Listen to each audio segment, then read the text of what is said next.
My name is Justin Wong, and these are the matches that made me.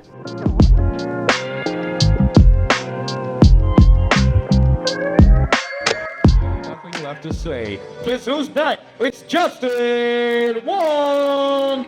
Going to EVO 2004 and before that, it was interesting because obviously you have tournaments like Final Round, Tech Showdown, ECC, Midwest Championships. So I was going to all the tournaments, playing in like Marvel 2, CVS2, Third Strike, all the Capcom games. And it's either if I won them or I got second or third.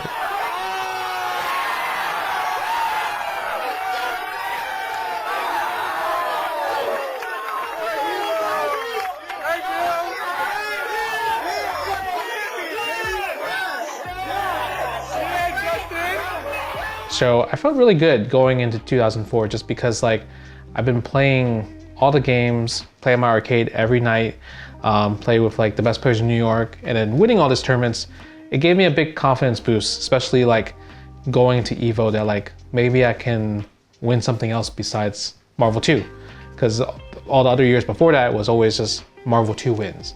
So I wanted to really show my place that like, you know, I'm not just what West Coast called me, a Marvel scrub. I want to be known as like a multi-fighting game player. Third Strike was weird, like especially in America, because Third Strike became popular after 2002 for EVO 2002. So because Third Strike was not part of the official games for 2002. So they're like, because we're not having Third Strike, we're just gonna do USA for Japan.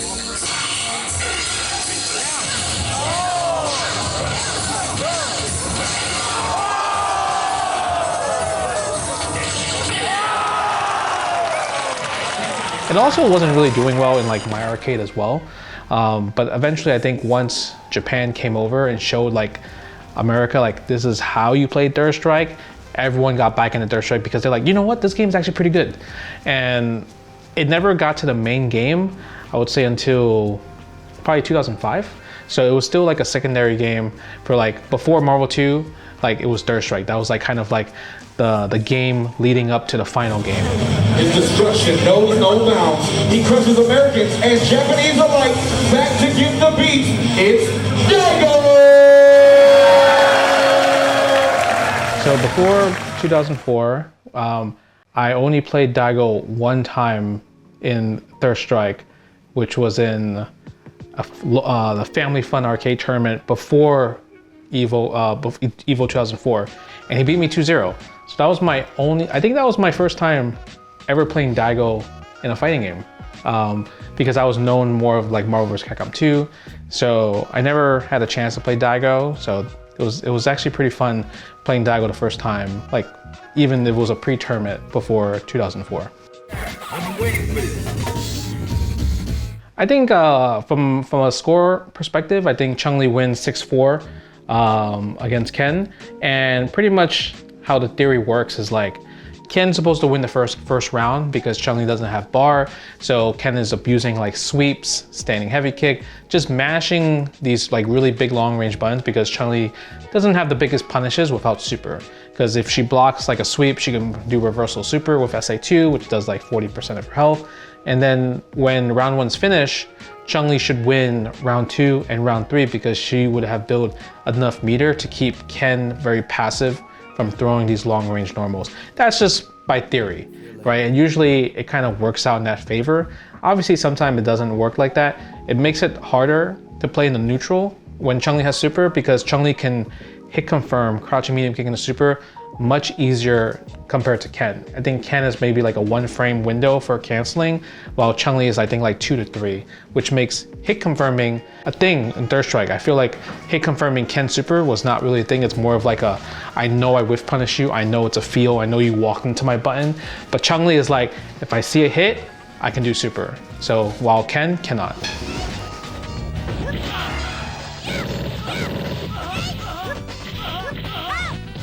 I think it was the first round, first game. And I was winning that round, I was winning that game. So I thought I was doing good because the reason why was like, okay, I'm winning neutral, I'm out footseeing him, I'm like punishing his sweeps, he's whiffing in front of me, I'm punishing all that. I'm like, I have this round in the bag. All I gotta do at this point is chip him out. And I think the crazy part about that was like, I realized he just stops at one point where he's just like, okay, I'm not advancing any forward. And I thought at that point, like, I didn't know he was going for the parry, or he's assuming I'm gonna do super, he's just gonna parry it. Because if you look closely, he's just tapping forward, right? Even from like this full screen space. And the reason why he's tapping forward is because Chun-Li SA2, it's like really hard to parry on reaction. After the super frame, because it's a 2-frame super, you have to just premature tap forward and you get the parry on the first hit instantly. And I didn't know he was doing that. I thought he was like, you know what? I'm in a dangerous situation. Let me try to bait the super. That's why like you see me like whiff the standing heavy kick, because I wanted him to try to see if he could jump and everything, but he didn't. I was really confident that he was not going to parry the super. And it's just because it's kind of like a, you know, like a Mythbusters thing. Because when you think about like social media, there's no social media, there's no YouTube. Well, what do we have? We didn't have MySpace yet. I think we had like Zanga or LiveJournal, but you know, there's no tech where people are sharing like, hey, this is what a full parry looks like when you parry like all these other supers. It was really something that like a lot of people, especially from like the NA scene or in the arcades, were like, yeah, the super's unparryable. That's why it's so broken. That's why it's so cheap, because it's too many hits, so you can't really do it. And when you think about it, it makes us feel like we're stupid, because why wouldn't you be able to parry the SA2 super, right? Oh, there's only a few supers in the game where it's like unparryable, like Akuma's like level 2 super ground pound, or Gil's like angel super. You can't parry that. But maybe they tried to parry it, but no one has ever even got the first hit, or at least the first rep as well too. Like no one has ever gotten that far. For some reason, we really thought the SA2, you just couldn't parry it. And in my head, I thought that too. And then when he started doing it, I was like, uh-oh, right? I started mashing like a little kid and everything, and it didn't really faze him. And that's kind of when the full parry came about. Everyone lost it, and from there, I think he kind of like took over the game. Like it didn't really affect me, but from there, he kind of won pretty convincingly at the end.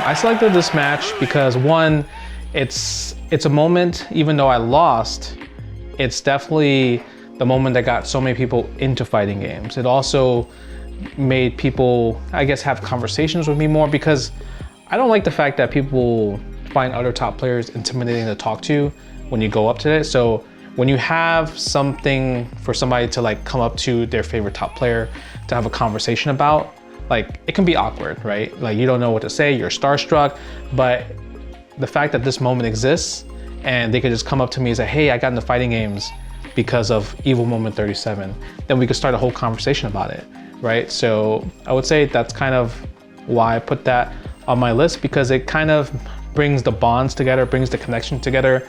And you know, I'm not really salty about it. It's really fun at this point. It's like a meme at this point, and it's also kind of what brings, like I said, everybody else together. Truly the beast. Unprecedented level of Street Fighter ability shown here today. Next on right now, he's Justin Wong. Justin Wong in the stands, please. Give it up for Justin Wong from New York, Chinatown Fair. Good luck. Next up, we just saw relaxing. I think this match, me versus Mike Ross at GameStop, Street Fighter 4, was on my list because it was kind of the first time we played fighting games in front of a large crowd. We didn't know how big this event was. Crazy part was, I actually was about to give up my spot because the round 3 to qualify to go to San Francisco was the same weekend as final round. And I was like, I need to go to final round. I need to get this money, right, for Street Fighter 4, because it was over like 500 people at that tournament. So I'm like, man, 500 people, $10 a pop. Why don't you play at the GameStop tournament, because it's on Friday, and then fly the final round and just play in there. And I was like, all right. So, you know, the only few times I ever use my, you know, what they say top player privileges is I message Shin Blanca and I said, hey, can you move me to like the last pool on Friday or Saturday pool, if anything, because I'll fly from New York to Atlanta and come after this GameStop tournament, qualifier. So I qualify for GameStop, right? And I go to the airport, my flight was delayed for like 5 hours. I got to the final round venue at midnight and I'm like, I got DQ for sure. But you know what's crazy? He saved my spot. He saved my spot and I fought my match at midnight. So I felt whoever, I don't remember the guy, but I'm so sorry. Just want to say that I'm so sorry I made you wait all the way till midnight for me to play you and just dive kick you with Rufus. My bad.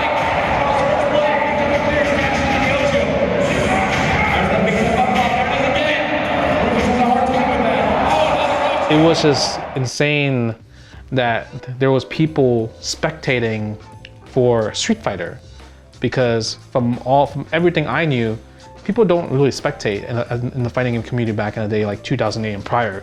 They came to compete. So like if you lost, then you spectate, but these people came out to spectate like it was an actual sport. And I had to get that on video, my brother. And I'm good. Yeah, the format was weird for GameStop. Like you go to your local GameStop and you play in a round 1 qualifier, right?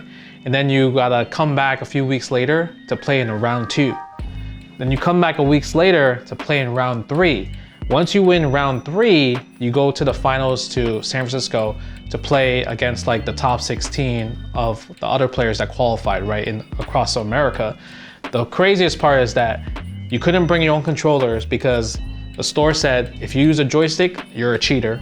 So you had to use the kiosk machine, you know, the one that's really worn out on the Xbox pad. So like it was just bad. So like you can't even pull it. It's like stuck on it. So it's like you're so like stuck to the screen and playing it. So it was really hard to qualify if you are not used to playing pad. So like I spent the whole month practicing on pad against my friends that played on joystick. So then I got to the point where I got really good on pad, and that's kind of like, I would say, how I qualified for like the GameStop like finals in San Francisco. Mike Ross, Justin Wong at Evo Controller booth. Guys are having a friendlies. So me and Mike, you know, obviously like Mike Ross played Marvel 2, but we never really like ran into each other in Marvel 2. Like I didn't know like how, like he never made it to me in the bracket. But so I think our first time we ever played in the competition was actually Street Fighter 4, but not at GameStop. We actually fought at final round that same weekend where I flew from like round 3 all the way to final round. I fought him in like I think like semifinals or something, and I put him in losers. So from there, like when I saw him that we're in grand finals, like in the GameStop tournament, it was kind of like funny because it was kind of like I beat Lutex in the finals, and now I fight Mike Ross. It was like the Excellent Adventures combo, and it was pretty funny. But it was epic because like we were talking to each other. And we're like, we got to make it like a show, because you know Mike is, you know, he's an actor. He loves doing stuff like this. So he's like, we got to make a show. Like if you win, you gotta pop off Hart. It's like, yeah, sure, why not? I'll pop off Hart. So that's kind of how we went with it.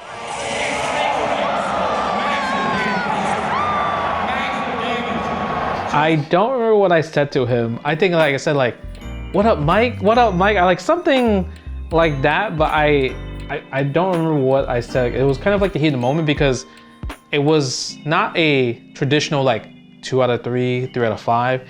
It's like first to like what, 5 rounds? That like whoever wins 5 rounds, like you're the champion, you're the victor. So every round we kind of like did something.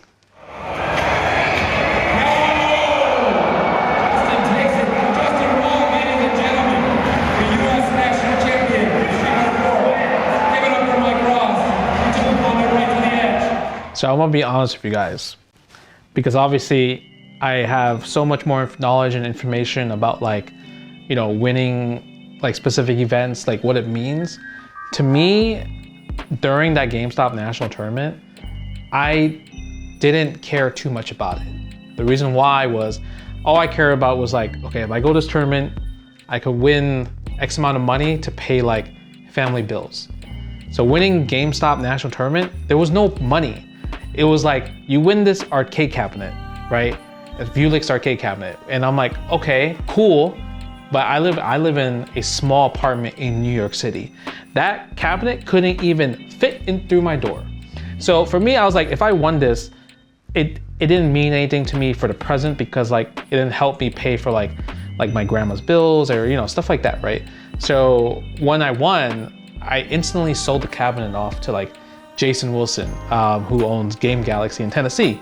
So I sold it to him for like super cheap price too. Like it was like, cause I think the cabinet was retailed for like 15 grand. I sold it for him to like 7 or 8 grand. I was like, yeah, like I can't have this in my house. Like there's no way it's gonna fit in there. So like it to me, like at the start, I didn't know how important winning like Street Fighter 4 national tournament was because one, it obviously got my name out there. You were able to skip Evo Poos during 2009. Like it got me a lot of different new opportunities that I didn't know that it would have done. But as my younger self, I didn't care too much about it because I was gonna forfeit round 3 to go to final round because final round obviously had prize money if you won the tournament.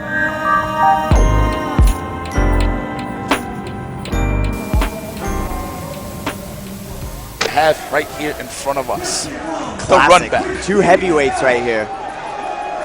Mr. Marvelous, Justin Wong, the president. See, I like that. Justin ain't trying to be too friendly. Chris G, I like that. Have a little choice of words, Hopefully it's friendly. If you were in a Marvel P tournament during that era, you were hoping that you don't run into Chris G. You were hoping that he just loses or like gets in his own head and just loses in a tournament. You always wished that upon him. You never wished upon him good things because you did not want him in the bracket. So me playing him in that loser quarters bracket match, he just smoked me. He smoked me first game, smoked me second game, smoked me, about to smoke me third game. Justin's such a smart player, but when there's nothing you can do, there's nothing you can do. You gotta win at the beginning of the match. He's still looking okay right now. He's actually trying to snipe Doom, but Morgan is not letting him have it right now. Shell kick, she's got great mix-ups once they're cornered. So 2-0, Justin Wong, what's he gonna leg? Last leg, yeah, on this tournament. But Chris G has Virgil. I mean, his team is so good. Let's go, Justin! And then like, I kind of make this like miraculous comeback, right? With Storm, X Factor Storm, Hail Mary, and he had like 2.5 characters still. I really don't know how I made that comeback. Like Storm had just had no life. And the only reason why I X Factored, right? Like from the start of it, it was a bad X Factor in the first place. It was because like, I couldn't take another Morgan chip damage. Like any other fireball, I would have lost. Oh my goodness. One down, Yipes, maybe he heard you. So it was kind of like, okay, time to do Hail Mary. I did Hailstorm, and me doing Hailstorm X Factor, he's just push blocking and I can't get in. Like it's not even a real mix. But when I did that, I was like, okay, if I can just kill Morgan, get like a 1 good clean hit, and then make Virgil eat it incoming, I can win, right? And he still also had X Factor on deck. And that's the scary part. So his Morgan gets hit by my launch, able to kill her from those hits because it's X Factor level 3. So now I'm like, he's probably gonna come in super X Factor and seal deal, like safe play style. So I try to do a strategy where I'm like, you know what, I'm gonna jump and then air dash down forward at right when he comes in, I see him. So I can mix his inputs for the super and the super won't come out. Hold up. Oh! Got the hit! He gotta make it count right now. Justin Wong! Oh Lord, he gotta make it count right now. Where's his dad? Got it! Is that oh Lord, he gotta mash it. Wow! Wow! He came back, he's still alive! Oh, the crowd's loving it.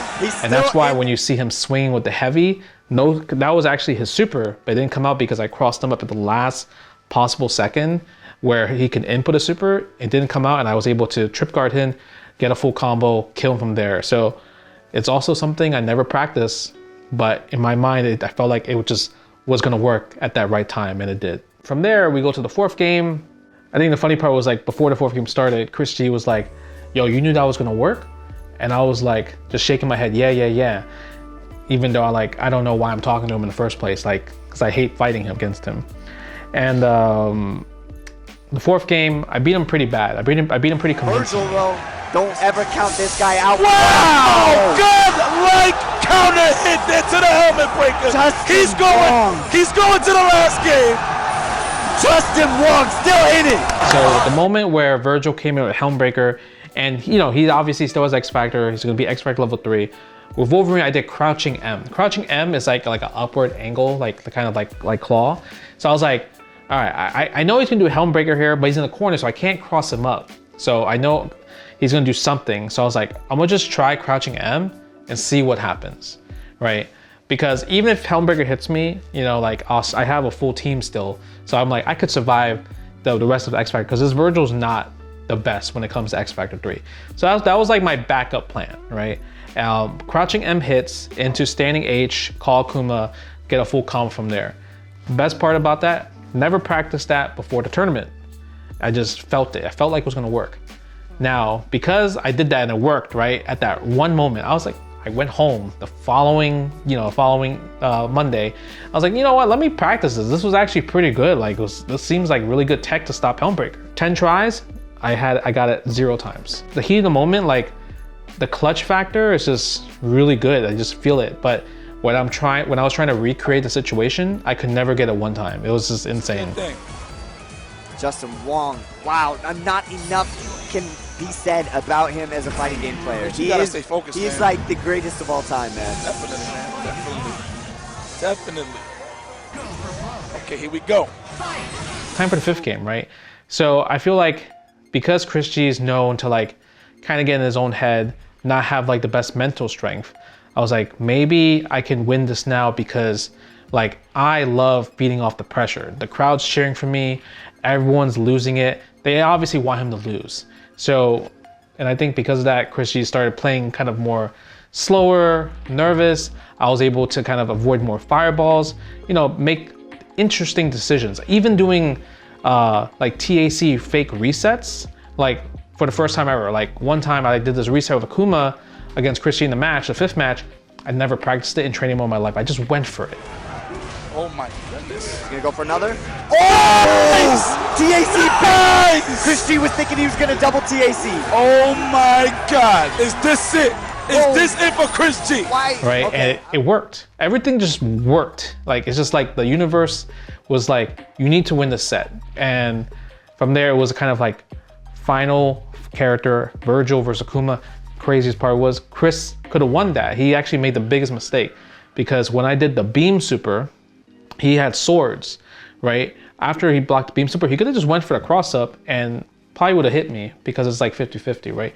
But instead, he super jumps with me, and I was like, all right, I'm gonna super jump back and just do the beam super to like kill time, do chip damage, because Akuma's beam super does so much chip damage. And at that point, it was only 1 second left on the clock. And from there, I won, and the crowd erupted. And I think it gave me the adrenaline and the momentum to like move on and do more crazy stuff throughout the whole bracket. 6 seconds though, he can super. No, he doesn't. Nice, nice, trying to buy some time right here. Got it. Oh my God, 3 seconds on the clock, Chris G. What's gonna happen? Chris G is down on life. He needs to land a hit somehow. He can't do it. Justin Wong. Justin takes He it. takes it. Justin Wong. Oh! He's going up. He is dancing on stage right now. I think the reason why I like timeouts so much is because it's, I don't know, I think it's more of just like, there's no reason for me to just like risk it all. Like, and just like force myself to like make a risky decision. So ultimately the end is like, okay, you have 90% health life lead, right? Why do you need to kill him? You have 70 seconds left on the clock. Why do you need to rush? And even for the other person that's trying to make the comeback, why do you need to finish the match as soon as possible? You have like literally 70 seconds to kind of like take your time, get a few hits in, to kind of like create a scenario where a comeback is super possible, compared to like, you know what, I need to make a scramble happen. Let me just do a coin toss that's not in my favor. I let people beat themselves. They're trying to like win the round as fast as possible, while I'm trying to like create a slow comeback. So I think that's why I like timeouts. This crowd is standing up and applauding. They're going nuts for Justin Wong right now. Oh my goodness. The fact that the crowd was cheering for me, it was the first time ever, because a lot of times people would just like boo me because I play a runaway or I play like a top tier team, but because Marvel 3, I played Wolverine Storm Akuma, and that's why I think like the crowd was cheering for me, because it's like super underdog team. And it felt really good. It felt amazing, and it felt like it gave me a lot of like energy to like keep playing this team, because ultimately in the end it's like it's a struggle playing with like with the team that I chose to play for Marvel 3, but I love when people get excited or it gives people hope that they can play whatever synergy that they want. So hearing the crowd cheering for my name for the first time ever, it definitely solidified that it's like the rest of Marvel 3's lifespan that I will only be playing Wolverine Storm Akuma. That match was on my list because that match was the one that started the run, the losers bracket run. Like, because the whole year I could not beat Chris G. Like his Morgan Doom was just like completely insane, completely like a impenenetrable run. This is definitely a tournament of legends, man. Unbelievable. Justin Yipes. Wong, what comes back, did not release, did not let go of the steering wheel, and he drove straight to victory. Justin Wong advances. Yipes. Evolution 2013. I was carving the name in the tombstone. Oh my right God! there. I thought he was done too. I thought man. he was done, man. Count him out, man. Never bet against Justin. Very happy I am in the finals, and like I said, I hope I win, and hopefully it's a very good match with Kubo. Super Battle Opera is like Japan's like Evo. It was like their big tournament, and it was so iconic because every tournament of this match is like do or die. One game, single elimination.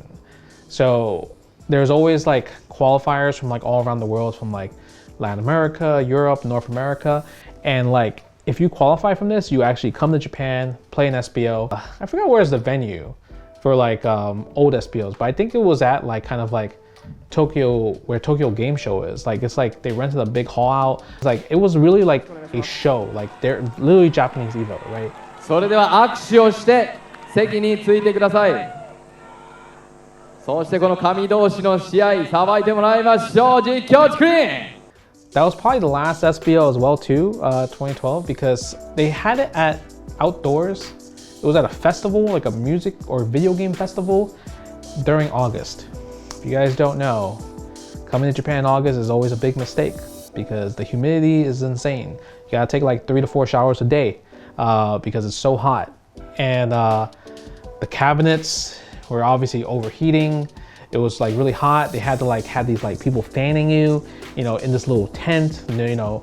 So stuff like that was really hard to play. Like I was sweating bullets. Like it got to the point where I was playing in Street Fighter 4 qualifiers that the game started lagging. Like it just started slowing down. And the worst part was I couldn't like sit properly because like I fought Kia Betsu. He was a Viper player. How am I supposed to see the flame kicks during summer? You can't. It's invisible pretty much. So I got hit by every flame kick in the book. So trying to play an SBO in the heat, it was pretty draining at the same time. It felt like a physical and mental challenge.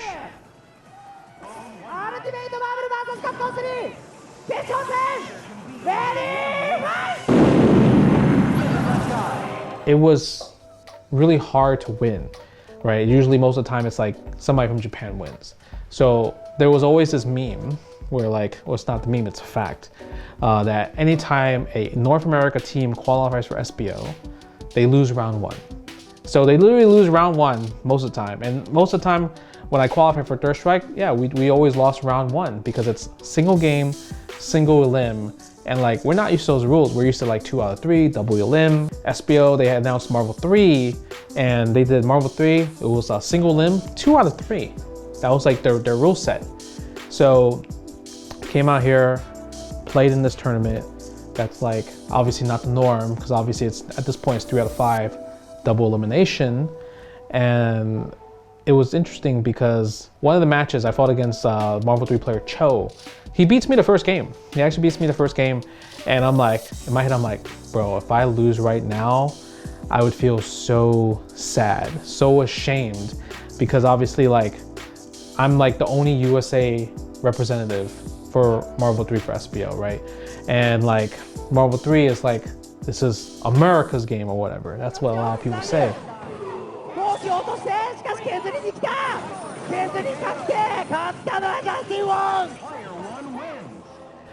And but I was able to clutch out that win and go to the grand finals against Kubo.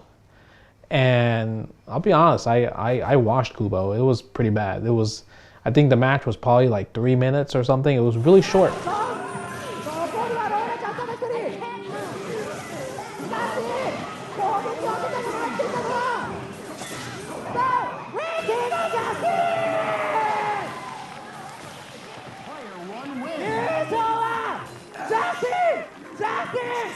And I was able to win.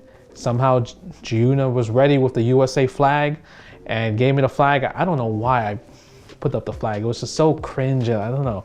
I'm mad. I'm still mad to this day that like when I watched the match on stream, I'm like, I'm so embarrassed. It felt really good winning SBO, and it felt really sad that it was the last SBO because I think like if SBO was still going, I probably would still want to try to qualify for like every year because it's so fun. Like I just love the show aspect. It's like so exciting. It's so hyped. They really make it as like a show, and I think that's kind of what's the beauty of it. And me winning, it was like really important to me, just because like America's never won. So America finally winning SBO meant a lot, just because like we were just like the laughing stock of like, oh, you always lose round one, never do well, right, type of thing. And yeah, it was so good that like I was, you know, they gave me the trophy, the plaque. They even gave me $1,000, and I was like, oh, we won money. So I used $1,000 to like take every USA player that was at SBO to dinner. And I thought it was really cool. You know, the bill actually ran up to like $995, so just right. So it felt really good. We went to like Izakaya place to celebrate, and I really do wish SBO was still a thing, because I think a lot of people would really appreciate SBO now. I'm very happy. First time for American to win SBO, and I hope everyone's really happy back at home. And thank you for Evil Geniuses for bringing me out here. And I love you, Japan. You're the best. The people's happy. They want to see this match as much as we do right now. It's the winners finals, baby. Only 3 competitors remain. Justin, F-Champ, and Christy, could you ask for a more hotly contested top 3 than this? The reason why this match made me is because it really showed like how much I wanted it. Like even though it was just the winners finals match and not the grand finals match, you could tell like the amount of back and forth that we had. Earlier that year, we actually played a first to 50, and I won 50 to 49. So it was like really close. Like obviously it could go either way, and that's kind of how it felt in like 2014, because like I won the first game pretty convincingly. Not a good looking chance. When you have dominance like this from Justin Wong and you have the crowd behind you, nope, it's not a good look. Then he smoked me the second game. Actually, no, he made a comeback the second game. We've seen Justin in this situation many times. Critical push blocks, and he's avoiding the X, but it ain't gonna be enough. Good catch. What a comeback on 3 characters, Filipino champ. He had a Magneto X Factor 3 comeback. And the third game, he was smoking me for like 80 seconds, like just laming me out. And that's what I'm saying, like most other people probably would have cracked and they would have just got steamrolled and lost. But I really just took my time, because I know like, okay, you know, he still has a very fragile team, and I still have X Factor, so I can still make like this big comeback within 10 seconds if I needed to. And that's kind of how it went. Like literally like 15 seconds left on the clock or something, like I was able to hit Magneto and Doom at the same time, kill Magneto, and then do a little bit of damage on Doom. But obviously with F-Champ's team, he plays Phoenix. So I already knew his strategy was like, he's gonna do Photon Rays, Plasma Beam, and try to tag in Phoenix safely so I can make a mistake and make her pop. Or because he's obviously gonna go all in with offense because he has a insurance card by turning Dark Phoenix. So I called that out. dashed in, did a full combo, not a full combo, but like a combo good enough where it doesn't kill Phoenix. Like I leave her with a pixel when I snap her out and bring in Dr. Doom. In the oven, Yipes. He should snap. The bird is cooked. He's gonna snap. Smart move there, trying to kill some of that time. Oh, he got it. He sealed it with this. Oh, wait a minute. It's not enough. It's not enough. There's no time. But then I'm like, okay, I won. So I'm just gonna block. But he comes in with Doom, dashes right away, gets a grab, right? Kills my first character. And then Akuma comes in and I'm like, oh, this is scary because like any hit right here, he would have won. He got the hit, drops the combo. I mash Team Super. Let's get the Shoryuken Super out, right? And then he X Factors, and I'm like, I counter X Factor because I thought he was gonna do X Factor level 3. Oh my God. He had that comeback last night. The amazing comeback last night. I'm a fan. Yo, Ski, I am a fan. I've seen this man battle for 11 years. And then the fourth game, you know, I got smoked. I got smoked the fourth game, unfortunately, even though I made that big comeback in the third game. And the fifth game, it was like a lot of back and forth. Like I killed Magneto, then Dr. Doom killed my Wolverine. So now it's like Doom Phoenix versus Storm Akuma. And we were going back and forth. And eventually it got to the point where it was in his favor because his Phoenix was able to take out my Storm. It was just Akuma left. And then from there, I'm just like, how can I beat 3 characters? Because he has Dr. Doom, Phoenix, and Dark Phoenix, right? So how do I beat 3 characters of Akuma? And I was able to make regular Phoenix pop to Dark Phoenix with just like an air fireball attempt, right? So now I'm on the ground teleporting. He hasn't popped his X Factor yet. And I try to like launch him, but he hits me with a jump down S. He causes an X Factor. And I'm like, well, I lost, right? He's gonna finish his rest of the combo and like, it's game over. He moves on and I'm gonna go to lose bracket. Could be it. No, he got him! Both of them! X Factor! It's Justin Wong! But then I'm always thinking in my head, like, there's a chance where people could drop the combos, right? So I'm always mashing Team Super or like inputting some invincible reversal. I've been doing this since like Street Fighter 2, Street Fighter 4. Every game, I'm always been doing some type of reversal. And magically, he actually did do the wrong sequence, wrong combo. I hit Dark Phoenix. And for some reason, Dr. Doom comes in the mix while Dark Phoenix is getting hit. And it was like literally a miracle on 34th Street, man. I don't know what else to say. It was a miracle that he just makes the biggest fumble, the biggest mistake of his Marvel career. And that gets me moving onto Grand Finals winner side. I think when I see people physically, like they get upset or like annoyed, I just start being more annoying. Like play more annoying, you know, like not play my usual aggressive play style. Because when things don't go accordingly to somebody, they start making a lot of mistakes. And I think that's probably maybe the ultimate reason, because F-Champ got so thirsty at landing that hit with Dark Phoenix that he just didn't know which combo to do. Somehow he called Doom in the process. And I'm like, why would you do that, right? Like literally jump S, X Factor S, you get a full combo. But for some reason he did jump S, X Factor, dash in, right? And then do a combo while calling Doom assist. Like, I don't know what the thought process was there, right? So I think it was more of like, because of the frustration, because like, if you think about it, I stole the third game from him, right? Because I'm making like that last minute comeback, making those interesting decisions of snapping out Phoenix so she doesn't turn dark. So like, it's like I stole games, and maybe he felt like there's no way like I should be close to losing to this, but it's at that situation. And I think I kind of like use that, or maybe I don't really use it. It's just more of just like, it never flustered me, because it's like, I know I'm the underdog. I know my team is like not the best, not the meta.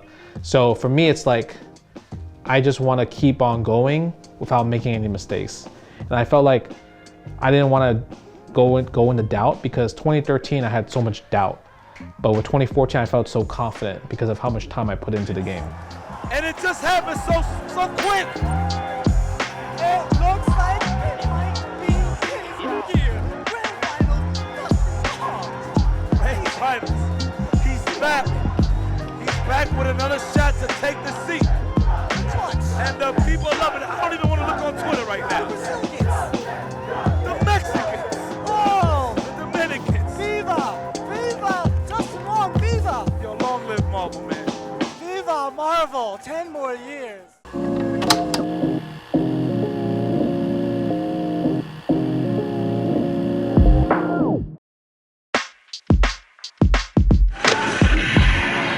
ついに日本チャンピオン梅原君が世界一の座に輝いた。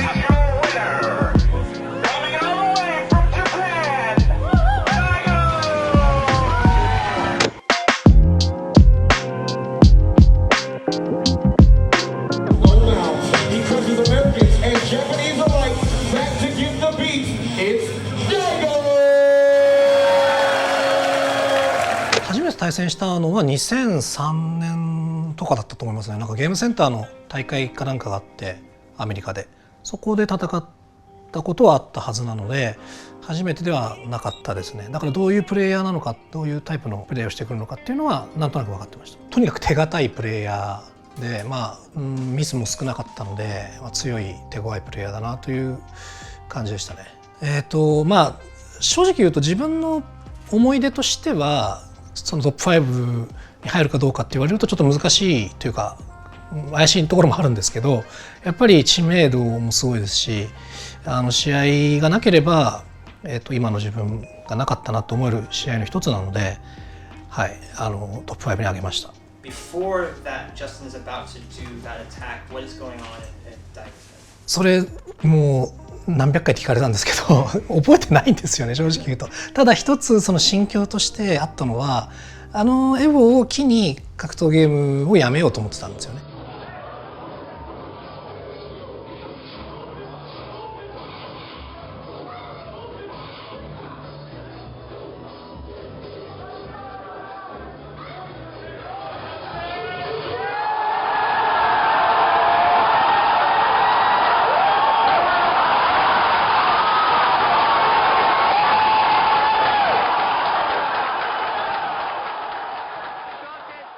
集大成として出場したエボだったので、だから劣勢だろうが何だろうがもうとにかくこの試合を残すんだっていうそういう気持ちはありましたね。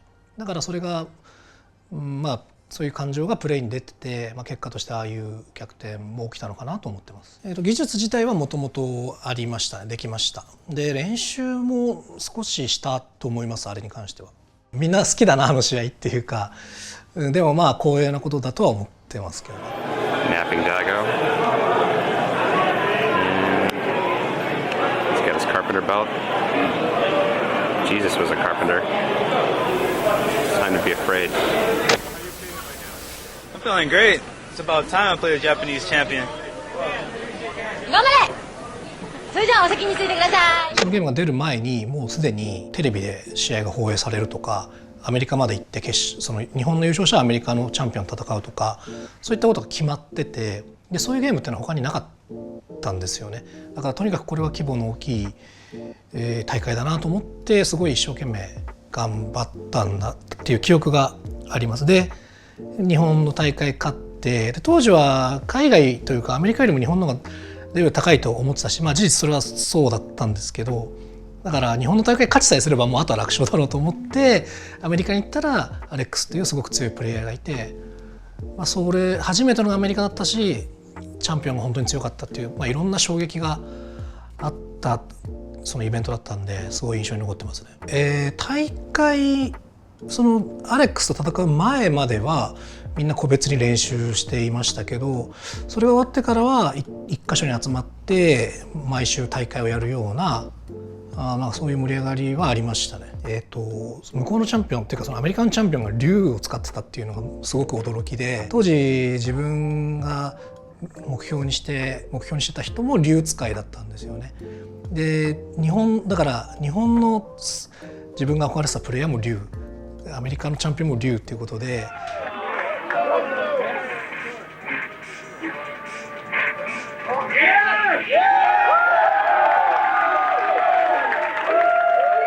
海渡ってるのにその一番強い人が竜っていうところがまずすごく衝撃的だし自分としては個人的には感動もあったんですけど、であとはとにかくオリジナリティがあって日本でまだ見たことないような、プレーをしていて、どうやってこんなにその工夫するようなその環境があったんだろうという、日本のゲームセンターみたいにこう気軽に集まれるような環境ではアメリカなかったと思うんで、そういろんな驚きがそこにありましたよね。この試合で勝ってそのテレビ放映されていたので、知名度が多分初めてぐんと上がった時というか、ゲームが好きな人たちの間では知られてましたけど、そうではなくて本当に全国に名前と顔が知れた大会だったんで、さっきその大会を毎週大会があるって言いましたけど、それも自分が行ってたお店でそれが始まったんで、そういう人を引き寄せるみたいなきっかけにはなりましたね。ただ自分の人生ってことで言えば全然何の影響もなかったので、それはすごく辛かったというか徒労感はありましたね。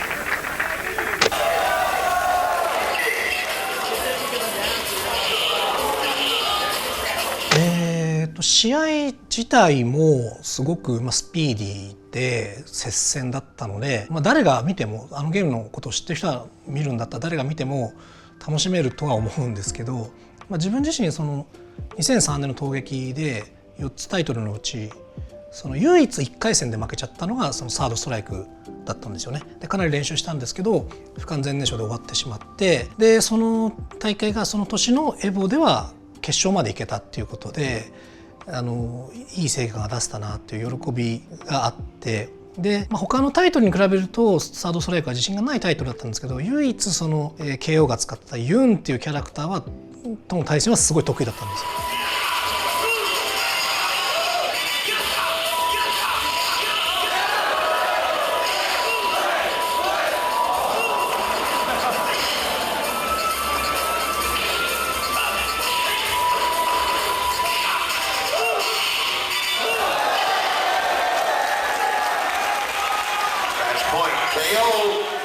なのでその自分がこれまでやってきたサードストライクの集大成みたいな形でそれを全部出し切っ結果は接戦で負けちゃうんですけど、すごく充実したし楽しかったしっていうことですごく記憶に残ってますね。KO は当時、一番大会で勝ってたプレイヤーですし、やっぱり未だにサードストライクっていうタイトルではカリスマ的なプレイヤーというか、サードといえば KO ってあれから何年も20年ぐらい経ってますけど、それでもそういう評価変わらないんで、すごい力強いプレーをするいいプレイヤーだなと思ってます。でユン戦が得意っていうことに関して言うと、たまたま自分が対戦をよくしていた相手っていうのがユン使いが多かったんですよね。でそれでユン戦が上達したっていうこともありますし、単純にユン戦が好きでしたね。楽しいなと思ってやってたので、それもあって一番得意な組み合わせになってました。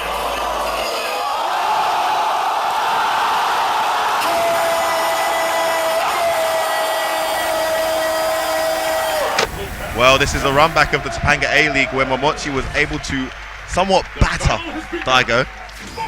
2013年頃からストリートファイター4のリーグ戦だとかで全然負けなくなって、名実ともにストリートファイターの最強プレイヤーみたいな感じだったんですけど、唯一モモチにだけはそのリーグ戦とかで負けていて、だから勝ちたいなと思って対策をずっとしてたっていうのがまず一つあるんですよね。それで彼はね、2014年くらいから活躍し始めて。Oh boy! Oh boy! RB! Oh, he got it! Fireball, the wake-up uppercut, and yes, there it is, the meaty fireball, and Momochi is gonna survive that first game. That was a crazy first set. We are just in our first match, and that was amazing already. リーグ戦では自分は勝ってはいるんですけど、トーナメントだとモモチの方が成績は良くて、ずっと対策してるんだけどなかなかうまくいかなかったのが、ようやく練習の回あって大会でそれを発揮できたというか、初めて発揮できたのがその試合だったのでとてもなんか印象に残って、まあももじは剣を使ってたんですけど、自分でも剣をかなり使い込んで、自分の周りの人たちも、剣を使ってお互いに剣を使い合って対策をしたり、あとはももちと、ももちの次ぐらいに強い、匹敵するぐらい強いプレイヤーと、連日対戦したりっていうことをしていたので、一人の相手にあそこまで対策をしたっていうのはないかもしれないですね。はい。And he gets him again. He's got a real hard read on that now. Daigo Umehara ka! Umehara ka!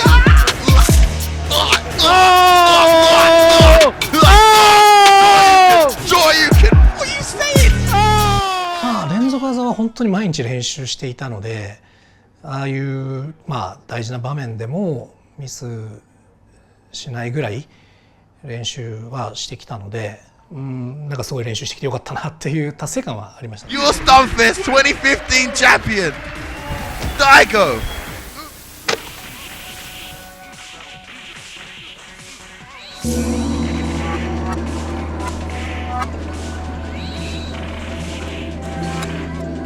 当時のその格闘ゲームの世界って自分ほどこうやり込んでる人間っていうのはいなかったんですよね。今からもう26年前なので、ダントツで勝ってはいたんですけど、そこにこう対抗してきたのがその大貫っていうプレイヤーで、その前のタイトル「ヴァンパイアセーバー」っていうタイトルでも自分が優勝で彼が2位で、その03の大会はもう予選が彼が優勝で自分が2位で決勝は自分が1位だけど彼が2位って、本当にずっとお互いワンツー、そんなお互いにとってその当時の03の全国大会決勝っていうのはその長年のこう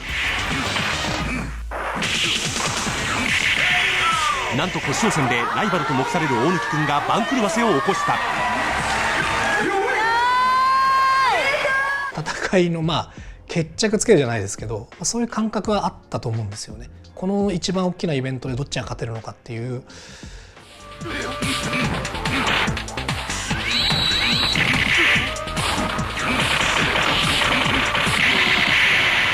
最終ラウンドはパーフェクト勝ちというおまけ付きで梅原君の勝利。すごく大事にしてきた大会だったので、そこで勝てたっていうのは、やっぱすごい達成感というか、ありましたね。それがなかったら、だから数少ないこれで負けてたら今の自分なかったんじゃないかなと思える大会のうちの一つですね。全米チャンピオンと格闘ゲーム王の座をかけて対決するのはこの男、梅原大吾。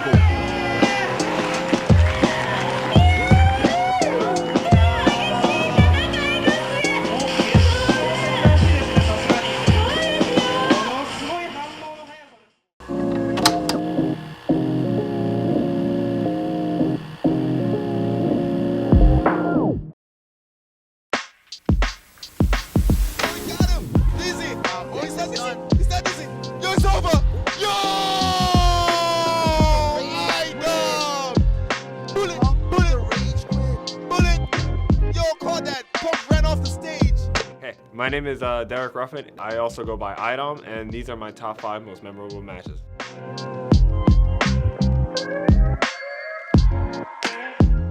So let's see if iDom's going to be able to channel something inside of him that will bring out something stronger, because all the times that these guys have met, Punk always pretty much destroys him. So the first match on my most memorable match list is Defend the North 2017. That was my second major tournament for Street Fighter V ever, because my first one that I went to was Evo 2017. Take it! Yes! Now, a lot of people in the New York scene knew that I was really good. Like, I was one of the up-and-comers, the shining star for Street Fighter V.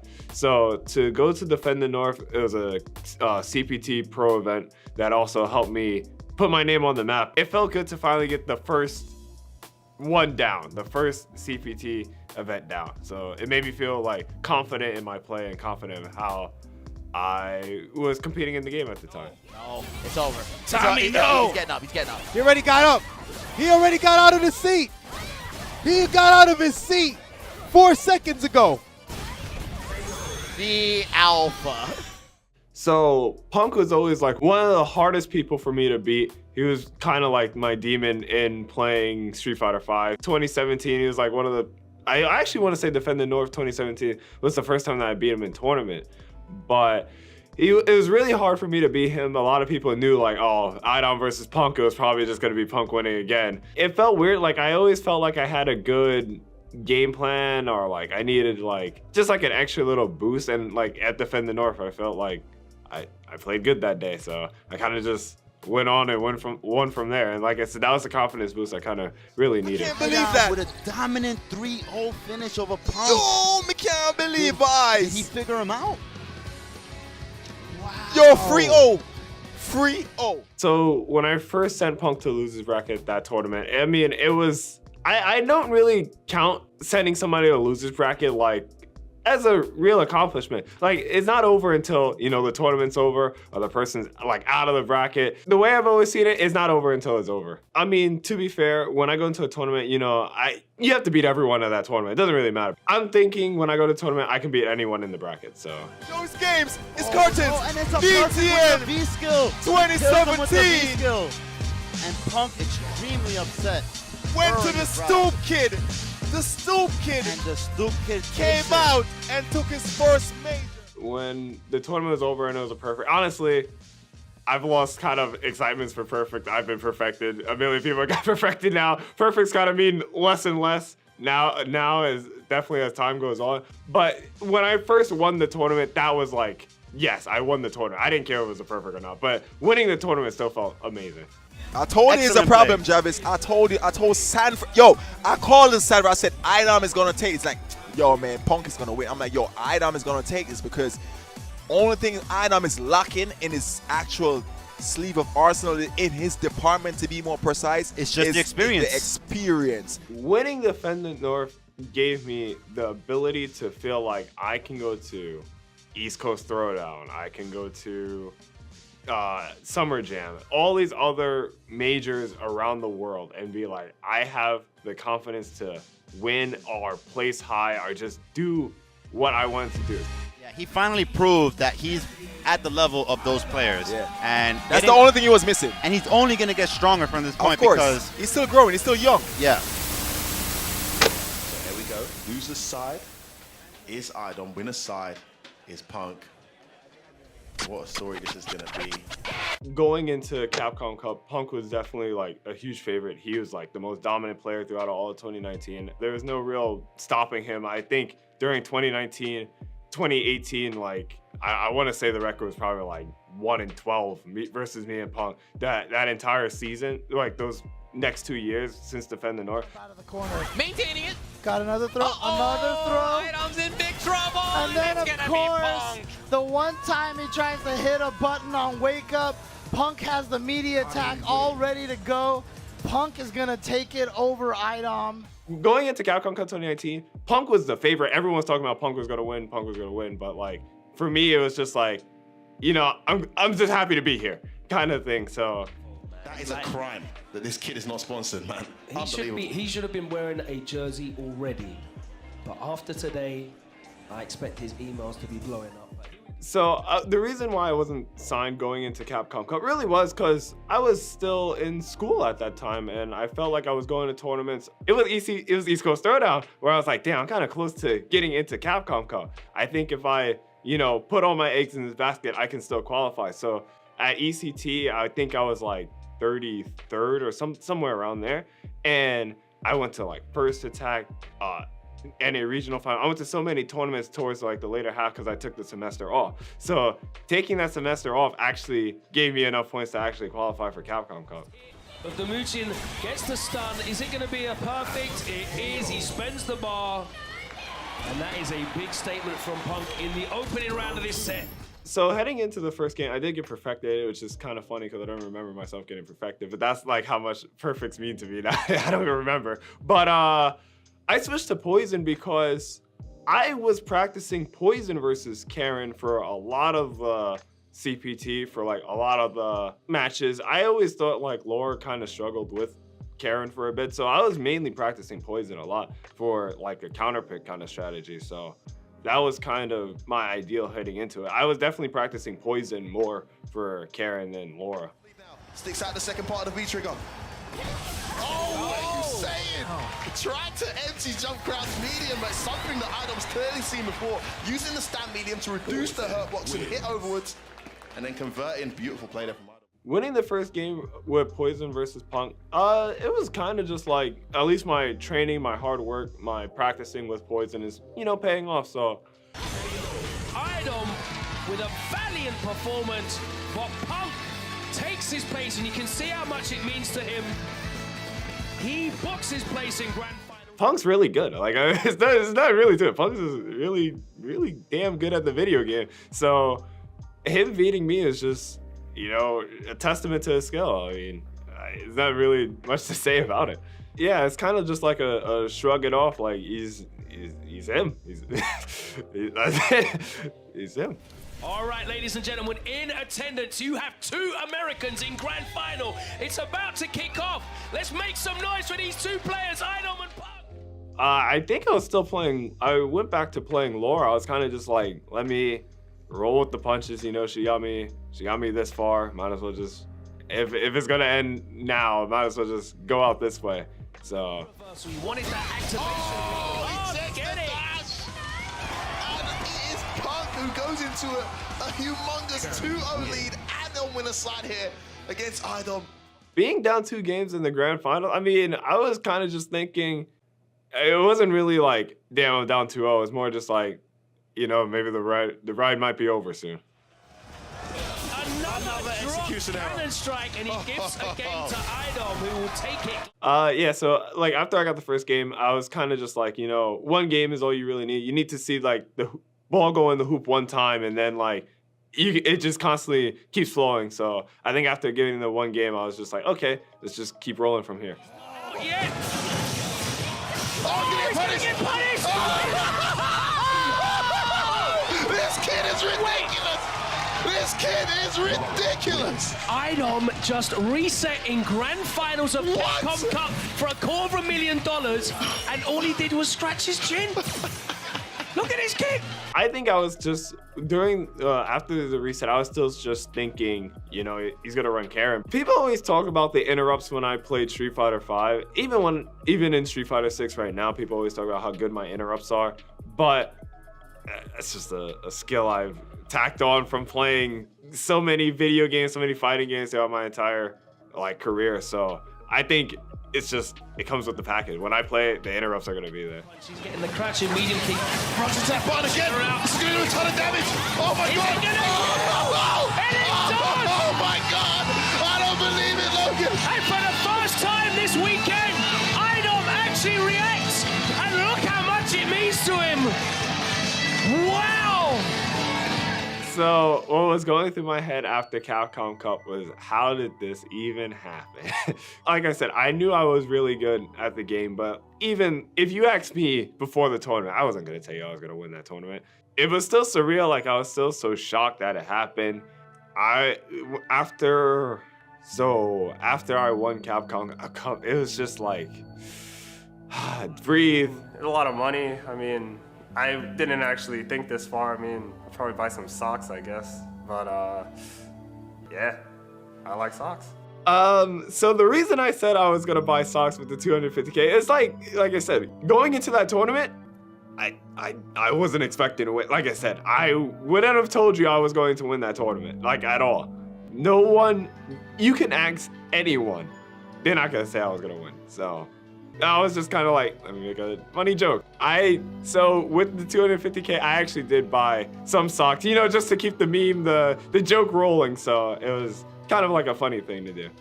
Capcom Cup 2019 is definitely on my most memorable matches because going in that whole tournament was an experience for me because, like I said, playing Punk in Grand Finals was like expected because he was best in the world at that point. But I felt like all my training, all my hard work paid off, just even qualifying for Capcom Cup.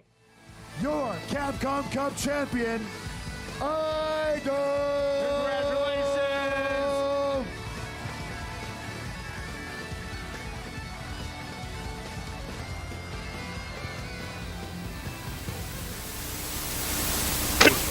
Grand Finals for Street Fighter V. Yo, Midwest, where are you at? No, everybody, where you at?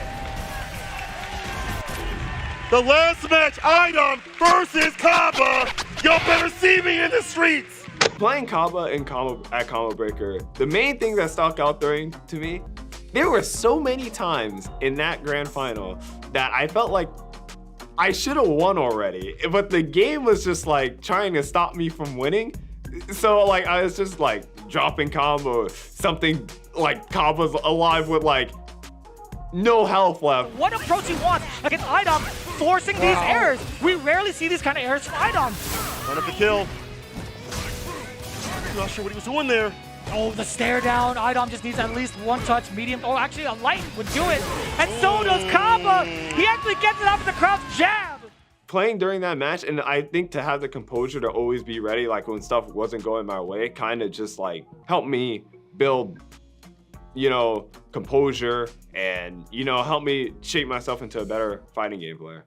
EX, Kaba going into the overhead to reset the bracket for that win. Kaba looking at his crew, feeling their energy, riding that momentum.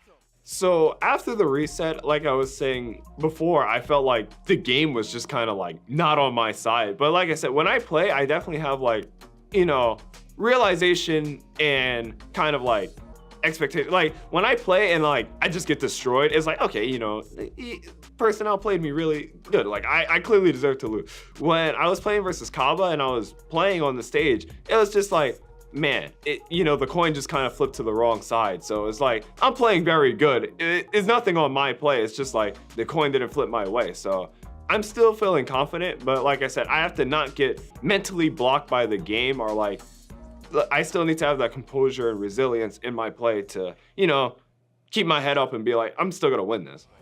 It's the EX bar to disrupt the rhythm of what iDom wants to do. Finds the mark now. Activation on block for the challenge for the iDom. The dash you may not pass, and that is EX flip. There's another, to be honest with you. iDom again too far out for that heart raid. Kaba again trying to take it to the skies, but just look at the massive range that she possesses. Not risky. Okay, this is huge for Kaba. He gets the upside down kick.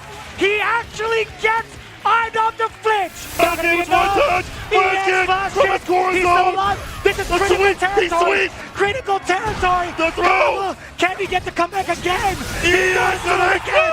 He does so again. He does so again. He's in. He's in. He's in. The crowd is going crazy. Everyone's yelling, screaming. Men is popping off in the back. All that's going through my mind is really like, damn, that was unfortunate. Well, I gotta play another game, I guess. I feel like to be a really strong fighting game player, you have to realize there's the, damn, I got outplayed kind of side of things. And then it's the, that was unfortunate, card just didn't fall my way. And then go right back in with the same game plan. With the lead, with the flash kick. Big capitalization from iDom to get the corner carry. This is getting real scary. Oh my God, he's done finishing. He needs that last hit to do with the V reversal. No He's baiting up the reversals. He baited out the V reversals. And that's going to be it. iDom wins your Combo Breaker champion. Being the champion of Combo Breaker meant a lot because, like I said, I've been watching fighting games for I don't know how long.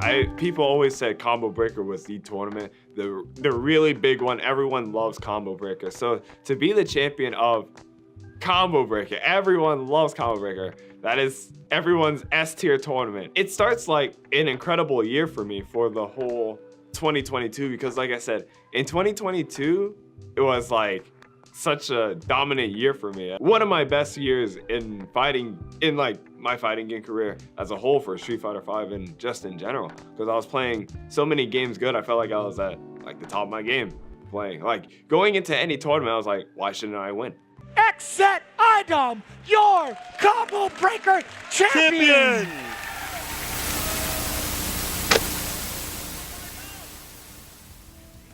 Oh, Capcom Cup champions, 6-digit boys. After taxes, don't matter. We still good out here. Still 6 digits off the taxes. For sure. So going into CEO, people always talked about like pressure and like being nervous and stuff, but I never really felt that way playing. I was always just like, if I play good, great. If I don't, you know, obviously just get better. So not really any pressure or like felt like there was a bullseye on my back. I felt like a lot of people knew I was really good or like I was one of the favorites to win the tournament, but never any like pressure or like nerves really. And to be fair to iDom, he's in winner's side. He can afford to make those hard reads. But Mena, yeah, swinging those chains in the crowd. Going into that event, like I said, when you're the favorite, everyone's always going to be, you know, cheering against you. It's kind of just like life at this point. No, everyone's always rooting for the underdog. But when everyone's rooting for Mena, and like I said, the momentum was switching during the match, it's just like, okay, you know, it is what it is. I understand the assignment. I just have to be better. Okay, the Bazooka Joe, we in there. Damn. That took a lot. And thanks to the fire damage, the fierce is what closes it out. Yeah, when Mena won a few, yeah, you can feel the momentum. I feel like the momentum, the crowd's back into it, everyone's cheering. Even at Capcom Cup 2019, when I was down 0-2 versus Punk, getting the one game, it was just like the momentum, the crowd starts cheering. This definitely looks like a bit of a checkmate here. Oh, plus frames. No V reversal available neither, so that was a guaranteed guess there. Had to hold that, and we are looking at tournament point for iDom. Oh no. No, and that is gonna be it. And there you have it, ladies and gentlemen. Your CEO 2022 Street Fighter V Championship Edition champion.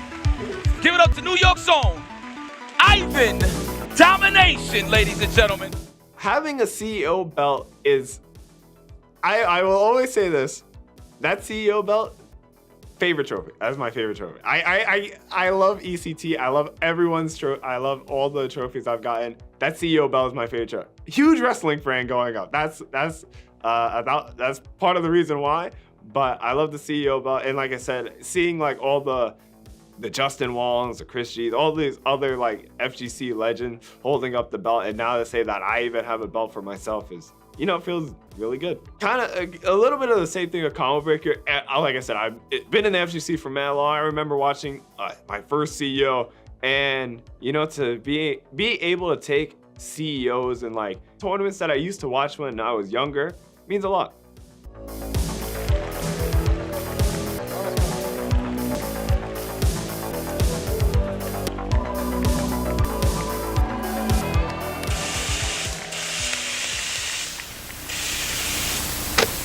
Grand finals! On the winner's side, we have Kawano from Japan. And on the loser's side, we have iDom from the United States of America. Let's get into it! EVO 2022 is obviously, you know, the really big one. Everyone knows EVO. It's just so many matches that make or break a player, and I feel like EVO Grand Finals is always the time to show your merit kind of matches. You know, I got sent to losers really early by Ryan Hart, and then like I said, everyone always talks about the losers run that I had during EVO, but I always bring this up. Joey 900 from the Midwest was supposed to beat me and send me out of that tournament at like 65th or something. Joey dropped a very easy combo, and after that I was just like, damn, I'm supposed to be out. I guess I'm not out, and I'm kind of playing with house money at this point. Having the no burden of me not playing with any like restriction is like after I beat Joey, it's kind of just like, oh, well, I'm not even supposed to be here. Let me just see how long I can go. And I got all the way up to Grand Final. After beating Book and Squall, has taken out Joey, Terrence, also Denkadias, JB, Cien, Angry Bird, that's all before top 8. In top 8, Mr. Crimson, Daigo Umehara, Tokido, and Gachikun. That is a list right there. All these legendary players from like Street Fighter 5, Street Fighter 4, and all I'm thinking every match is just like, damn, if Joey didn't drop that combo, you would probably still be in the tournament. The most important match of me playing throughout that loser's run was me beating Daigo, because I think that was the first time ever I beat Daigo. Daigo always beat me in tournament, but when I beat Daigo, I was just like, yes, finally. Like, I slayed this god who everyone's like so high and mighty about. I'm like, this he's human. I can beat him. Yeah, beating Daigo was the match, in my opinion. The Umehara, No! There it is! And iDom is going to move forward, and Daigo has been eliminated from the tournament. Going into Grand Final, I think the adrenaline from playing everyone, I was still feeling very confident. And like I said, the adrenaline hadn't wore off at all. I was just like, I'm playing really good. And you know, if I keep playing good, I actually might take this tournament. You've got to be a little bit nervous coming into this match, I would imagine. I think that may be true, but you know, I'm not that guy in the chair. I think that he's somebody who feels pretty calm and cool in general. Dominating this game number 1. And he only needs to win 3 games. It's grab, yes. It's just a yes or no, strike or throw. And he was right to get it perfect. To get a perfect against iDom and all the success that iDom has just had. So awesome start. So I think after getting perfected during the first game, I think it was kind of just like, that's cute. And in fact, another throw? Yes. What? That is punishable on block! Yes, it is! Like I said, when I play and I lose, I think after getting like perfected or like something like that, I'm like, obviously I have to change something up. So obviously something went wrong. It's like getting an F on a paper. It's like, okay, well, obviously I did something really bad. Let me try to switch this up a bit. God, how did he block that in time? The command throw, that's a stun. Can he kill in the situation? No, she's got the V trigger. I think she's smoked, dude. Yep. Go. Not quite there on the punish. Kawano. Challenge is nice. Nice challenge right there. But here comes the buttons. Man, iDom. Reset! We have a bracket reset. We are tied at 0-0. Can iDom complete this journey? Yeah, sending Kawano to losers, no sense of accomplishment. It's just like, I still gotta win the tournament. And honestly, if I probably didn't get sent to losers by Ryan Hart, I would have probably been in a better spot than I was playing from losers in Grand Final. In fighting games as a whole, it's so much bracket luck. Like I said, I got sent to losers early by Ryan Hart, and it was like, maybe if I stayed in winners, maybe I just lose 2 straight right after I beat Ryan Hart or something. You never know. Scheming towards the corner. Thunderclap yet again. No, too far away for the anti-air. The crush counter from Kawano. He gets the hit. Activation. Is this going to be enough to kill? Is this going to kill? It is. And Kawano takes it over iDom in the most clutch victory you could possibly imagine. Just shy of the victory, Kawano is the Evolution 2022 champion. So after I lost Evo Grand Finals, and like I said, I had like the huge like let down, like, damn, that was it, that was the run. I was just more so thinking like, you know, I was so close, but the run is over. That's it. That was kind of the run of runs, and it'd be like that. That's all I can really say. I don't want to say it was a low. Like I said, I've always had the don't be sad that it's over, be happy that it even happened kind of mindset. So like I said, it sucks getting second, but like I said, people would dream to be on the Evo Grand Final stage. So like I said, you gotta look at the good side, not always like the bad side. I said in second place.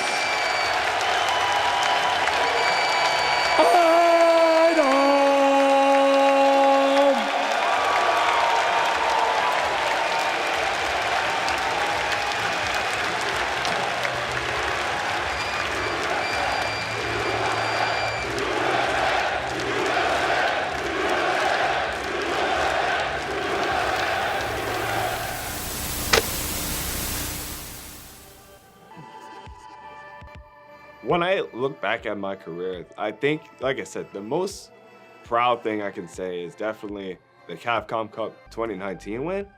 But, you know, I'm always happy, try to support locals, New York scene. Just so much going. I'm glad I was able to do all the stuff that I was able to do. Simple as that. I love the New York scene. I love the fighting game community. I love Street Fighter. I love all fighting games. everything's just perfect about the community. Thanks for coming along on this journey with me, and those are my top 5 most memorable matches.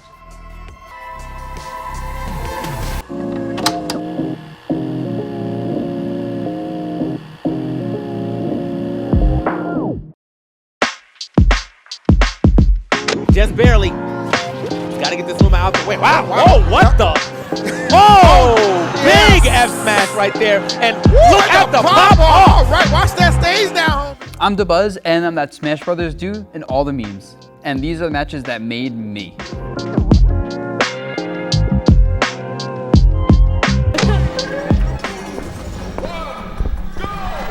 So here we start again, a match I commentated a little bit earlier, and I believe Dabuz took it in 4 games. So throughout Brawl, my competitive career was honestly pretty short, I'd say, because I played a lot online in online tournaments. I didn't really start competing regularly in offline events until like probably late 2010, I think maybe even early 2011. And the reason I couldn't travel was my parents were overprotective. So I started lying to them about traveling to events and where I was going to start going to more events regularly. I'd be like, yeah, Mom, I'm going 30 minutes away to a tournament. And I'd be like in like New Jersey or Philadelphia. I remember once I went to Texas. I flew to Texas for a tournament and a $100 money match. And I told my parents I was going over to Vinny's place, who lived in Long Island, for a sleepover for like 3 days. But they never found it on their own because I was like the good kid that never did anything wrong. King is a player that I think every single person who played Brawl competitively had some sort of history with. He was pretty much the best player in Brawl for like, from the beginning of Brawl until like, I don't even know when, quite a few years. And while I could take sets off of him, he would generally beat me. He knew his matchups, he had his execution. People called him a robot for a reason. He just didn't mess stuff up. Yeah, Brawl was a very slow game, and matches like going into time or close to it was just a thing, you know, that happened in the game. People knew about it. Timeout rules are pretty standard across like fighting games in general, where the person with more percent loses the game in the case of a timeout, assuming both players have the same stocks. However, King had a strategy, kind of go underneath the stage and like not grab the ledge much. You go under the stage and across down on some stages. Like he would basically abuse Mene's off-stage game. So you couldn't let him get a lead. It was just game over. We kind of had a bootleg rule to counter this, which was the ledge grab limit. If the game went to time and one player, but not both of them, had over 35 ledge grabs, they lost the game on the spot. Because otherwise, you could get like a 1% lead, go to ledge, and just keep grabbing it, and that was it. That was game in a lot of matchups. So the idea was, oh, if you kept doing that, you should lose. Meta Knight in particular was a really good character at not grabbing ledge. He used to have stage for a long time without grabbing it. The strategy that myself and Payne came up with was to force King to grab ledge more. Because the idea was, okay, if he's gonna get a timeout lead, we can threaten this alternate win condition. I can take stage control, I can pressure him from places he doesn't want to fight me, and even if I can't rack up residual damage, the threat of residual damage would force him either to fight into me, which isn't good, or grab a ledge more. My plan was to actually make him grab ledge as much as possible. So I was counting the ledge grabs in that match to make sure that if it goes to time, I will win on the time alone.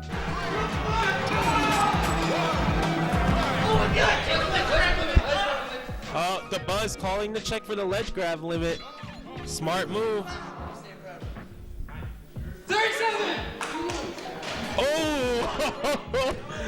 It was really hard to find the right pace of playing that way without giving up too much stage control, without missing opportunities. It's just a really difficult balance to do that successfully.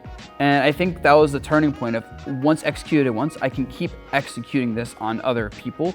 I kind of describe it as I let people lose the game versus me, right? I force them into bad spots, make them have to pick bad decisions, and I plan around the bad decisions they can take in these spots and win on that. Oh, good grab. Grab release and gets hit with the up smash. Dabuz takes it, gives a handshake to Coach Payne. There it is. There it is. As this gameplay, I am surely am excited, guys. Again, winners and semis underway. The first winner of semis. Smash 4 came out when I was in college, right? So I had a lot more freedom. I was very excited to get into it, of course. I saw the trailer with Rosalina, and I saw that character and I was like, I really like this character. She just seems awesome. What drew me to Rosa and Luma in Smash 4, I think, was the micromanagement aspect of multiple characters. So I loved playing Olimar and Brawl because I loved managing Pikmin. During my break between Brawl and Smash 4, I played a lot of StarCraft 2. And I loved, once again, the micromanagement of these giant armies. It's also still just had that like general like defensive playstyle. Like, she walled you out. She like set up a space with like her jabs with Luma and just controlled that. She walked forward, she controlled that space and threatened you to fight her. And if you ran away, she took more space and then you eventually in the corner. It was like the perfect type of character for me. She was a cheese lord. Granted, a lot of characters in that game were. That was a huge up smash for Dabuz there. Getting the first stock against this guy. Oh, no! Oh my God. No. Her one real weakness was she was really bad on defense. Luma dies, you're a bad character. She's very lightweight, she's very tall. So she's just very easy to kill if you make mistakes. But for me, it's like, just play perfect and it doesn't matter. And I had a really good transition very early. I like very quickly established myself as like, I am the Rosalina guy. Reputation-wise though, people hated my guts for my character. Like, people didn't know me. They just hated, oh, I play Rosa and I play her very slow and lame, which, you know, the game developed for her where it's like, you had to play really slow and lame. Was never wanted to really push the envelope, you know. He has a game plan, he's gonna stick to it. And if you're not gonna do anything, then he's not gonna do anything either. Oh my God. Frostbite 2018, I believe my set record with Tweak around this point was his favor. I think especially at that time, he probably had like a few sets in a row versus me. I remember endgame Rosa vs. Cloud was really hard. So going into the set, I had to really build like a specific game plan for Tweak to have a chance. Otherwise, he would have just mauled me at this point, to be honest. The meticulous planning was insane. I remember my friend, he had notes written down with all the different strategies versus Tweak. Like, Tweaks would do this here, Tweaks do this, you should do this, cover this. And like, I remember like looking at that notebook during the set with the handwritten notes we meticulously crafted for him as a player. Honestly, the way this Bayonetta has been playing, you almost think he should just go ahead and main it. Definitely. When Tweak picked Bayo, I think the crowd like was kind of disappointed. Cloud was a really strong character and that was his main character. But Cloud wasn't really like, even though you're strong, it wasn't really lame. Like, he looks cool, right? Like, his animations are just sick. His playstyle is like, he camps limit, sure, and then he just hits you with big sword moves.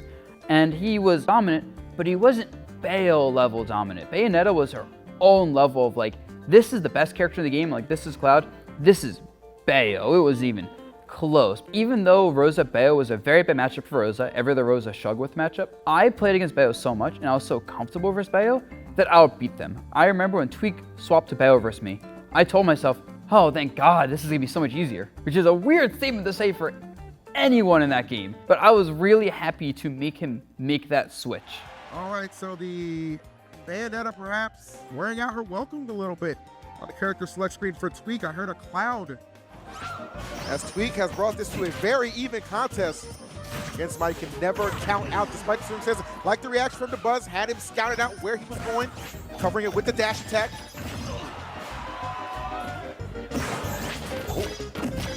Okay, it's a big grab. Oh, no, he gave up the air dodge. He gave up the air dodge, and Dabuz triumphant in his victory. I remember winning that event, and I was surprised to see people like cheering me on. Like, I checked like, you know, the results thread online, and people were like happy I won because I beat the Bayo. They weren't happy I won because I won.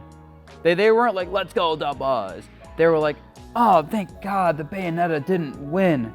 Oh, this game stinks. That was the energy back then. It was like the first time I really had people like rooting for me, kind of, I'd say, because even when I won Civil War, people were like sad that Fatality or T didn't win, right? Like, people were like, good job Dabuz, we want someone else to win.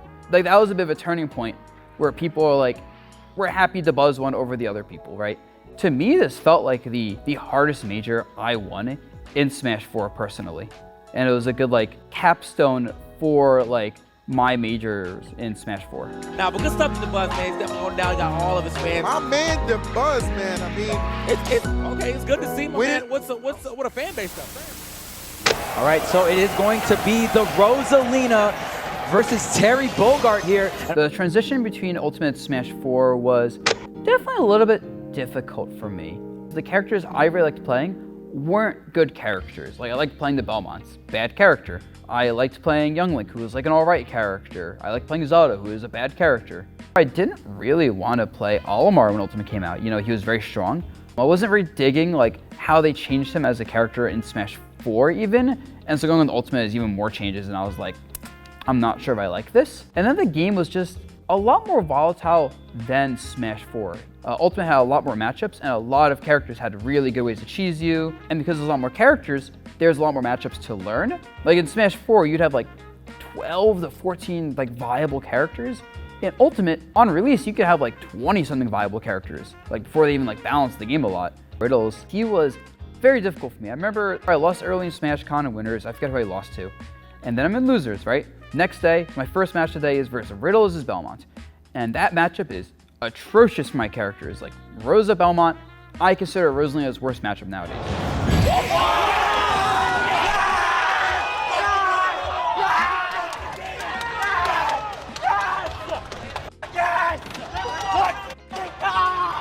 But yeah, I remember losing it. Everyone's like, whoa, like, you know, he popped off. Like, everyone's going crazy. That was a bit of a start of like, oh, I don't want to run into this dude again in bracket. Please don't be in my bracket path. I don't want to deal with these characters. Oh, it's so difficult. Cover! Once Terry came out and we had to play Rosalina Terry, I remember for a long time I thought that matchup was Terry's favor. Terry abused a couple things about her that were really bad. He had a lot of burst options that killed Luma. Oh, he's gonna side B like a flip kick at me. He's gonna dash attack me. He had very good kill power, especially with his go meter when he's 100%. So like, if I don't kill him early, he will kill Rosa at like 50%. So it felt like a very hard matchup. Peeping right there, that fire is right directly in the face. Oh my, he is shimmying him. So the Super Smash Con match you're talking about, at this point I had a history of like, he was just beating me over and over. I run away a lot, that's what I do. And I'll kind of like let people make the mistakes. But I know versus him, anytime I put myself in the corner, Luma would die. I couldn't really accomplish much because I would hit him back to center screen. So my thought process in the set was, I needed to hold forward, take that center stage control, and no matter what, I stay there. I will fight for it, I will trade for it, I will do whatever I can to be there, and I will not back off at all. And that was the big adaptation I needed to make, because once I started doing that, I started being able to put him in spots where I could hit him off stage and set up an edge guard. Gonna be able to catch him with that nair? He can't make it back. The recovery being lackluster, something that Dabuz is gonna know. He forced me to tap into something very different in my play, right? Instead of very defensive, like you make mistakes, it was more proactive, like force positions and like interrupt people doing things. He was one of the few people who I've played in like, 2019 and again in like 2023, right? I've been playing him for so many years in a single game. The character matchups and playstyles have changed so much. Like if you watch that set from SmashCon where I beat his Terry versus now, it's a different matchup, it's a different playstyle, it's completely different. Does get hit by the forward air, another forward air from the Buzz. The Buzz trying to close this one out. 3-1, the power does the up air, it's not enough. The go meter, but it doesn't matter, the up air off the top. And the pop off too, the crowd cheering in the back. Riddles! That was a loser's match, Riddles bowing out.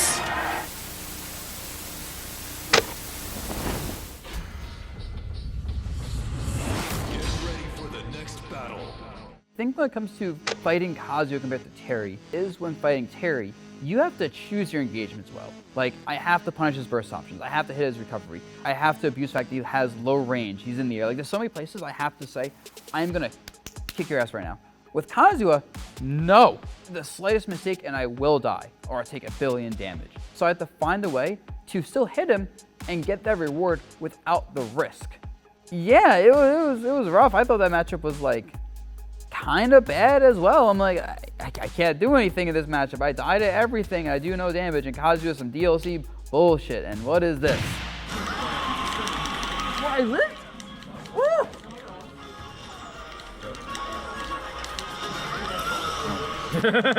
What was a really difficult time for me in Smash. Like I was losing the Riddles a lot, of course, but I was also in Japan. And I got destroyed in Japan my first 2 events. I was like my worst placements ever in Smash pretty much twice in a row in Japan. I got put in loser's bracket early in this tournament, Kagaribi, and I had, I think, 7 or 8 different Game 5 sets. Sets where it was 1 game away from going home. So I remember that specific moment in that set. I was down 1 stock to 3. So I was like 1 hit from death. He was pretty healthy. Oh, that was smart. but he got Oh, rid of man. it. And ladies and gentlemen, this might be the end of the long, long journey that the Warrior Dabuz has gone through. I think I am uncannily calm in most situations, despite like whatever is happening on the screen. I am so hyper focused and like holding in my energy and anxiety that I can really calmly play these situations out. And that just comes from so much experience, right? I've been playing Smash since I was like probably 16 or 17. And I'll say I've been regularly playing Smash like tournaments since Smash 4 came out, so 10 years at this point, I'd say. I'm really used to handling these nervous situations. To me, it bounces off me like bullets off of Superman. Riddles just needs one electric. One electric into the up B will do the Oh, trick. he got no! He's gonna get punched with a 99? Is it enough? Oh! Perfect DI coming out from the Buzz. Oh my God! The Buzz clutches it out. Oh my God, without 3 stocks to 1. So I remember, clutching my way through that, and at the way end, I felt that there was like some sort of like antsiness in him. Like he's a younger kid, right? And younger kids tend to get a little bit nervous and tend to just pick hastier options. I remember that moment. I don't know why. I just knew he will whiff the forward tilt if I do get him. I was like, if I just pick this option now, he's gonna try reacting, he's gonna react too slowly, and he's gonna whiff and I can kill him for it. Yeah, so I did a regular get up and I just shielded. He forward tilt, hit my shield point blank, and he lost the game. Oh, the Buzz takes it! Oh my God, the Buzz! He could have done a lot of things. He could have just backed up, spaced it better. But I think he was really just home for the kill and did not expect to die is the big thing for making that mistake. The Buzz bringing it all the way to game 5 and clutching it out with some of the most amazing Rosa play I've ever seen in this game. All right, here we are though, getting into grand finals. I think he was very annoyed that I beat him at Kagaribi despite us being really chill with each other. So going to CEO, I could tell 2 things. One, I had not want to run into him in bracket. Like I was looking at my bracket and I saw him lose early, and on one hand I'm like, my liquid buddy lost early. On the other hand I'm like, whew, hopefully I don't see him in bracket. Like that was my mentality going into that, because I did not feel comfortable even after winning at Kagaribi in such a close set where I kind of won through like my tenure. Oh no! What? Riddle, what? Handling his business and taking it to grand finals. Yeah, going into CEO, I remember my strategy was I was gonna kind of do what I did at Kagaribi. Shoot Luma out, play it detethered, and just kind of play it as safe as possible. Like small pokes, punishing his overextensions, and then I get 3-0'd in the first set of grands. She can. Goodbye. Just enough to go over the edge. Oh, Scoot. or that, TK. We have a reset. All right, we gotta lock in. He was ready to fight me the way I did at Kagaribi. He was killing Luma when I detethered it non-stop. Like I remember the biggest thing is I'll shoot Luma out, and he would just kick Luma, and I'm like, Oh, jeez. All right, I lost game 1. I told myself, all right, I need to use this first set for data. I need to figure out the positions where I can hit him, where he can't hit me. And if he's able to punish me for picking a fight in this spot, we no longer pick this fight. That option is off the board. And I was kind of figuring out as we're playing all those different spots where it doesn't seem like he has a good answer for this. If I keep forcing this situation, I'll win off of repeating this situation over and over. I'm figuring answers out, and he does not know what to do, and he was not ready for this kind of adjustment. And you'll see that in the sets, where it's like, first I get destroyed, but I bring him closer each game. Dabuz, who finds the up air and is now 1 game away. It's got to feel good because, again, he definitely came from a 3-0 situation, and he has figured it out. The Buzz play, he's playing for the long game. Riddle's getting away from Luma one more time. Oh, good hair. Oh, it doesn't matter. Oh! He's still living with the demons gone. And oh my God! Dabuz wins CEO! Such elation! People saw this one. Like, Ultimate's bigger than Smash 4 and Brawl was, right? People that don't even watch Smash heard about me beating Riddles. Like, my friends that, like, don't keep up with Smash at all, but they're like, bro, we just heard you beat Riddles at CEO. You won CEO, that's a crazy win, bro. Everyone was like, holy crap, Dabuz won CEO, let's go Dabuz. I think CEO is probably my biggest tournament win in Ultimate, and it was through a lot of difficulty, right? Like, a lot of history with a player that was just consistently beating me, a player that was like adjusting to my adjustments. A player that like everyone is rooting for, is up and coming, is proving like he's here to stay. I think for the first time in years, you could say I am favored into him, which is a crazy thought considering like the first 4 years of us playing. So that like goes all these things together probably makes it the most impactful win of all the ones here. I got scared for him. Yeah. It takes a lot to get 3-0'd in Grands, and then the reset happens. To come back with that with a 3-1, he nailed it.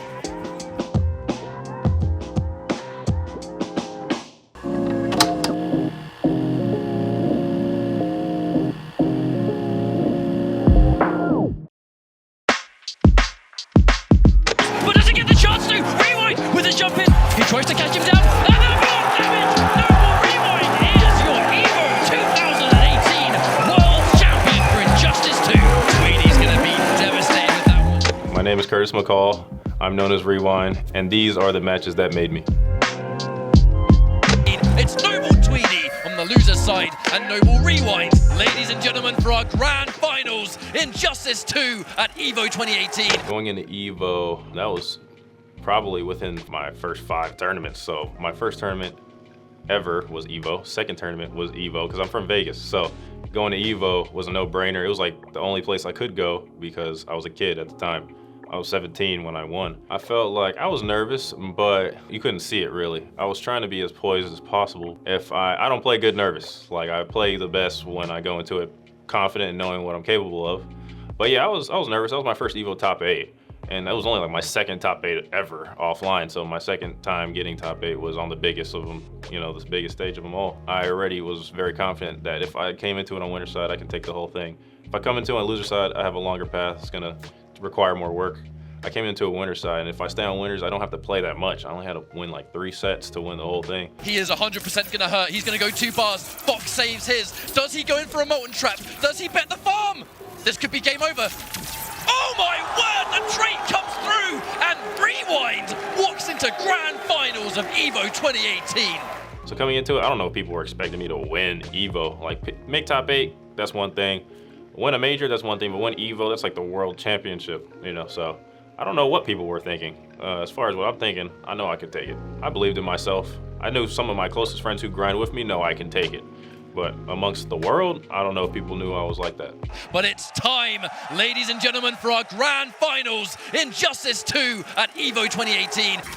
Okay, watch out for the low. Catches the whip punish, but he doesn't believe in it! And the overhead comes through. That could have definitely gone either way, but Rewind scores first blood in the grand final. I knew when I won that scramble, and I saw the frustration on my opponent's face, that he lost the scramble, because I had the health lead, so I was really the one that was supposed to choke that moment. If you fold in a scramble, the whole set could just snowball from there. And I knew this could snowball for him off that first game, you know, and I'm in winners, so he has to reset me. And the thing is that those kind of trades, for Tweedy, it is even more imperative he does not lose them. Because Rewind, he has to win 3 games, Tweedy needs 6. Now it's 2 games to 6. Just like that, off of a final last-minute scramble.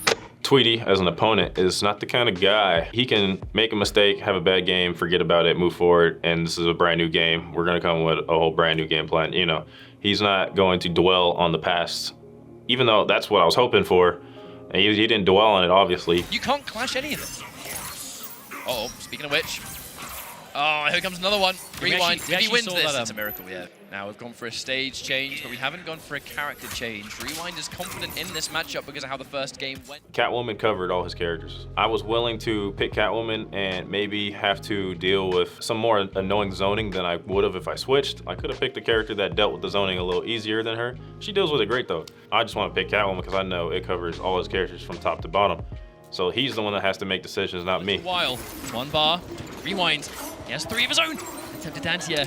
Every hit, this might be it. Tweedy, he has 2 bars, but doesn't get the chance to. Rewind with a jump in. I literally remembered that exact hit that I got to close it, and it was just a jump in. Like, he did something on block, I blocked it, I just decided to jump because at the angle I was gonna jump at, it was ambiguous, so he didn't know what side it was gonna hit on. I didn't know what side it was gonna hit on, but it doesn't matter because I'm just gonna hit confirm it to something where it doesn't matter if I know what side it is.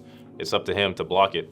And I didn't think he was gonna get hit. So when he got hit, I was like, oh wow, this dude just really lost Evo. And I just really won Evo off a jump in. Every hit, this might be it. Tweedy, he has 2 bars, but doesn't get the chance to. Rewind with the jump in. He tries to catch him down, and the block damage. No more Rewind is your EVO 2018 World Champion for Injustice 2. I don't know. It was weird when you. I don't know if it's for everybody, but for me personally, when I won, it wasn't so easily. I couldn't just soak it in like right away. I didn't pop off really. I didn't really know what to do, to be honest. I felt more bad that I had to beat my teammate for it, and it just sucks seeing my teammate all like demoralized and sad. And, like I didn't even get a handshake until like 5 minutes later. You can see in his body language, but I mean the man of the hour is Rewind, the young blood, showing why the new generation of NetherRealm players. I mean these guys. Yeah, I was just surprised that I did it in such a dominating fashion, you know, at the biggest stage of them all. My EVO Grand Final set versus Tweedy is my most memorable match because that was my first time making EVO top 8 for one, and I actually came out with the W, so I ended up being an EVO World Champion. So that has to be number 1. Woo! Let's go!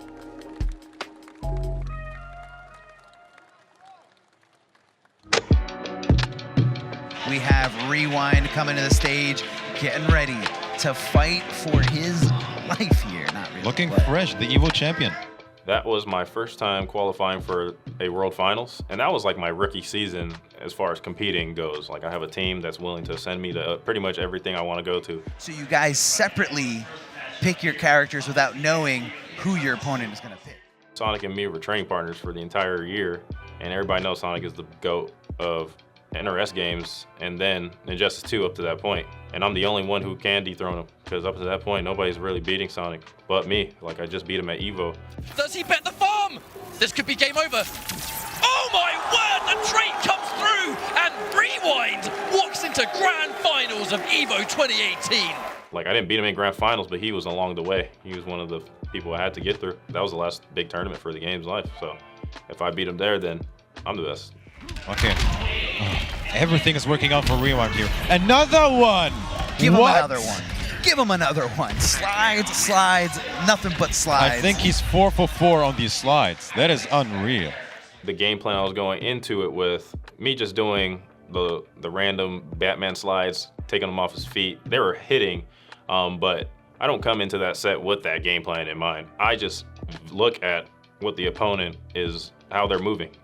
If I see that they're not blocking their feet, I'm gonna throw this at them and see if they react. If they don't react, then I'm gonna realize, oh, he's not reacting, or he's not even thinking I'm gonna do this. But the reason why I'm throwing it at somebody is because it is an unorthodox thing to do. I'm gonna make you think about everything that's on the table, even if it doesn't make sense. I literally asked Sonic next to me, I was like, are you sandbagging? Because I was in a bad time of my life at that point, as far as like my dad was passing away from cancer and stuff like that. In my head, I'm like, I wonder if Sonic thinks I need this money more than they do. They weren't throwing the set. I was just playing that good, and Sonic don't eat that. Don't eat that bread like that. So I'm like, bro, I hope Sonic's not sandbagging, because I don't want to get a victory like that. And I already know that's going to be a conversation amongst casuals if I do win in that fashion. Like, how ironic, like he smoked Sonic like at this, you know. But then Sonic takes 2 games, makes it game 5, and then I lose. I'm like, I probably should have said that. And just like that, Sonic Fox turning it completely around. I mean, this is a whole new person here. He adapted, he understood what he needed to do, and he made the adjustments like a true pro. And now I'm in reverse 3-0 territory.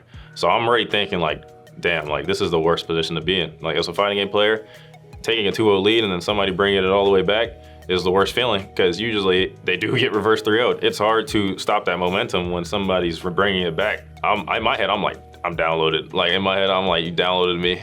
So I'm like, how can I come into this last game? Do I come into it just being completely different? I'm just like, or should I keep it solid?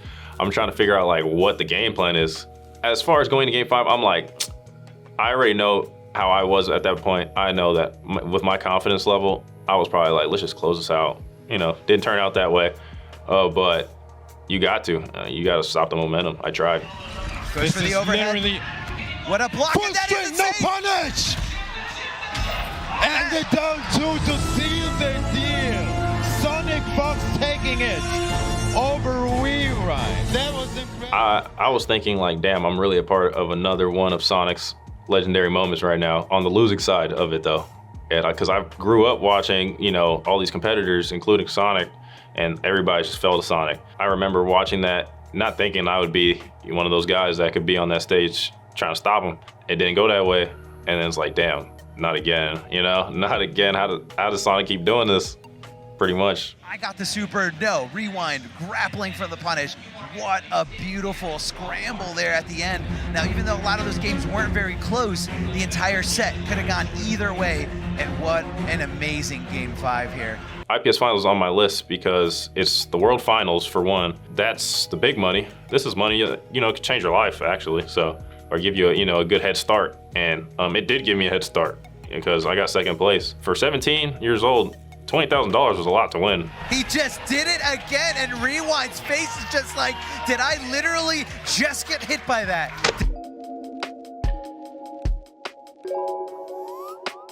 MK11 was the first MK I was really able to compete in. Up to that point, Injustice 2 was technically all I had under my belt as far as a resume goes. A lot of people were thinking I was only Injustice 2 player. Like, all I'm good at is Injustice 2.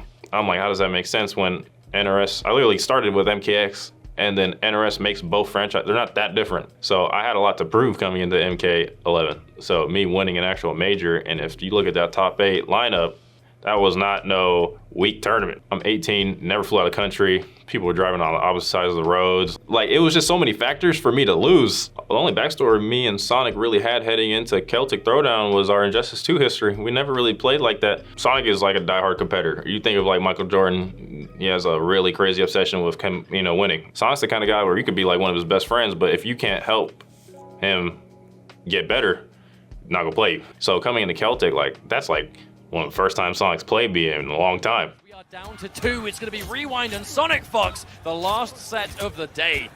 Rewind looking to get those points as much as possible and looking so strong already. Sonic knows, obviously, I'm capable of great things, you know, based on Injustice 2. Like, they know I could push that layer. And Sonic's fresh off winning Evo, like, coming into Celtic Throwdown. Gets one of that punch. It's going to give it away too. And Sonic Fox is your Evolution 2019 champion. So, but Sonic's character got nerfed.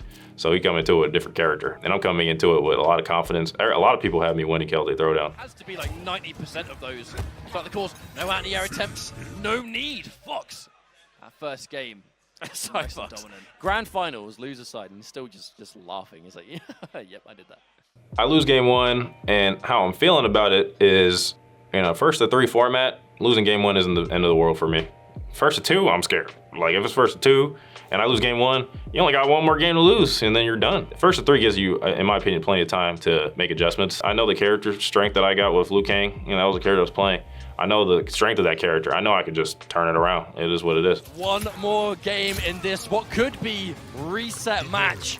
As on the back of that fatal blow that I honestly can't believe didn't kill, but it does scale. That's the thing. I don't even remember what Sonic said to me. But as far as Sonic, is this an attempt to get into my head? I'm not really sure, and I didn't really care because I just didn't feel like you would get into my head. But, you know, maybe it was an attempt to, you know, throw me off my game, like get me to take off like one half of my headset, you know, for a split second and break focus, you know. Because when I am in a tournament, I am pretty like tunnel visioned on what's in front of me. It's like you go deaf and you're just like locked in, you know? Oh, the crouch! Oh my word! He pressed the reset! Mustard at the last minute! As far as pressing the button in game 5 and getting counter hit and then getting KB'd, knowing I didn't have to press and would have just won if I blocked, and it was annoying because for 2, that was my first time playing against a D'Vorah. Sonic's breaking out a character I've never even fought before, and I'm just hoping that like my character's just that good that I can just overcome the lack of matchup knowledge. I do feel like my character, like Liu Kang up to that point, was helping me a lot beat that matchup because I didn't know it. So it's like, okay, as long as I just play solid and, you know, keep them from doing, you know, the dumb things, you can do your little character specific things and I'm gonna get hit probably because I just don't know what you're doing. The game is like pretty new up to that point. I swung on that specific spot that I got blown up for a couple times and it worked. It just didn't work that time. I basically called Sonic's bluff and I didn't work. Like I just swung because I was like, you're not gonna stagger this. Oh my days, Sonic Fox is alive and kicking. That was such a good choice though, Mustard, because if you get counter hit, crushing blow, that's the damage he needed. He bet everything on that. I mean, that string is unsafe. String is unsafe. He knew that Rewind would press the button there. It honestly, it just made Sonic look better than than it should have. Like, I still looked good, but I would have rather looked good smoking Sonic than going down the wire with Sonic. At first, I'm devastated because I'm like, God damn, like, this is how it happens, you know? This is, of course, it's Sonic. Sonic just doesn't want to lie down and die. And this is my friend, right? So, like, I know Sonic, this is how we are in casuals. And on a tournament stage, it's like, oh my gosh, like, I could, in my head, I'm like, I could use this so much more than you. You're already qualified for the finals. Like, I still try to fight for qualification. Like, you're just gatekeeping at this point if you beat me. How can he not be disappointed about that? Like, he was so close, he could taste the tournament win. You can see it on his face. You can see it on his face. He's like, why? Why did I press a button there? This tournament, in Rewind's mind, this tournament should be over right now. Yeah, honestly, as far as the new game plan going into the reset bracket, I was not really coming into it with a set game plan. My game plan was just keep it solid. Don't throw this set away. Like, make Sonic have to beat you, you know, and make Sonic have to think. Oh, wow. The walk down. Rewind just walks up and slaps the man. 2-0 in the reset of the bracket. But I'm going into it like, okay, like, you know, if he tries to jump at me, you're getting anti-air. Like, you whiff at me, you're getting whiff punish. You know, you do something punishable, you're getting punished. Like, you're gonna have to beat me taking some risks. I'm just trying to end this tournament. And a part of that is why the tournament took so long too, because I start playing what people would say up. Like, I start playing like I'm up. Start beating Sonic so dominant after just getting reset so crazy. And then, so now I'm playing in a rush, and I start playing in a rush and start throwing it away again. Confirm. That's probably gonna be enough. Maybe. Does it do damage for the a little bit? No, it doesn't. That's where it's done. And the chip damage. Another time, Sonic Fox keeps himself alive. How is this guy managing to just wiggle his way out of losing the tournament time after time again? Things are starting to crumble, but I'm very much still in the set, and I'm trying to win this tournament. And however I gotta pull it off, and I'm just gonna try to not throw it away. Big hit! That's gonna be, no! Okay, the fireball. I think maybe he expected to be a bit closer to the corner, but does not matter. As the fatal blow confirm is good, and Rewind is going to take the first round, and again, tournament point times whatever number we're on right now. I've lost count. That was the most ridiculous set I've been a part of till this day, probably. Yeah, that was just like everything that could go wrong did for both of us. Every time, like, you're just like, no way, makes the comeback. I'm smoking Sonic. Sonic's like reverse smoking me. I'm up 2-0. He comes back, makes it 2-2. Oh my god. Oh my god. Sonic Fox! Sonic Fox! Button after button, and he's back in the tournament for another time! But could it be even more even? This is reset point, 2-2 both times. No fatal blows. So many crushing blows off the table. Like, I went around, they went around. I'm like, oh my gosh, like, I've never had to scrap like that, for real. Fox needs to make a comeback, and he has to make it right now. And there it is, Rewind from UYU after time and time again. Finally manages to seal the deal, and Sonic Fox drops, and Rewind is your Celtic Throwdown 2019 champion. No, it's definitely a big perseverance moment, for sure. I've seen people fold being on winner's side and getting reset by Sonic and losing, and just because they couldn't stop Sonic's momentum. They couldn't handle the pressure. So I look back at that set like, okay, like, I've shown that with my back against the wall and I'm throwing this set away somehow, I can still win. It's a big moment for me going forward, knowing what I'm capable of. So me being able to fly out of the country, out of my home country, into foreign territory and come back with their trophy and their currency, you know, was a big moment for me. I'm not just an Injustice 2 player, and I'm not like a one-hit wonder. Like, 2018 wasn't it for me. Like, I'm gonna be here for a while, giving y'all a hard time. I didn't get a chance to see moves, but I'm sure we'll see them as the match begins. And it'll be Cage now for Rewind. I, for one, never flew to Ukraine before. So Ukraine was a very long journey for me. It beats Celtic. Like, Celtic up to that point was the first I've been. And then we played just like doubled it. It took me like 16 hours to get there or something crazy. I had to catch like 3 flights there. Like, I had a 10-hour layover in Houston, Texas, and then I had a fly to Turkey, had a layover in Turkey, and I finally landed in Ukraine at like 2 in the morning. So as far as that distance, it plays a lot into not just the jet lag side of it, but just like, I'm constantly thinking of like, I better not have just flown all the way over here to lose. And I went down versus Arn Kratos. Like, I just grinded round robin. Like, that was like a multiple day event. It was like a 1-week event. And then A lot of it was media. So a lot of it, you're just kind of building the nerves within you. Like, you're just like doing this, you know. We're at cameras on us, interviews, a bunch of pictures being taken. And I'm just thinking like, I don't want to do all this just to lose. So we do round robin, and round robin is how you determine who gets the top 8. Like, that's how you get your picks for top 8. Didn't have the meter. Fox did not have the meter in time, but it will be a down 4 to close it out. That's the Sonic Fox way with Joker right there. That was ridiculous. I got reverse 3-0'd by Sonic in winners and got sent to Arn Kratos. And I know Arn Kratos is a really good player from Russia, and everybody knows Arn Kratos at this point because Arn Kratos went to a tournament named NEC, gets 3rd, only behind Sonic and Ninja Killer. Shang Tsung kick, now a chip territory. It's Sonic goes to losers, and Arn Kratos has done it! He did it. He did the unbelievable, knocking Sonic Fox into the lower bracket as this first round in this top 8. Absolutely incredible. I know what this guy is capable of. He's not any slouch. Like, I can't. Even though Arn Kratos also, we're meeting in losers bracket, so obviously Arn Kratos just lost 2. So we both coming into it off of L. When you're at this tournament, of course, they have like a room where there's a bunch of setups and you can get casuals to practice, you know. We didn't think we would ever have to play in the bracket. Like, not with those stakes. Loser goes home. We didn't know we would have to be in that situation a couple days later. We were just playing thinking like we may or may not, we probably won't play. And we knew that. So when we saw we weren't in the same group, we were like, oh yeah, let's play. And I played it with Johnny and I'm packing Arn Kratos up. I'm thinking like, this guy is godlike. I just watched him at NEC smoke everybody. I'm playing it with Johnny and Johnny's like, not like a 50-50 character. I know if you lose to Johnny in MK11, you're like really losing, you're getting outplayed. Because Johnny's not mixing you, he's not making you guess. He's just capitalizing off you making mistakes. After that set, I'm watching him play casuals with combat. So I'm watching him in combat practice on the side for hours. So that's why I picked Johnny, because I'm like, I just beat him in casuals. You try not to let casuals dictate your picks in tournament, but like it's hard not to like, I've done that my whole career was play people in casuals and I'm like, oh, he struggles with this. Like I'm picking this if we run the bracket. Arn Kratos kept labbing that matchup on the side and at a certain point, combat did tell me like, dude, that dude cannot be opened up by Johnny like anymore. Breaks away before more damage can be done. Another, you know, one thing I will say for Arn Kratos, oh my goodness. The only reason I picked Johnny twice was because the first game was actually not that, I could have won that first game. I barely let that one slip. And that's when you barely let a match slip, you're usually more prone to play that matchup again and just play it right rather than switch and like maybe get smoked. I think we're gonna need a little bit more of a different game plan with those cancels because the throws have not been working from it. I mean, he finally gets one, but it took like God knows how many, but escape failed again. And more health back. The man is just feeding from your soul. Hang on a minute. Go for it. Oh yeah.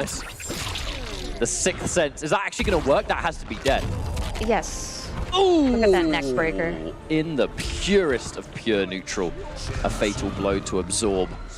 He has been doing that for a year and a half. I wonder if we'll see Lou, the swap to Lou. I'm down 2-0, and I'm just looking at the character select screen like, what do I pick? Because Arn Kratos was playing Shang Tsung, and that was the best Shang Tsung in the world up to that point. Like, I got Shang Tsung experience, but not at this level with these variations. He's reacting to everything I'm doing, and I'm not reacting to everything he's doing. So I'm like, damn, I'm about to go out in 7th place. You know, I just did all this for, I have to fly back with that on my mind. Out of total, but this. Do you see what I'm seeing? Yeah, I do, and I saw Rewind rock Kano yesterday in the Pocket Clash, but this variation's kind of filthy. It's got a lot of set play, it's got unpredictability, and if you need to make a reverse sweep, Rewind's about to go ham right now. Mark my words. And I pull out Kano, which is the first time I ever pulled out Kano in a tournament ever. Nobody's ever seen me play Kano. And only my stream has seen me play Kano. Like, they've seen me play Kano casually on stream, and they know that my Kano is dangerous. But if you're not in those streams, you don't know I play this character, let alone that my Kano is dangerous. There was a Kano that was supposed to be the best in the world before me. His name was Biohazard. He was a Kano specialist from the beginning of the game's life, but never really saw success with a character like that. The best Kanos at the tournament didn't do well. I pull out Kano and give Kano the biggest spotlight he's ever seen as a character. Uh-oh. Oh, this is gonna be big damage. This is going to put Rewind on the board. Yeah, he goes straight to fighter select. If you need to make a reverse sweep, and Rewind has always had low-key a really good Kano, this is the exact variation where you can go, you know what? let's just go in. So Mortal Kombat 11 up to that point had introduced a new patch called where it enabled you to create custom variations. Before that, they had preset variations where Biopool wasn't a move that was a part of the character's move list. So when custom variations were patched into the game, you can basically put together moves that you couldn't put together before. So I basically added Biopool to my toolkit. I got that whole idea from some random guy I fought in stream. I was fighting this guy named Galloping Sumo in my stream chat. I have this thing called Sub Sundays at that time where like, oh, I play all my subscribers first to 3. A lot of the people that want to play me, this is your chance to play me. Galloping Sumo, he's playing Kano and he's playing the variation I played in tournament. And I'm like, this is stupid. I'm playing it and I'm struggling. I'm like, I know this guy ain't better than me, but like, I don't know what's happening. And I'm asking him questions. I'm like, can you get out of that? He's like, no. I'm like, what is that? And blog? He's like, plus. I'm like, damn, okay. So this is cheap, you know? So I picked this up and I'm playing casuals with it. You know, this is just like one of my demon pocket characters at this point. It's like characters in my back pocket and became one of my mains though. After I saw like, oh, this character is really good actually. It's not just like a gimmick. This is like, people could struggle with this. From that kind of high launch can be tricky to get the consistent timing for confirming to the Biopool. Cross up. Rewind, this is not the execution that we're familiar with seeing. There's the whiff punish though, the Biopool does manage to get it this time. Oh my goodness, and he interrupts the fatal blow as well. Biopool makes it so you kind of have to freeze in place and not move. And I like that because when people freeze in place, that means they're not running. And if you're not running away from me, that means, and Kano's a character that wants to get in. So now you're worried about this move that can randomly just hit you out of nowhere. It's like 13 frames, it's not reactable or something. That move is what made my character special for me in specific, thanks to somebody in stream chat. But on Kratos, he needs to do everything perfectly to avoid the Kano ball! The win coming out at the last minute for Rewind. That Kano, the secret weapon. I pull it out and I reverse 3-0. Like, I'm just like, he doesn't know what the matchup is. And I didn't pick it, hoping he didn't know the matchup. At that point, nobody had Kano experience. That was huge for me because I actually popped off a little bit when I won that. Even if they do know the matchup, the character's really good. But if you don't know the matchup, you're guaranteed to lose. It's one of those type of characters where like, if you don't know this matchup, you lost. There's some characters where you can like beat them not knowing the matchup because they're not throwing anything at you that's like super crazy. Kano is a crazy character and he's always in your face, like swinging at you and spitting on you. And you're just like, you know, if you can get steamrolled and just lose like that, you know, so that's exactly what happened to a lot of people. Don't even, before you even can blink, health melted. Deletion.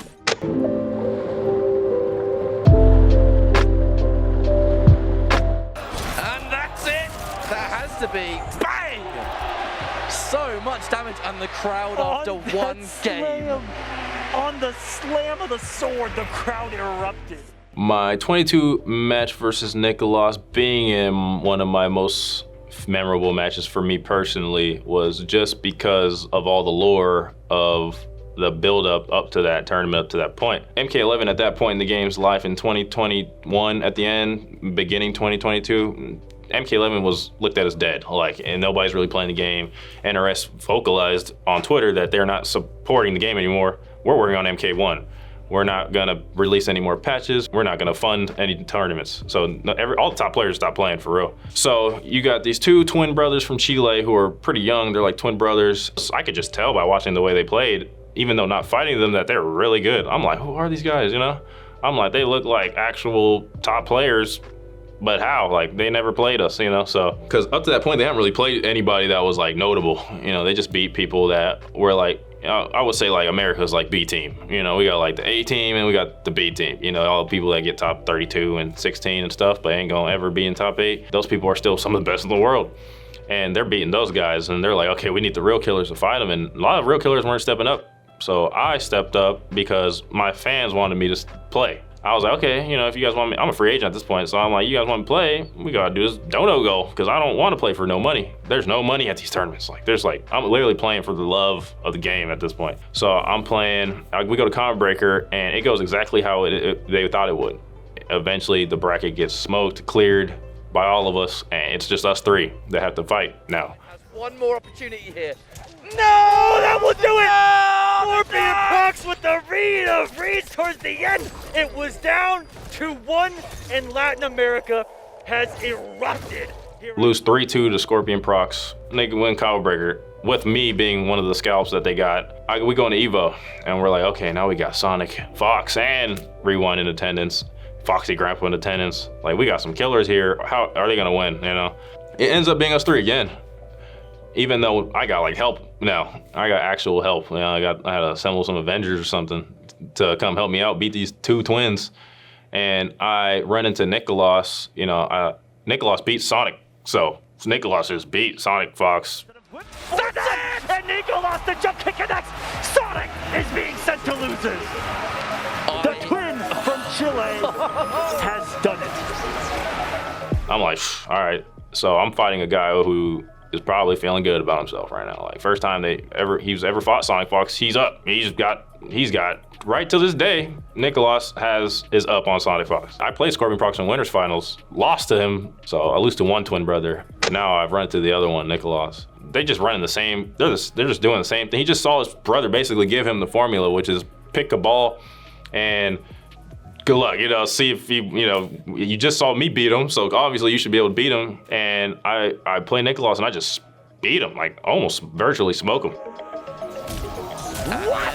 Oh my God! Not enough for the kill, but one of the greatest pickups I've ever seen in my life.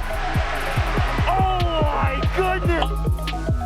So that pickup and the commentators referring to as one of the greatest they've seen in their life. All right, so that's a little biased because the guy who said that is a Kotal Comp player. I just saw the moment and I was like, I need the hit, so I'm gonna just try to pick this up. Like, see, I just saw the way the hit reaction went. I was like, I think I could get this. Now I just made it to like where it's either you or me, you're gonna win it. He's out of the picture.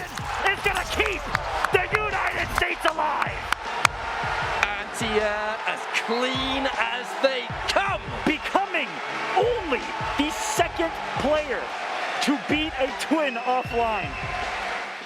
So I beat Nicholas in hype fashion, and that was probably the biggest crowd pop I've had in my career as far as beating somebody. And that was very unexpected because up to that point, nobody's ever eliminated one of the twins.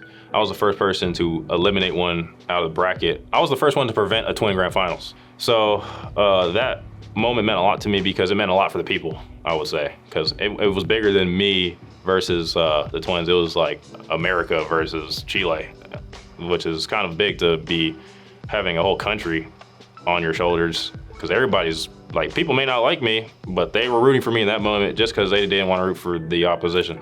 So that's why that set's in there. I think winning Evo is still number one. Winning Evo, even though, in my opinion, getting second was more hype than winning, just because the game and the lore. There was no real lore behind me winning Evo. It was just, oh, this dude just randomly came out of nowhere and won Evo. You know, the storyline really does make it what it was. So, but I still think winning Evo, you take my Evo win out my resume is still stacked, but that Evo win is just like the cherry on top. I've shown that I could win the world championship. I've shown that I could be the best in the world at least once, you know, like not a lot of people could even be the best. Like a lot of people could be consistent and be like one of the best, but to say like, oh, okay, I touched the top of the mountain, that's as top as it gets, in my opinion, winning Evo. Evo is a tournament that still gives me opportunities, you know, till this day, even though that result is a fossil for me at this point. So winning Evo is still the most memorable personally. I appreciate you for going down memory lane with me, and those were the matches that made me.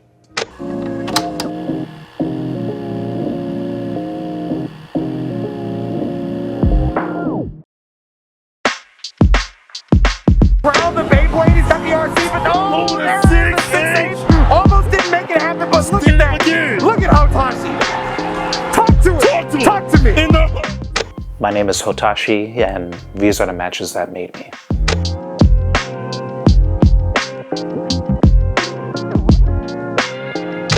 So yeah, once again, Teresa here from Tokyo, Japan, one of the best jam players in the world.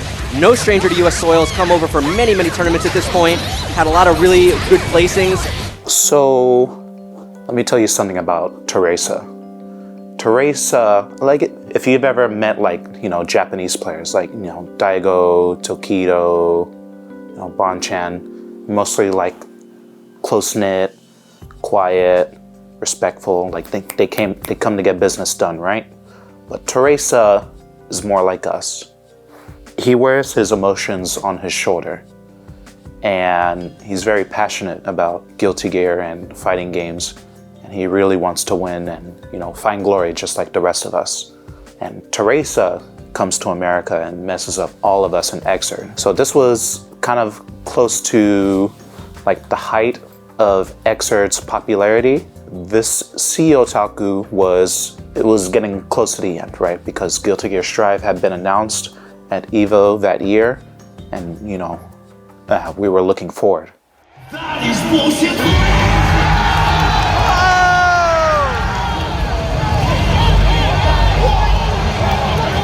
It was me and Teresa in winners finals. We both beat everybody, right? I can't remember the last time I beat Teresa. This winners finals, it was like so intense because Teresa was really feeling the pressure. Hotashi was ready, he's feeling it! Alright. Alright, it looks like Teresa's kind of having like some issues dealing with Hotashi's pressure and the pressure from the crowd as well. Hotashi is feeling it 100%. So, and this has happened a couple different times. I got the headphones on, I'm like, oh my god, what was that? When people are really, really under pressure, like, you know, humans tend to do extraordinary things, or sometimes weird things. And sometimes they break under the pressure, right? Like, you work your 9 to 5, and you just can't. I mean, there was one dude, I was working like IT at this like little computer shop, and my coworkers were giving me so much trouble, and I punched a hole through the wall. Like, the pressure is really on, right? It happens to everybody. But when I see it coming from somebody right next to me, even that takes me, it really was a shock to my system. And we were almost completely evenly matched. I think it went to like game 5, and I like barely lose, and then Teresa, I don't know, he, it was like something out of Dragon Ball. He like slams the ground like he had like just won the tournament. Doesn't get OS. Oh my god! Ryujin! Could OTG jump block on the jump 2K! Hotashi still alive! And the jump 2K closes it out! And Teresa explodes! The crowd... Even though, you know, I was like, you know, good games, well done, I knew I was gonna come back in that grand finals. And grand finals, oh my god, the drama. As everyone knows. He's trying to focus. He's trying to think of what did I do those last 3 games, and let me not do what I was doing those first 2 games. I mean, he could just like psych out Teresa again and then just run it back again, and then just do it again. Yeah.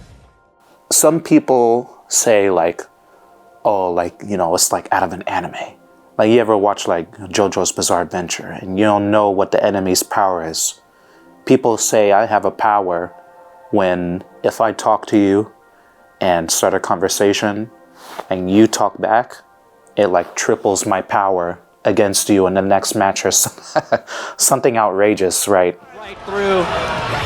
And you love how he went from one side of the screen to the other, still wall splatted, still got a full confirm. There was a time when, you know, I was serious about winning, and then, you know, like, you win enough grand finals or top 3s or this or that or money matches, and you gain enough respect, all of a sudden, to me, winning or having like that killer instinct, like nothing matters except for winning, don't talk to me, like, this is not something that matters to me.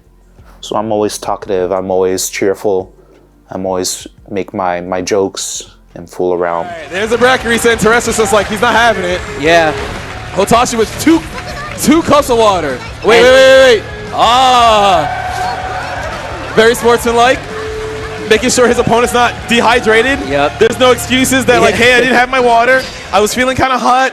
Hotashi's like, I want you to be at your max comfiness when I beat you. So when it was like a whip, like a cameraman. I was like, I turned in like 1 or 2 games before, like, can we get some water? Because it was been a long set, right? But the water was not really for me. It was for Teresa, because I knew Teresa was going through it. And Teresa is my friend, And I was getting really, like, when we were going to the reset, I was like, okay, let's get the water, because I don't want him to, like, pass out or something. I was serious. I'm really looking out for him. I'm not trying to, weaken him or anything like that. He makes this expression that's like he drinks the water and then he got poisoned. He's like, ugh. Like, it was so funny. That's just how much stress he's going through, I guess. No, OTG. 2D knockdown. Let's see what happens here. Hotashi doesn't fight. And Teresa closed it out and the crowd erupts. I think during that last scramble, Hotashi thought the grenade would explode, giving him the combo, and he would have won. But winning, what is winning? Winning for me is just glory. Win or lose, ride or die. Yeah, I don't have to win. I just want to be there in that moment. That's all I want to feel. So to me, I had already won. Yeah, the money's nice, but whatever. That's what jobs are for.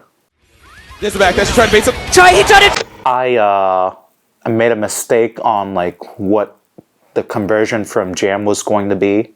I had kind of like lost my head a little bit because that counter hit, it's like shell shock. Like, oh my god, I got hit by this crazy, like the move where she flies across the screen and she kicks. That move is a DP move. Fully invincible the whole way through. If you get hit by it, you're probably gonna die in one hit. I'm gonna be honest with you. It was the last round, and I didn't know what combo was gonna come. I didn't know if I was gonna die, like anything. I had bad burst all set, and in that last moment, it was no different. It happens. Mistakes happen. Oh, it's over! Teresa takes it! See Otaku 2019! I think it went to like game 9, game 10. And even I was getting stressed out because Teresa was screaming. Like you could see the sweat coming off his forehead. Like it was intense. This is very memorable. This is definitely one of the best matches of Exert, and people talk to me all the time about that. Oh man, I love that match against Teresa. It's like, even though I didn't win the tournament, I felt like, I won something. That's what really made it for me as a fighting game player. Like, I don't need to win. I just want to be, part of it, part of the spectacle. Teresa is your champion! Teresa takes it over Hotashi in an extremely close set. And the crowd is chanting for their champion. Yo, everyone's standing up. I don't think I've seen so many people get hyped for Teresa. Teresa just basking in the glory right now. Oh God. Rejected. Oh my, dude, instant kills are invincible? Instant kills are invincible. What the hell's with that guy? So this is gonna be old in Exert lore. Maximilian was playing, video games on a stream as he often does. He had a netplay lobby open in Guilty Gear Exert, and Max loves biking, Max loves Guilty Gear, and he was just taking, viewer battles just from anybody. Anybody can join, which is, a luxury given, it's hard to just play with streamers nowadays, right? So I joined the lobby, and I played this character called Elfel Valentine, and I was really good. And I suppose I inadvertently bully Maximilian, who is just like, a serious enthusiast, but not like a serious player, right? So I beat him up, I instant kill him. I wasn't intending on making him feel bad or trolling him. I just wanted to play my one match and then go, right? So I do, I instant kill him, and then I leave, and he's like, whoa, what was that about? I got instant killed, and then he left. How did that work? My God, look how hard I have to work for my damage. Sweet Jesus. I deserve this. I deserve this for playing this game. So then there's another player that sits down on the net play cab after me, and it's a Slayer player, and that really sets Maximilian off like crazy. But people don't remember that. They remember me instant killing them, and then for some, like, they missed the part where, you know, the Slayer player makes Max angry. So it's me who killed Guilty Gear, because that's the clip that survived, right? If you look at, you know, search on YouTube, Hotashi killed Guilty Gear, or IK Maximilian, you'll see the clip, right? So that's where the story killed Guilty Gear came from. Wow. Well, I didn't even think about that. 2018, 2019, 2020 didn't happen, obviously, and now in 2021, 3 straight years, you and I are commentating a Sonic Fox Grand Finals at Evolution. That's how you know they're good. But here we go. Grand Finals, Guilty Gear Strive, Evo Online 2021 Grand Finals. Sonic Fox enters Evo Online 2021. They had been at top of the scene with Leo Whitefang. They were no slouch, period. One of the strongest. I make it to Grand Finals against them. And I know a lot is on the line, because if Sonic Fox wins this, they're gonna talk trash forever. Sonic Fox did not like Guilty Gear Strive Season 1 very much. How they didn't even like the game, they didn't even care about the game, yet they still came to our game, our scene, and beat all of us, right? So I knew I had to do something. It was time for Nagoriyuki. I had to believe.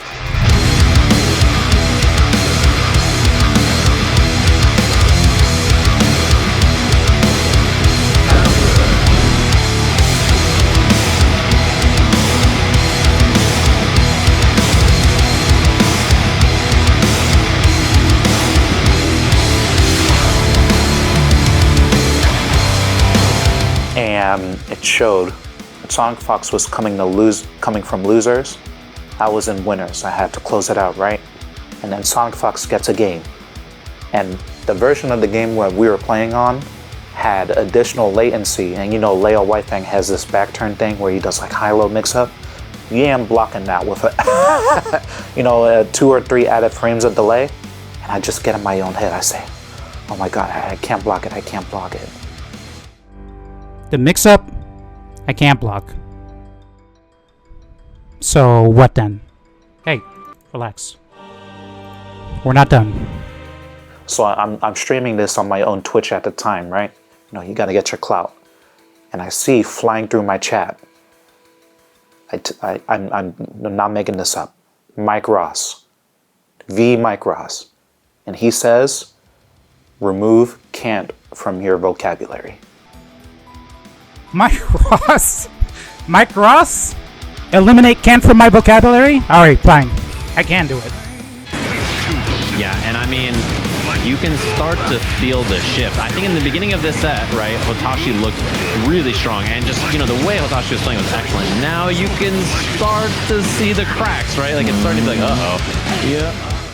And after that, I clean it up. I block the mix, and I take out Sonic Fox. Looking for the Beyblade. The Fugio backdash! Had a chance! How did it work? That was it! He could have just hit the backdash, but now they have a chance. Sonic Fox with offense here has meters. The backdash from Hotashi! You know, the social climate of the scene would be very different if not for me winning that set, right? And then after that, I guess that's what kind of made me as a content creator. I was able to get so much viewership, so much, you know, aggregation that I was able to quit my job and take streaming and content creation full time. People loved my energy. I got a sponsorship from like Moist Critical. Like everybody saw that. I saved Guilty Gear. It's a joke, but I mean, kind of. Pow! Tell them what you think. Tell them what you think. My son just rocked out the Evo 2021 Championship! It's the only reason why I can do anything. Getting into this before then. Look at that. No coast, no kings. The combo breaker. They know what's good out here. We talking about the Midwest. I'm sorry, the Mid-Best. The best tournaments out here in this area. So you don't need to come through and come through correct. I've been playing fighting games for a long time. Mostly as a casual. But when I heard that Guilty Gear Xrd was coming out in 2015, That's when I decided to take it super, super serious. And I would train, learn combos, learn setups, watched footage from Japanese arcades and I don't know, whatever 88p, whatever pixelated nonsense they had. I was there watching, training. And my character, Elfelt Valentine, she was a brand new character. So I had to make all my tactics, all my combos from nothing. But there was somebody else in North America playing her, Lawsoul. And Lawsoul was also an unknown factor. And that's when we became rivals. Because I was very good with Elfelt and at Xrd, but Lawsoul was better. Lawsoul would win the tournaments. Yeah, and the high was too telegraphed, gets the burst hard baited, and Lost Soul is your CEO 2019 Xrd champion. Lawsoul would beat the Japanese player. He's got him now! He's got him! That is it! Lost Soul with the upset eliminates Nage! Lawsoul would do this, Lawsoul would do that. So what do people say? Oh, Lawsoul's the best, Lawsoul's this. Hotashi just sits in Lawsoul's shadow. For years, I dealt with that. That's the storyline of, that was a big storyline in Xrd. And there was a time when I was the better Elfelt, Lawsoul was the better Elfelt. It took me more time, but I would say by the end of Xrd, we were pretty equal, right? So going into Strive, this was year one. Lawsoul was still playing Strive, very good, not the best, still a threat, very much so. And then there's this character that came out called Happy Chaos.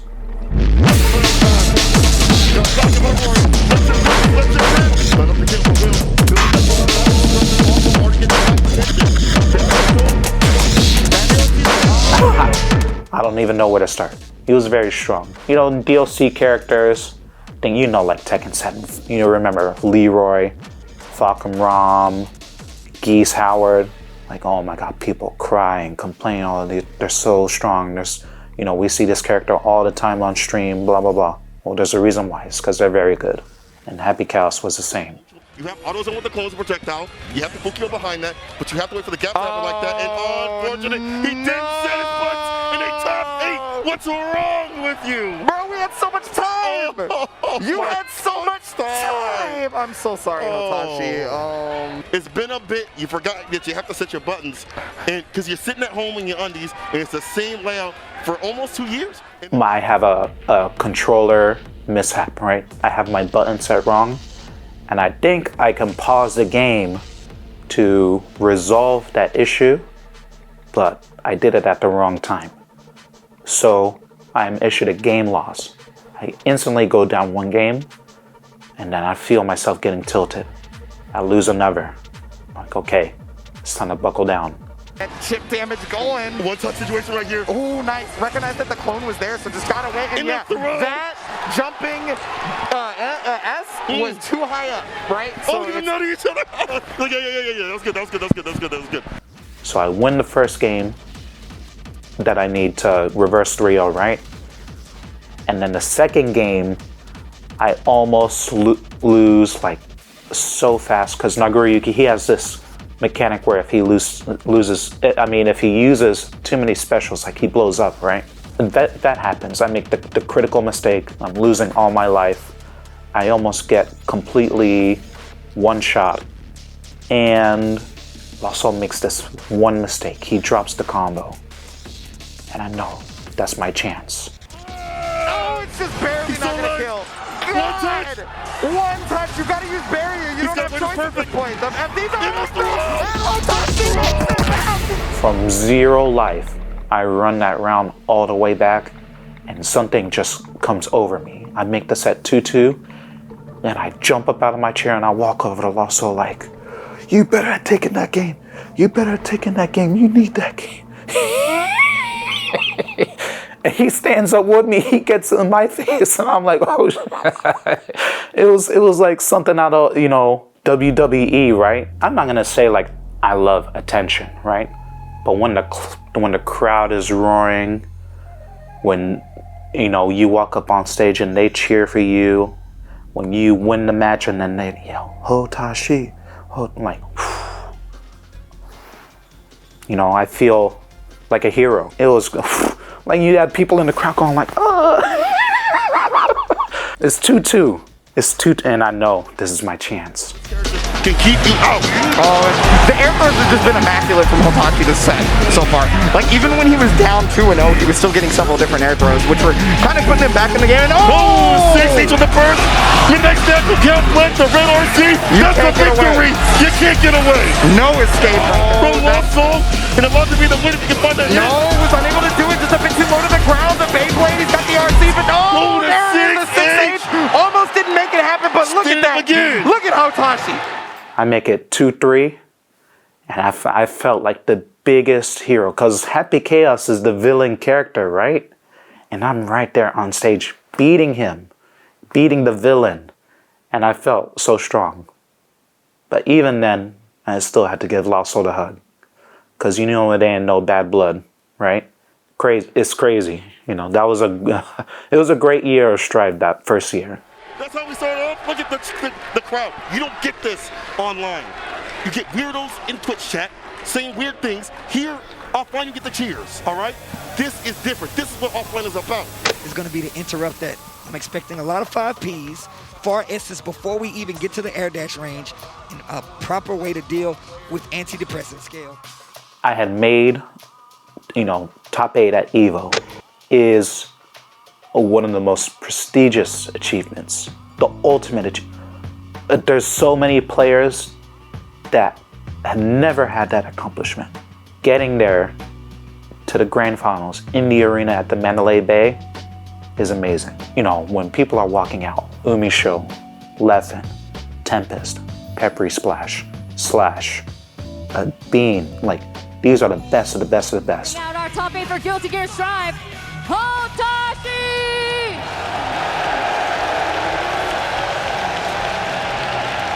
I was the one who was cheered for it above all. And that makes me feel so amazing, you know? It feels earned. There's another amazing player that I forgot to mention in that top 8. Daru. Daru is the best. Daru is a beast. Daru is somebody who I have never beat.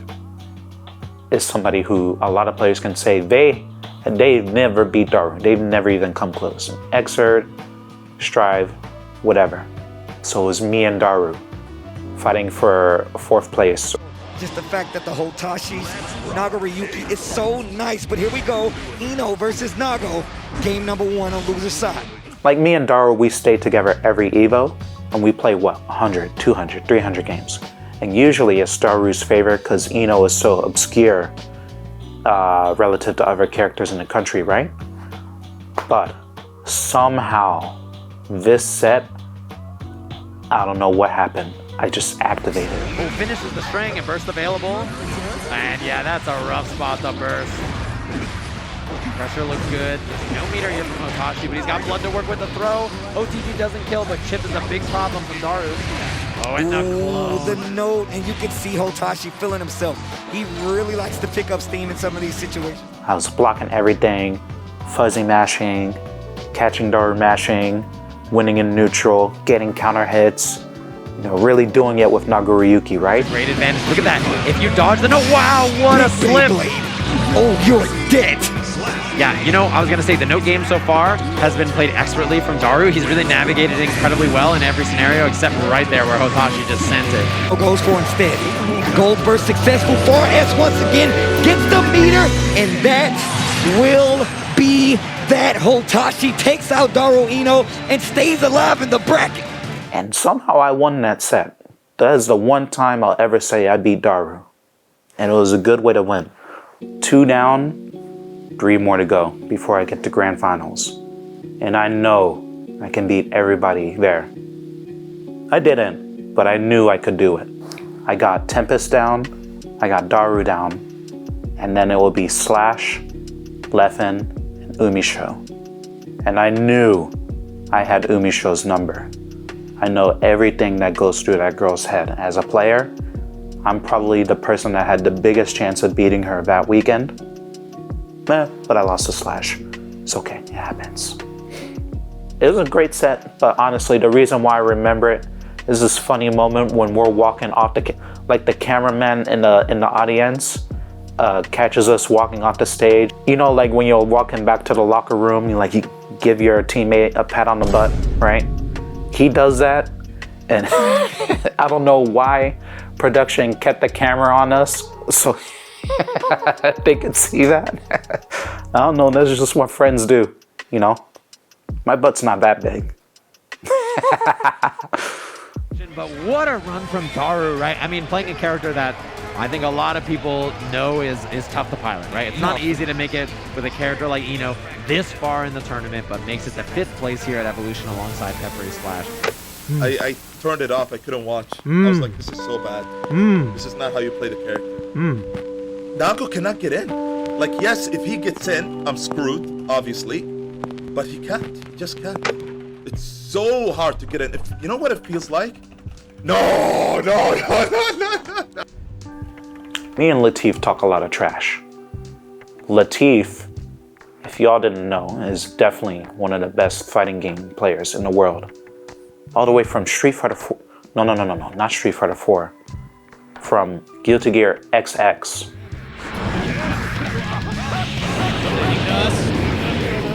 That's an overhead, right? Yeah, that's an overhead, and Steve takes it. That's a perfect, isn't it? Looks like it.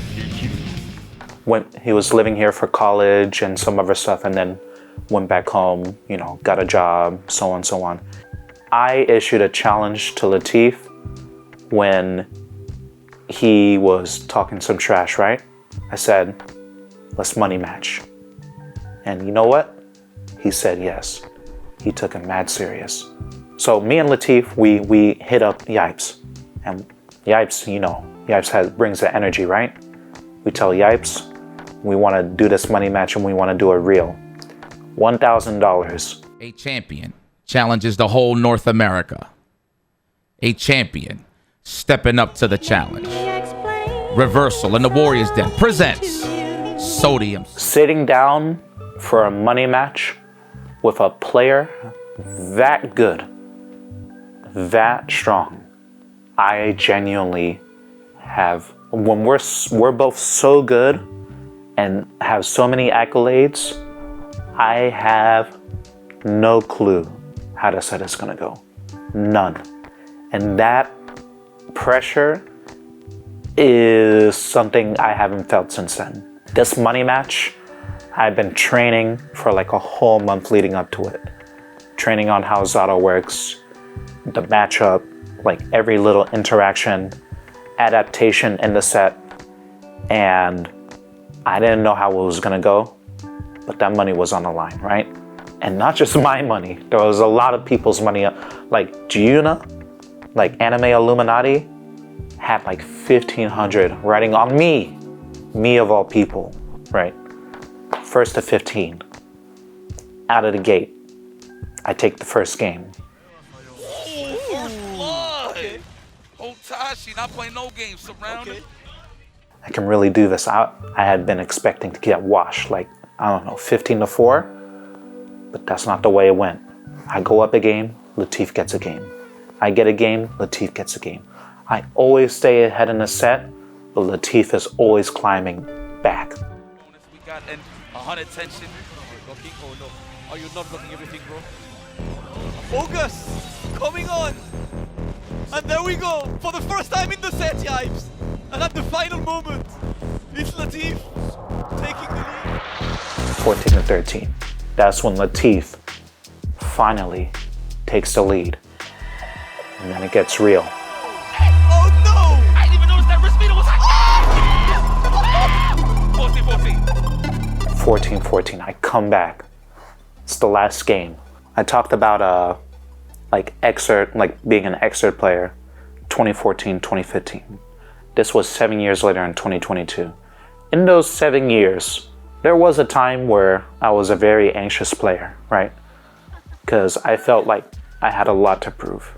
You know, nobody knew me in the scene. Nobody respected me. Nobody respected my character. Nobody respected my tactics. Not even people at my locals respected me. So when I'm playing in tournament, or when I'm playing, you know, for money, I don't get nervous. The nerves don't happen to me. They don't exist. I literally have iron nerves.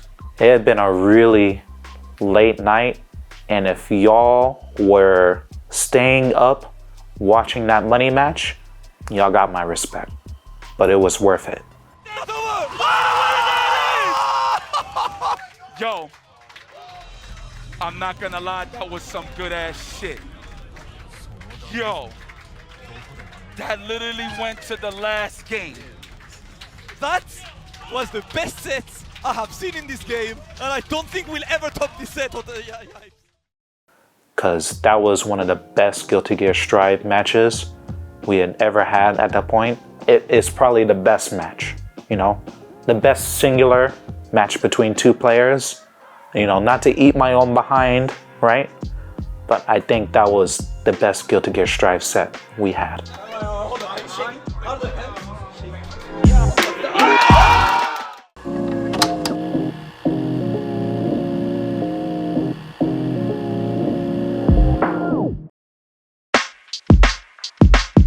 He can be champion in 5 seconds. He's got the lead. He's got the lead. He's gonna do it. In 3, 2, 1. Lee is your Tekken 7 champion at EVO 2022.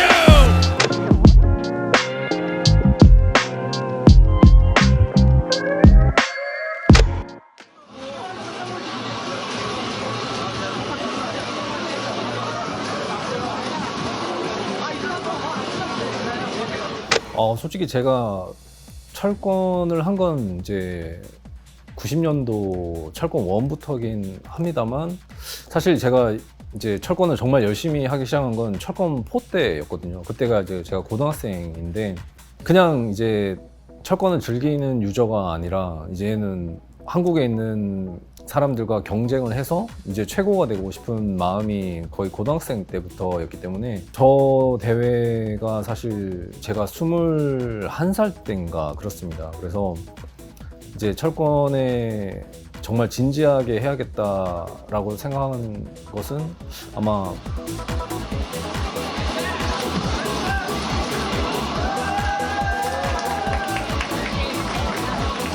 저 영상은 이제 제가 철권 5 때 이제 우승이라는 걸 처음으로 해본 대회인데요. 이제 그 대회가 사실 저라는 이름을 굉장히 이제 알려지게 된 대회입니다. 왜냐면 사실 그전에는 그냥 제가 그냥 브라이언 퓨리를 잘하는 선수였지만, 이제 대회 우승을 하면서 이제 한국의 고수 중에 한 명으로 좀 알려지게 되었고,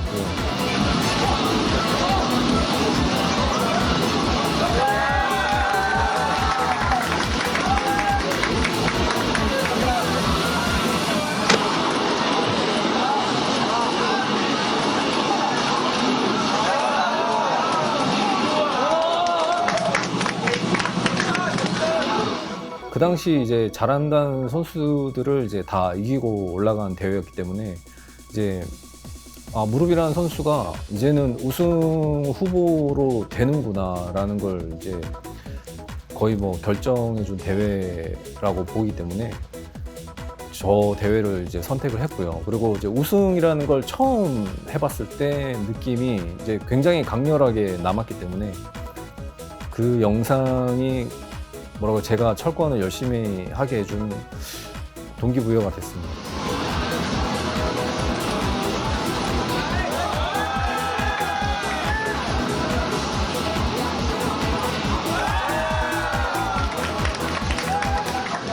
야, 철권 열전 내일은 어디냐?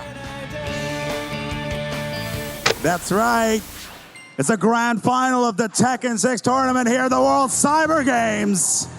It's actually going to be amazing. We're going to have a great time here. We do have Ao going head-to-head versus Knee right now.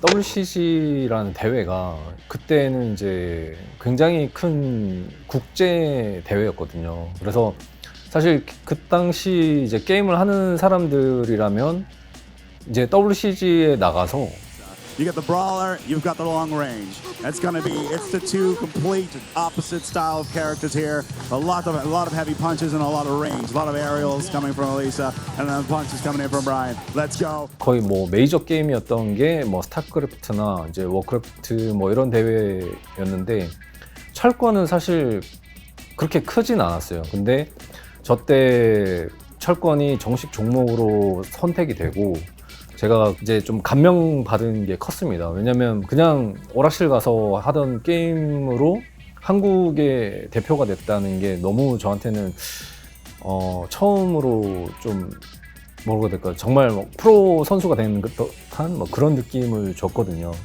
그래서 There it is, the low kick. Calm, cool, complacent. Just make it happen. You don't need to do anything special in favor of your knee by using Brian. 그래서 이제 국가대표로 나가는 것도 좋은데 이제 처음으로 저기에서 이제 우승을 하면서 There it is in the middle of the arena. Oh, knee! Oh my God, there's almost no help remaining. He's got he needs to do something here. Knee's so close!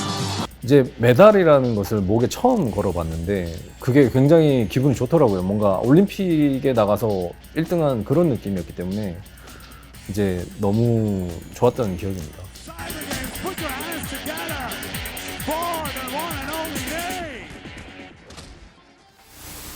Biggest Adam's apple. I just wanted to point that out. All right, so let's talk about what's going to happen in this match. Now, earlier we seen Nin versus Knee. Yes, and I right. think it was a really, really close That's match right. between. 이제 이보라는 이제 대회는 사실 격투 게임을 하는 사람들한테는 이제 꿈 같은 무대가 아닌가라는 생각을 합니다. 왜냐면 이제 격투 게임 대회에서는 뭐 가장 권위 있고 사람들이 많이 참여하는 대회이기 때문에 게임을 하는 사람이라면 꼭 이보라는 곳에 나가고 싶다 생각을 하거든요. 근데 사실 그 당시 저는 이제 이보에 가기 위한 뭔가 재정적인 뭐 돈이라든지 이런 것들이 좀 없었던 때이기 때문에 그냥 항상 이보라는 대회를 이제 구경만 했어요.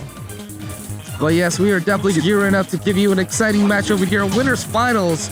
It's going to be USA versus Korea right here. 그러다가 이제 우연히 한번 이제 지원을 받게 돼서 이보라는 대회에 나갔는데 뭔가 굉장히 이제 다르구나라는 걸 느꼈어요. 왜냐면 그냥 한국에서 대회 할 때는 뭐라고 해야 될까요? 한 100명 정도의 사람이 나와서 이제 그냥 대회를 하는데 이보라는 대회는 모든 격투 게임이 이제 선수들이 다 오고 막 몇천 명이 넘는 그런 규모의 대회는 사실 처음이라 이런 대회가 있구나라는 생각을 했습니다. 그리고 이제 Oh man, it's gonna be very hard to make a comeback now. I mean, what are you gonna do in this situation? So it looks like Knee is gonna advance to our grand final, which is gonna happen later on.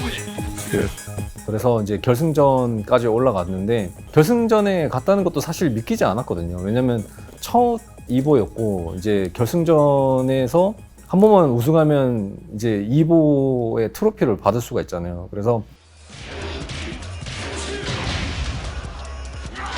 Nice up 4 option. Wow, is Knee gonna make a full comeback? He does. And he does huge damage combo. 저한테는 정말 이제 절박함이 좀 컸습니다. 그때 정말 잘해야 된다는 생각으로. 그래서 이제 좋은 결과를 만들어냈고. And Bronson with a clutch move there. Wow, so right now Knee is up 2 matches to 1 over Bronson Tran. Bronson's gonna really need a miracle. He is sitting at a very bad disadvantage right now. I believe in him, but man, it's gonna be tough. And I think a 50-50 game is gonna be what he wants right now. Oh, that's gonna be, oh my God, this is it. Bronson Tran loses and gets second place. South Korea's Cafe Knee takes it. And give it up to your champion, his very first Evo. 첫 이보에서 이제 이렇게 좋은 결과를 만들어내고 많은 나라에 이제 저의 이름을 알리게 돼서 기분이 너무 좋았고요. He fought some of the best players in the world. So Knee takes it. He is now your champion here at Evo. And in first place, the new champion from Korea at Cafe ID. Give it up for Knee! Give it up, guys. Our Evo 2013 Big round of champ. applause, guys. Cafe, it's Knee. Obviously, Knee sent Chanel to the loser bracket, but Chanel had that rough start to Liza, threw away that game, switched to Elisa, wasn't quite there with Elisa yet, probably been playing too much Eliza in preparation for this. Yep. So it took a while to warm his Elisa up. Now his Elisa is warmed up, without a doubt. And I assume he's going to go straight to Elisa here in the grand finals of EVO Japan 2018 Tekken 7. 2018년도 때 이제 이보 재팬이라는 게 처음으로 생겼거든요. 그래서 그 당시에 이제 이보가 1년에 2번 열린다는 게 굉장히 신기했습니다. 그래서 이제 이보 재팬은 사실 한국이 바로 옆이기 때문에 가는데 사실 그렇게 어려움도 없었기 때문에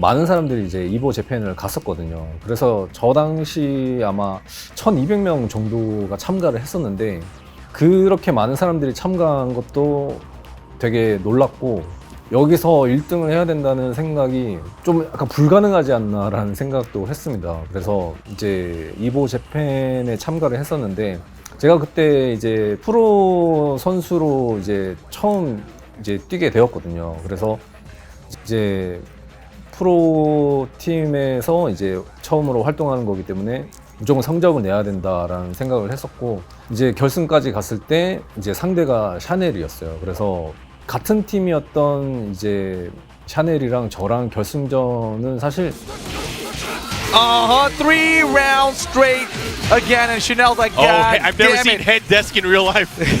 This is crazy. 뭐 최고의 결과라고 생각을 했었고요. 그리고 이제 샤넬과 저랑 이제 멋진 경기를 해가지고 이렇게 Gotta watch it for range drive. Yeah, that's the thing. If he gets the range drive, he can end Oh, it. he blocked it. Big block, and Chanel with the reset. What is this hand motion? Yo, at this the is beat speed of down. sound. Oh my gosh.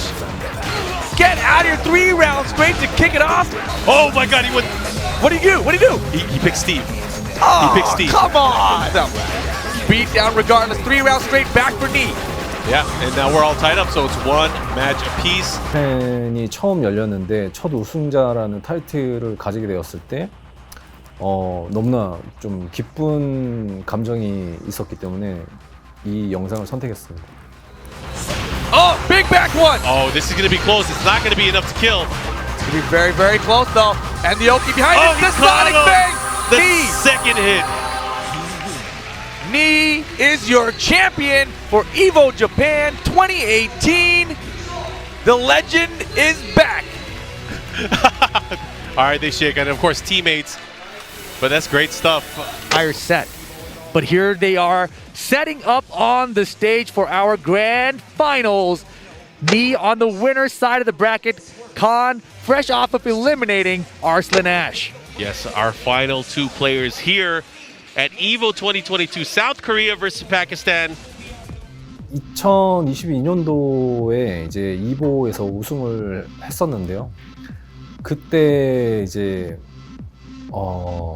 제가 이제 이보라는 대회에서 우승을 했던 게 2013년도입니다. 그래서 이보 재팬에서 우승을 했지만 사실 이제 이보라는 타이틀은 2013년 이후로 없었어요. 그래서 이제 이보에서 정말 우승할 수 있을까라는 생각을 좀 많이 했었거든요. 왜냐면 제가 2015년, 2016년 다 2등, 3등 막 이렇게 했었기 때문에. Again, it's tournament point for Sane right now. He's trying to become EVO champion. Oh, he does stuffs him it! with the counter hit jab. He does it, Sane.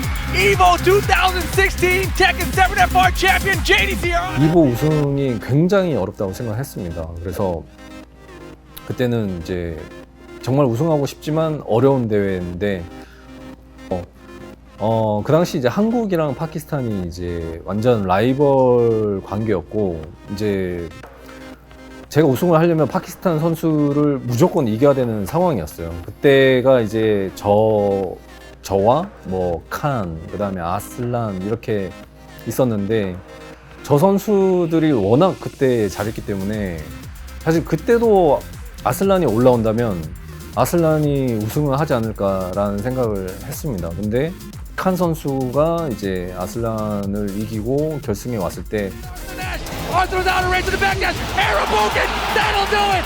Arslan is eliminated from Evo. Khan will be moving on to the grand finals. 저는 그때 좀 자신감이 있었어요. 왜냐면 기스랑은 굉장히 많은 연습을 했기 때문에. So let's see what happens. Man, Khan was the guy I was looking at in the bracket. I was like, dude, no one's talking about Khan, but he is the guy right now. No one has beat him. Well, either way, the two strongest players have gathered. We are now at the apex of our tournament, the final set to decide who is our champion here for EVO 2022 Tekken 7. 제가 사용하는 팽으로 충분히 이제 상대할 수 있다고 생각을 했고 다행히 이제 우승을 했는데. Yo, 10 seconds. This is going to be so dangerous. Beautiful stuff. Yo, the conversion. Beautiful. And that's the game. We are all tied up, but again, the advantage is with Knee. The wall's going to save him here. Oh, forward two. He has not used a forward two the entire set. Then finally, he pulls it out. Knee, one game away. But the meter, he has so much meter. Spend the meter, Geese. He spent it. Here's the mix. 10 seconds about left right now. 관객들이 이제 카운트다운을 합니다. 그때 진짜 제 심장이 엄청 빨리 뛰는 거예요. 왜냐면 이 10초만 지나면 제가 우승인데 이제 역전을 당하면 안 되니까 정말 이제 많은 집중을 했고 그래서 이제 타임아웃으로 끝났을 때 진짜 그 기분은 사실 Knee can be champion in 5 seconds. He's got the lead. He's got the lead. Knee's gonna do it in 3, 2, 1. Knee is your Tekken 7 champion at EVO 2022. Congratulations, Knee, South Korea, and Tekken fans around. 네, 진짜 그 기분은 사실 뭐 말로 표현할 수 없을 정도로 굉장히 크게 이제 다가오죠. 그래서 정말 철권 7에서 이제 2보에서 우승을 할 수 있을까라는 생각을 했었는데 그게 이루어져서 너무 기분 좋았기 때문에 2022년 2보를 선택했습니다. Championship set. Oh my God! Beautiful! Beautiful! Oh my goodness! After so many years of trying to win this tournament, he has finally done it! This game came out in 2017. It's 5-6 years later. If you add him up, I'm not really trying to do that math. Me finally getting his championship. Great stuff. What an amazing set. There is no other player that is more deserving than Knee and finally gets his EVO championship for Tekken 7. Oh man.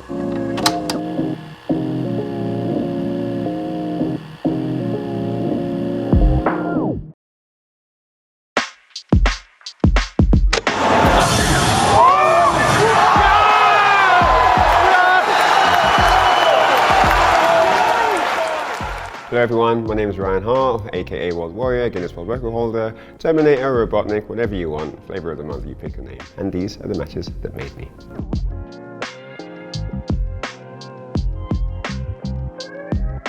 Round 1, fight.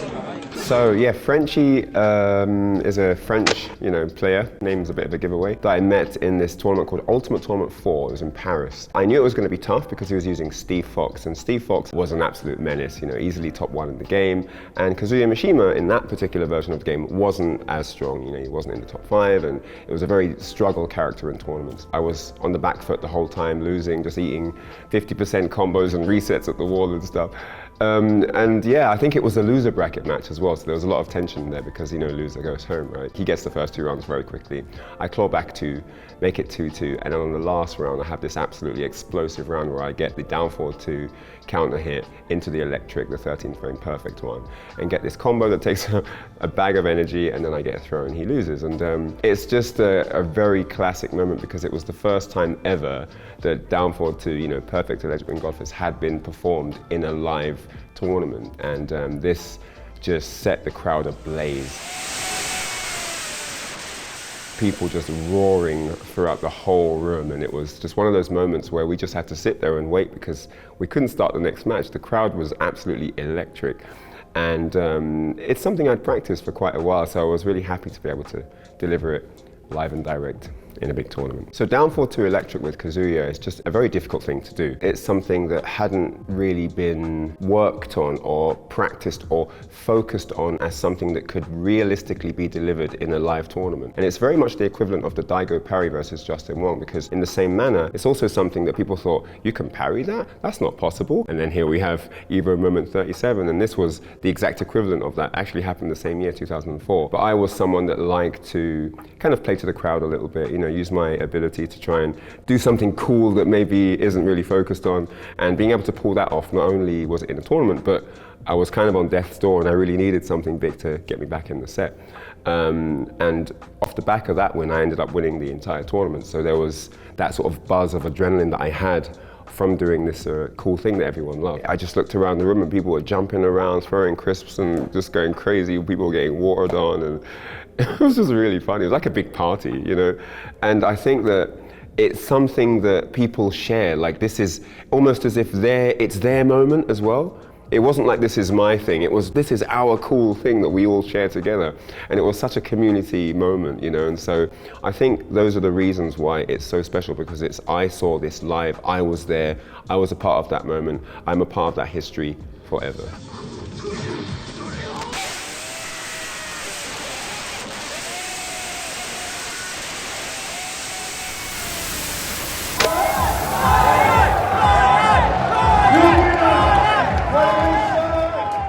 So the me versus Justin Wong match from 2008 happened. You know, Justin was a very elite guest that came over for us in the UK. I had been part of Evo qualifiers, and I was pretty proficient at Third Strike and also Tekken. I remember the TO didn't want me sort of cleaning up all the qualifiers for Evo. They wanted to open the door for other people to have opportunity, which is completely fine. So I decided I would go for Tekken. I thought, okay, you know what? I'm going to try and win Tekken. Basically, the Third Strike tournament, I'm not sure if it was that Justin won or if the winners got to play Justin. I can't remember which order it was. Justin just destroyed everybody. It was just like, oh, okay, that was fast. The organizers are like, well, that was not what we expected. Why don't we have Ryan play him anyway, just as like an exhibition, because we don't want it to end on that note. Although Ken was my main, I found the Chun match quite difficult, so I used to pick Young for that. And yeah, and the parry happened.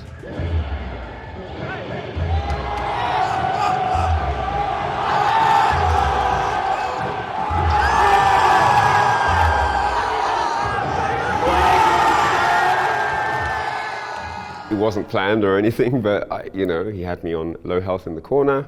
I had nowhere to run, and I thought, if he goes for this chip, I'm going to be ready. So this moment that happened at Battle of Destiny actually dates back to a bit of history in 2005, also at Evo, and also with Justin Wong. And so me, IFCYipes, Justin Wong, and a couple of other guys, we all went to Vaille's room. He had, you know, console, we got a controller set up, and we, you know, started playing. And so every time Justin rotation would come around, I would lose 2-0 and then hand the stick and wait my turn. And basically, after the Evo moment in 2004, I was watching the VOD and I was really inspired by Daigo's parry. I was like, this looks super cool. How hard is that? You know, let me try and learn how to do it. And so I had spent time practicing how to parry Chun Super. So I'm in the room with these guys playing casuals, and a situation occurred where I kind of had low health and I thought he might try and chip me out. And I start parrying his super and I mess it up and I lose. Justin gets up off the chair. Who do you think you are trying to parry? And he was really mad because I was pretty well known for Tekken. I mean, that same Daigo parry, I won Tekken at Evo. And Tekken guys knew me, you know, but Street Fighter, not so much yet at that time, you know? So he just kind of saw me as this upstart trying to make a spectacle out of him, you know, trying to ride off the back of what Daigo did. So then fast forward now to Battle of Destiny 2008, actually getting the parry on him and then getting the Kara Palmers, which was also something I'd worked on extensively, was a moment that made me really happy. You know, not only was it sort of like I've overcome the failure of the past where I couldn't do it and now I can do it under pressure, but it was also quite nice to entertain everyone and give the people a moment to remember that was really, really special in their hearts. I've got to be really honest, it's sort of like a blackout moment. You know, I kind of zoned out. I didn't hear anything. The crowd was absolutely roaring, but it was silent in my mind. And I sort of went into this black space. I don't know how else to describe it. It's almost like I was floating in space. I was just in this abyss, and you know, the moment was over. You're you're so focused and you're so in the zone that you sort of automatically block out every other sensory distraction, and you're just in this moment.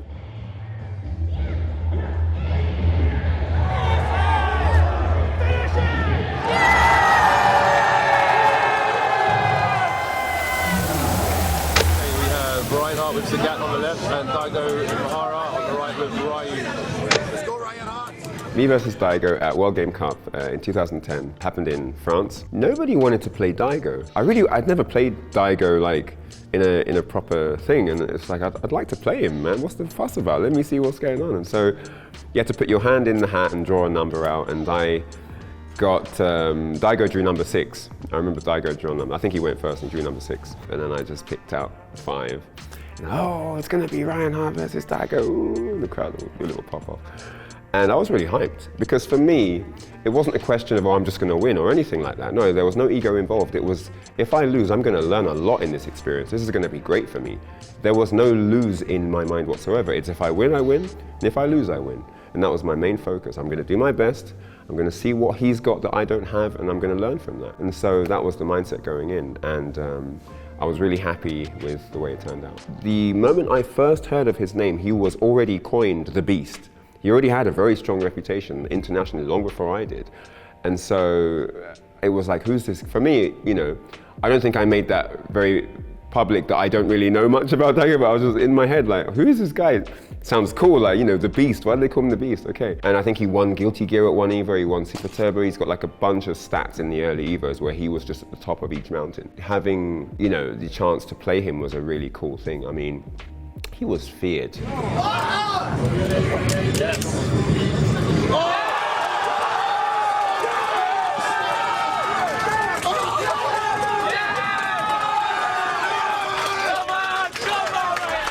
Going through the experience of eliminating Daigo from a major tournament, it doesn't really make you think you're like really good or something. It's just, oh, you know, I got the better of him this time. We played again tomorrow. You might, you know, it's not that one-sided, it's not that fixed. But you do recognize that, okay, I do some things right. You know, I can get it right some of the time. Ultimately, I think big wins give you the opportunity to develop your modesty, to develop your humility. I think that's very, very important as well, because you also have to recognize that if you're a champion or someone with influence, that you have some power is the right word, but people look up to you and they heed your messages and they want to learn from you, and you have to sort of embrace that in a way that's going to give them a good messaging. And so I always believe in, you know, being really respectful to opponents and, you know, win or lose, right? And yeah, using those wins as learning opportunities too. So yeah, even in my wins, I try to look at what I could have done better. You know, I'm a bit sloppy here, or not anti-airing there. You know, if you're going to be part of any competitive endeavor, you need to have a degree of confidence. It shouldn't be over the, you know, it shouldn't be tipping out the jar. It shouldn't be overflowing and becoming egotistical and boastful, and it shouldn't become that. But it should be enough to get you through any storm that needs to be weathered in what your opponent brings to the table of the match.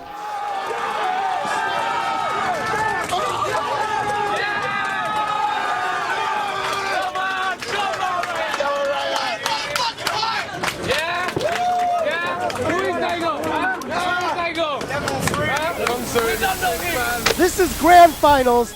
This is PR Balrog versus Ryan Hart. Me versus PR Balrog at final round. I think this is a match that people remember because of the comeback that happened in the Grand Finals. It wasn't just that I won, it was the way that I won. It was just one of those matches where I was really down, really, really down. And he beat me, he destroyed me. And he was coming from the loser's side, so I had an extra set. And of course, he's coming in hungry. I gotta go in strong, you know, I'm down. And he beats me 3-0, and I think I don't even get a round. And that hits, you know, psychologically that hits. If you're winning and the guy comes in and just steamrolls you 6 straight, it hits, you know? You know, there's a moment where I just sit there, after the set, I just sit there. You know, I'm in the US, I've got tons of people chanting against me. You know, PR Rog had Justin Wong sitting there, one of the best players in the world, an extra mind just there next to him to give him that, you know, support. I think they were both on the same team, you know, and so yeah, he was giving him that extra support, and I'm on my own. And so I was there in Grand Finals winners, and he's just crushed me. 3 straight. Now the bracket is reset, and the crowd's going wild. They just want to see, action. They want to see someone get destroyed. And it was really exciting, but yeah, I had to just zone out a second. Let me just take a second to think about this. And I went through, what he did. One of the questions is, how did you manage this turnaround? And so what I did is, after he beat me, I just went through what he did. How did he, what was he doing on me? So I went through what he did in terms of what moves he actually did on the screen. But then I pieced together what his mindset was in the structure of the moves he delivered. And I realized that the approach is wrong, the mid-round thought process is wrong, the end of the round thought process is wrong, and I just put the counters in place for what he was delivering. And once I was ready to go, I went back to character select and did it all again and managed to do a reverse 3-0. And I think that, in any stiff competition, when the level is that high, you're going to lose badly sometimes. It's going to happen. But it's about the recovery. It's about what you can do off the back of that. And so I was really happy to be able to come up strong after that and actually win. Hart's gonna take it! Final round 17, he got second last year, this time it's first place! And the story behind that is actually I was in the grand final of the final round the year before, and I did lose 2 straight sets and lose the tournament. So I didn't want that to happen again. And this time I decided to create a counter strategy on the fly that worked perfectly. The first thing I had to understand is who's the lead here. In every fight there's a head and a tail. Are you the tail or are you the head? Head meaning you're the first one to deliver something. When the round starts, who does a move? If I do a tiger shot, you do a focus attack. I do a tiger shot, you jump, for example. Once I understood that, I knew I had control to lead. And it's not because I have a zoning character. PR Rog is a very good counter-strategist as well. He wants to be aggressive. I mean, it's Boxer. Boxer should be aggressive, right? He knew that I have good zoning abilities, and so he knew that his way was to get in, but he had to get in a very smart way. He couldn't just run in, right? So once I'd understood how he needed to get in and I could evade that, then it was a bit easier. But even then it wasn't easy, right? I mean, a lot of those rounds he could have won. I think some of the rounds that I won, he could have, it's not like it was a steamroll. Even with a counter strategy, things can go wrong. There's always things that you're not fully prepared for. Yeah, it was just recognizing where I'm being picked off, how he's getting in, how he's getting damaged, and countering those elements basically. And also, I think I was way too passive in the first set, and I decided to ramp up the heat a bit more for the second set. And that also, the aggression, was something that was very, very effective versus him in the second set. PR Rog was on the ropes after I hit the crouch medium kick. I didn't do the tiger uppercut straight away because it was a little bit far and I wasn't confident that the tiger uppercut would hit for the kill. Also, I think I was not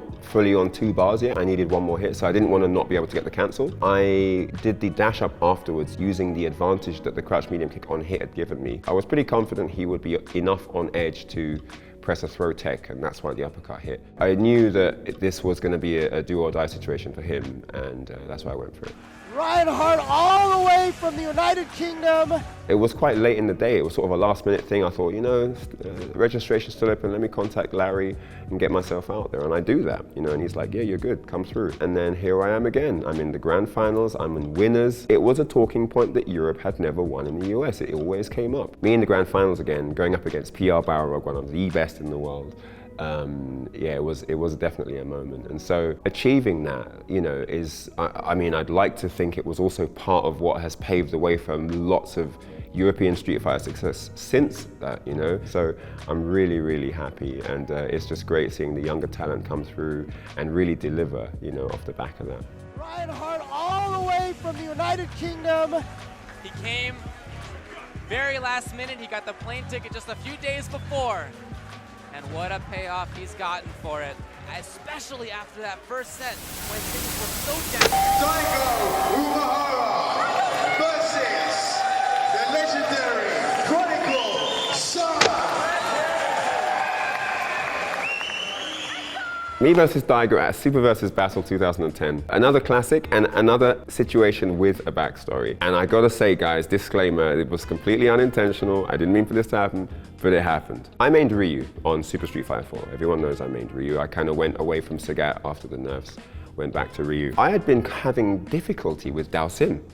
I've been having a lot of trouble with Dao Sim with using Ryu on 4. When I heard that Daigo would visit the UK for Super vs. Battle, I'm like, you know what, I'm gonna use Sim on him in casuals, and I beat him. It's not just me then, it is a really tough matchup. Okay, that part was clear. The mindset going in versus Daigo in the Ryu mirror, I was very confident. I've always been, anyone that knows me, I've always been a very confident player. So yeah, I'm gonna play my game against Daigo. I'm not gonna, why am I gonna be like scared or something? No, I'm gonna do my thing. I'm gonna try and crush him, know? During the match, there were things that he did that I didn't expect, certain timings of his fireballs, certain spacings he'd like to, explore. Was a bit unusual, and so I'm just doing my thing though, and I'm ready to engage in anything he's going to throw at me. What I liked is I had a good read on his thought process, and you'll notice in the match as well if you watch it, there's a period where I'm fireballing, I'm pushing him, I'm making him show me, I'm making him give me information. When I fireball, do you jump? Do you block? Do you match my fireball? Do you focus attack? I'm analyzing everything he does with each fireball I throw, while formulating my counter strategy of how I'm going to get in and do damage. It builds confidence. So you're actually building confidence. You're building mental confidence without even touching each other. From this distance in the screen, you're learning and adapting and understanding. No one's going to make you the main character of their book if they write it. They're going to be the main character. You're going to be an NPC. So the only way I'm going to make myself the main character is if I dictate the pace, is if I control the match. So I'm not going to let you do your thing. I don't care what your plans are. I'm going to do my thing. And so this is the thought process. This is what I'm doing in the match. And so yeah. So then later on, later in the day, I think it's like winners semi-final or something. It was like close to grand final. He asks the judge to come over. We're on stage. And they come over and he asks for a blind pick. And I was really shocked. Daigo, I've never, in all the years that I've known Daigo, I've never seen him get the ref and ask for a blind pick. And I was like, why is he asking for a blind pick? And then it dawned on me that he probably thinks I'm gonna pick, I was never gonna pick Dao Sim. The guy comes over and he comes to me now and he says, Ryan, Daigo wants you to pick first. He's told me he was gonna pick. And I'm like, what? He's like, yeah, go on, he's asked for a blind pick, you gotta pick now. He's told me his character, go for it. So I go to Ryu, and he picks Cammy. For those of you that may not know, Cammy was so strong in Super Street Fighter 4. The instant dive kick, plus frames, she was an absolute menace. I didn't know what to say, I didn't know what to think, like what, Cammy, So we have the first match, it's 2 out of 3, and we have the first match, and it's Ryu Cammy. And after an interesting match, I end up winning that. And then he goes back to character select and he picks Ryu. Facing his Ryu was a really big deal for me because there was some conversation around me winning because I used Sagat and Sagat is really powerful and he's broken and all this stuff. And although I try not to let that sort of thing bother me too much, I think there was maybe a part of me that thought, well, this is an opportunity where I can prove that theory wrong. I can show people, hey, it wasn't just because I picked Sagat or whatever. And also, it's a mark of respect as well. Like, I liked the opportunity of facing the beast Ryu with my Ryu and just seeing what happens. And I don't know, I was so excited in the match. It was really fun. I was very happy to get a tournament victory in the Ryu mirror over him because, his Ryu has been just so legendary.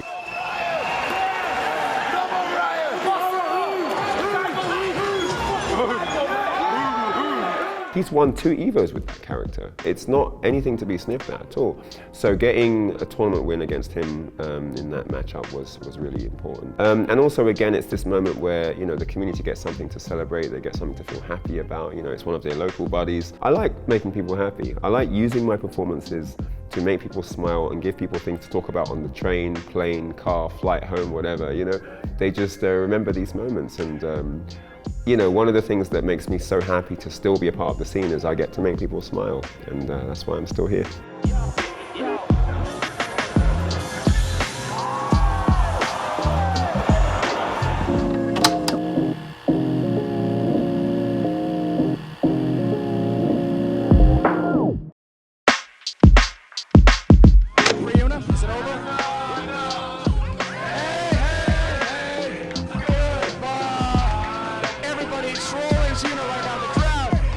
Hey there, I'm LordKnight. I'm a fighting game player and content creator, and these are the matches that made me.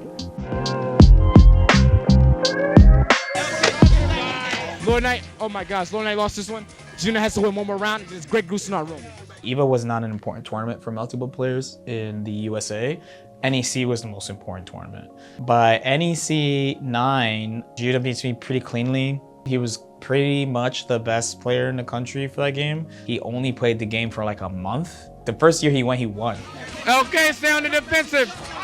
All right. And Juno wins the match. I was pretty upset about it, but then also I was like, well, even though I'm not super happy, it's okay.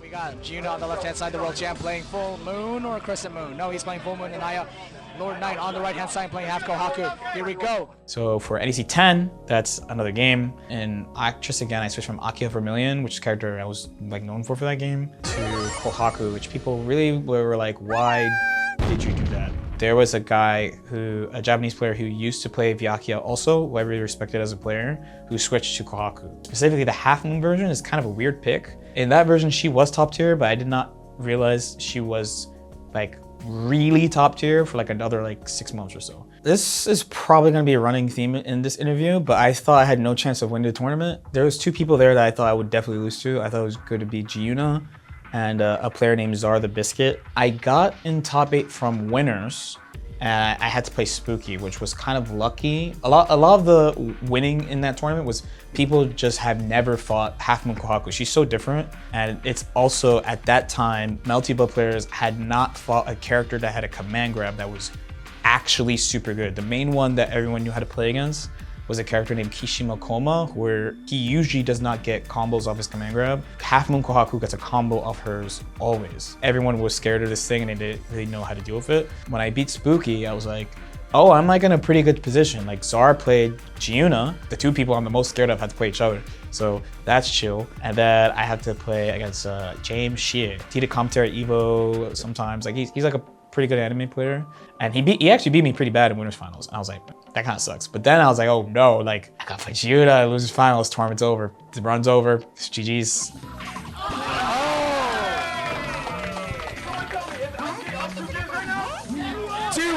LK. Is this the end? Is this the end of the world champ? Is it that free? While we're playing that game 3, I just remember my inner voice told me, this ends now. Like, you have to win this now, or else you're not gonna win. I popped off when I won, so I was like, oh wait, everyone's really loud. But when I watched the archive, I was like, yo, people are singing at him? Is it free, Una? Is it over?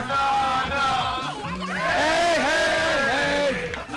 Goodbye! Everybody's trolling Una right now, the crowd. In hindsight, Kohaku definitely helped me out. I wasn't even good with her. I only played her for 2 months at that time. The main reasons I actually beat him that time was I just out risk rewarded him because all my hits do like 40-50%, and he plays Full Moon Nanya, who really fits his playstyle, but all his hits are doing like 15 to 25. And also Nanya doesn't have a lot of HP. That version Kohaku does way too much damage. So it really was just like in hindsight, it's just numbers. I was like, oh, like if we just go hit for hit, like I'm just going to win because I just do more damage. What you gonna do? You gonna mash 2-way? Huh? You gonna mash 2-way? It's done! It's done! LordKnight standing tall upon a chair. His underwear showing. This win basically led me to my first major win. And once I won that tournament, a recurring thing that I work through a lot is people say like, oh, you can't do this, you can't win, you're not good enough, this person's better than you, that person's better than you. That was the first real actual, you can do this. That's it. That's it. LK is your NEC champion! Yeah, this is what American Melty is reduced to. Battle by the hallway. We're in the hallway of the Tropicana Hotel here. So in Evo 2010, that's my first Evo. I actually remember being like, yeah, I'm winning this, bro. I'm winning this, and I'm never going to the West Coast ever again. That's the first thing I thought. One of the big exciting things, or things that people were talking about in the Melty World community for this tournament, was not just Garu showing up to this tournament, but Kusanagi coming, because we all knew him just as the Mexican net player who does a bunch of like annoying stuff. But he came and he beat so many. He ran through the bracket. So he beats Garu. He destroys Garu, and I play him in winners finals, and I'm like, no way I lose to this bum. And I beat him like 2-0, like quick. And I'm like, Evo's done. We got it. Garu comes up from losers, beats me 6-0.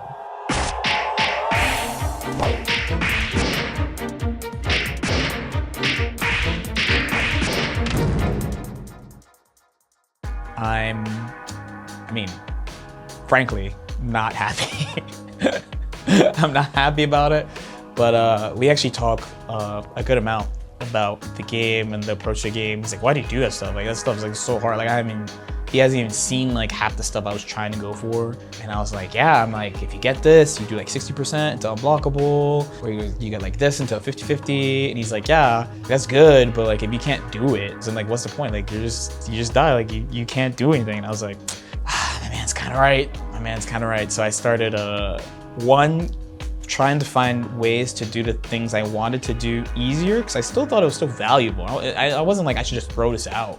Like it's still like good stuff, but also being willing to acknowledge like what was going on right now. Like, is my execution good? Am I nervous for some reason? Should I go for something easier? So that ended up being a pretty important set. He comes back to the US for final round 15 because somebody decides to put up 1K for the tournament. It's the first like legitimately big like major. I think it has like 120s or something. I think for top 8 I had to play him. So I actually beat him for top 8.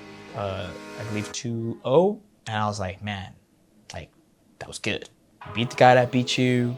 You know, everyone was really worried about him. I was worried too, but like all those ideas and all that practice, like everything paid off. So I have to play one of my training partners in winners finals, and I lose that set like 3-1 or 3-2, I don't remember. So I have to play Garu again. I'm like, F. At that time, I have a constant war against myself as far as like my confidence and self-esteem and stuff. Just because you beat somebody doesn't mean you just clear them. I just remember not feeling very good about playing him again.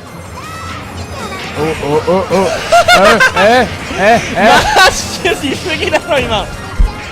That set, I actually felt like I played much better than the first set, despite having like not that much confidence going into it. A big thing is that we played at Evo for Evo finals, and then I almost made up for the 6-0 because I beat him like 5-0 in the tournament.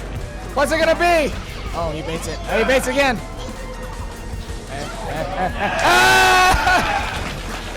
When I won the losers finals against him, I was like, okay, this chapter's closed.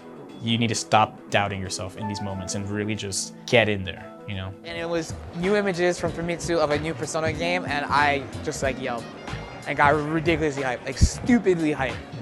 Because I honestly love Persona a lot. Like, I really like the game, so it's really good. And I know people wanted a new version, so I'm pretty happy. I'm super stoked, actually. I'm all smiles.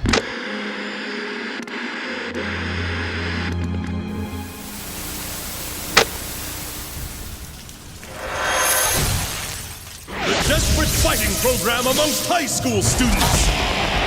So, Persona 4 Arena in the US. This game is extremely important to Anime FGC. It is the first anime fighter by ArcSys that actually has a quick turnaround from Japanese arcades to North America. It comes out, I want to say March 2012, and the Japanese console version comes out in July. So I get the Japanese console version. That's an extremely short turnaround. It's like 3-4 months. And usually we're used to waiting a year plus for something. So that's huge. It's huge, huge, huge. Then another thing about Persona is that it's Persona. So this is like the first big jump of popularity for a fighting game for Arc System Works outside Japan.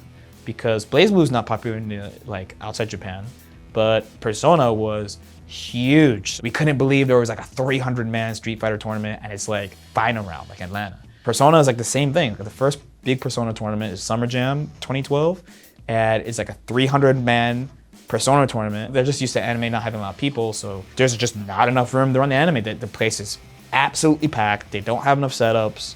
Like, they're just not ready for there to be like 300 anime fans who want to play their RPG fighting game for the first time. So this is like one of the first really big jumps for the anime fighting game community. It's a really, really, really important game. It's a very, very dear game to me. He's gonna Grover? DP? Grover? Oh, Grover! Oh, I and he knew gets he DP'd. DP'd. Oh, Ultra Suplex to win the tournament. Okay, takes it. Despite me loving this game so much, I almost quit fighting games playing this game. I just could not handle social media. Like, if I win, I'm a fraud. If I'm second place, they're like, ah, it's second place. Okay, I'll get second place. When I beat people, there was like a back and forth with a player named Bananacan. He plays Shadow Labbers. When he beats me, he's a genius. But then when I beat him, no one says anything. All my early fighting games just doubt. Because I like just don't believe. This is Evo 2013. That tournament is like a 700 or so entry tournament, which is unheard of for an anime fighter at the time. The bracket is like all America versus Japan, right? So I go through the bracket. I actually play one of the best Japanese Mitsurus in a mirror match, and people were very quick to tell me that he was super jet lagged. Oh, he's sick. He was sick on the way here. He like got food poisoning or something. It's the only reason why he beat him. I was like, that's cool. Thanks for that. And then I had to play Yume the first time. Not quite. He dropped it. That could be a huge drop, but Yume is instead going to secure the win. LordKnight and losers obviously disappointed. I actually thought that I played okay. I am sitting waiting in losers finals. Before I played Banana again, I'm just like, man, okay. That match didn't go well, but it's not like the day is over and you already checked off a bunch of stuff that was really difficult. We have to clear this. If we clear this, there's still a shot at winning an Evo. Try to keep it positive. We'll keep going. I play him, I beat him, and somebody yells from the crowd, you should have forfeited. And Banana Can is furious. After I beat Banana Can, you could see like I'm off camera, like I walk off camera, and it's to yell at the person was yelling at me to forfeit the whole time. And I was like, why would you tell me to like drop this set? Like, what is wrong with you? What I was told later is that I already had a chance at Yume, so Banana Can should try, so that America can have a chance to win. They played a set after where Banana Can won, so they're like, yo, a dude was like, yo, if you threw, we could have had a US win. And I was like, what is the point of this genre if people are telling me to throw so that someone else can win? I don't know, it has to be a super that breaks the persona. I'm coming up pretty fast. Oh, it's Banana Can lost me $100. Like, what is the point? So I really, like when I play Yume, I wanted to cry the whole time. This is not possible. Nobody in this community even wants me to be here. And what do you do when you run into somebody who's better than you, who has faster reactions than you, who has better neutral than you, and then anytime he makes you block, you have to block 50-50. And then my character is strike throw like almost all the time, and I have to actually hit them. I was like, it's impossible. I didn't watch me vs Yume for 3 years. Every time I try to watch, you can hear it, like I almost start crying. The set itself is not a bad memory. It's all the stuff that was happening at that time. When I hear later, there are people like, oh, okay, you're like the best Persona player at the time. Your Mitsu is so go, it was so cool. I was like, man, like where were you? Where were these people when the game was actually a main game, dude? He's got it! Yume is your Persona 4 Arena Evo 2013 champion, and he absolutely deserves it. I've never seen more coherent Aigis play in my entire life. The reason why me vs Yume Grand Finals is on the matches that made me is because that set basically puts me in like a 5-year or so like self-reflection. Try to really understand myself, understand why I do this, and understand how to try to achieve my goals. I never won a match in Grand Finals of Evo, which sounds like, oh, boohoo for you. You never won a match Grand Finals, you got to Grand Finals. But I mean, if you get there, it's only that much more, right? So I think I tweeted, actually, it's impossible to win Evo, actually, when I lost to him. Which, if you can't tell, is a recurring theme of I keep telling myself I can't do something, then I do my best to try to overcome it. And you can see the joy on Yume's face. He's so happy to be the Persona Arena Championship, and you can see how sad LordKnight is. You might want to tune into LordKnight's Twitter though. You might see a salty tweet. Yeah, you might see the salty tweet real soon. ずいぶん待たせてくれたわね。 My history with Guilty Gear is very rocky. For a long time, Guilty Gear XX players really looked down on not only like Melty Blood, which is the first game I played, but then also other ArcSys games. So like Blaze Blue was a baby game, Persona was a baby game, like nothing would just satisfy these people. People like, Persona sucks, like it's so BS, it's just Mitsuru Shadow Labbers, Narukami Chie, like it's so BS, we gotta play like a real fighting game. They announced Guilty Gear Xrd. I could have just played Melty Blood and like that's it, but like people say I could be good at Guilty Gear. Like all the Guilty Gear players, like dude, honestly, you're good at fighting games. You could be good at this. So I was like, you know, I'll just play it. Like, it's fine. It's new. A lot of people playing. Little did I know that through Guilty Gear, I learned the challenge of the legacy game. The Melty Blood is a legacy game, but it was so small. I did have to like learn it and like get to where people were. But Xrd, the first year was grueling in not a fun way. The baseline game is so obnoxious. Good blocks by LK, but then gets opened up with another overhead. How does it feel, Steve? How does it feel? Burst, good burst. Good burst. And yeah, No.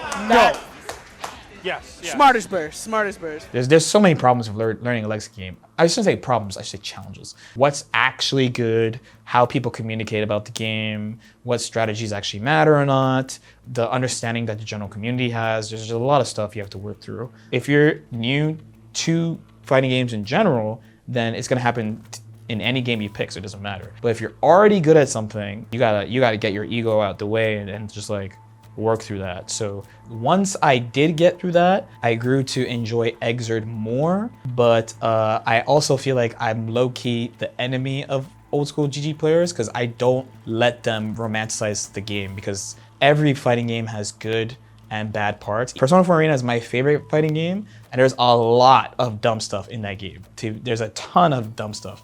Especially after all those years of hearing that like Guilty Gear is like the most hardcore game, best game, real man's game. So I'm playing it and I'm just like, dude, these people, I remember, especially once I started getting actually good at it, I'm like, half the people who talk about this game had no idea. I thought it was bad in Blaze Blue. It's way worse. It was way, way worse. But I honestly have good memories of Exerd though, even though I just dumped on it for like the past 5 minutes.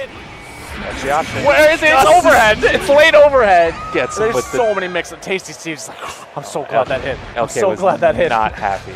Okay, is extremely unhappy about that. In that time, I got over a bunch of self-confidence problems. So for example, I had very negative self-talk. I'll be in like grand finals or something, I'll win like 3-0 or 3-1 or something. But like my memory of it is just me saying like, oh, I'm so bad. Like I'm just like just screwing everything up. Like if I lose this, then everyone's gonna say I'm a fraud. If I lose this, everyone's gonna say this, that. Like I'm just like not focused. Like really, really, really focused. There's only like a handful of sets where I'm truly remember being like really locked in, like flow state. Later that year, I told myself that I need to stop listening to what people say about me because I have the results. Whatever I think about myself, even if I think I'm bad, I have results. So bare minimum, I'm aight. And at least we could just go from there.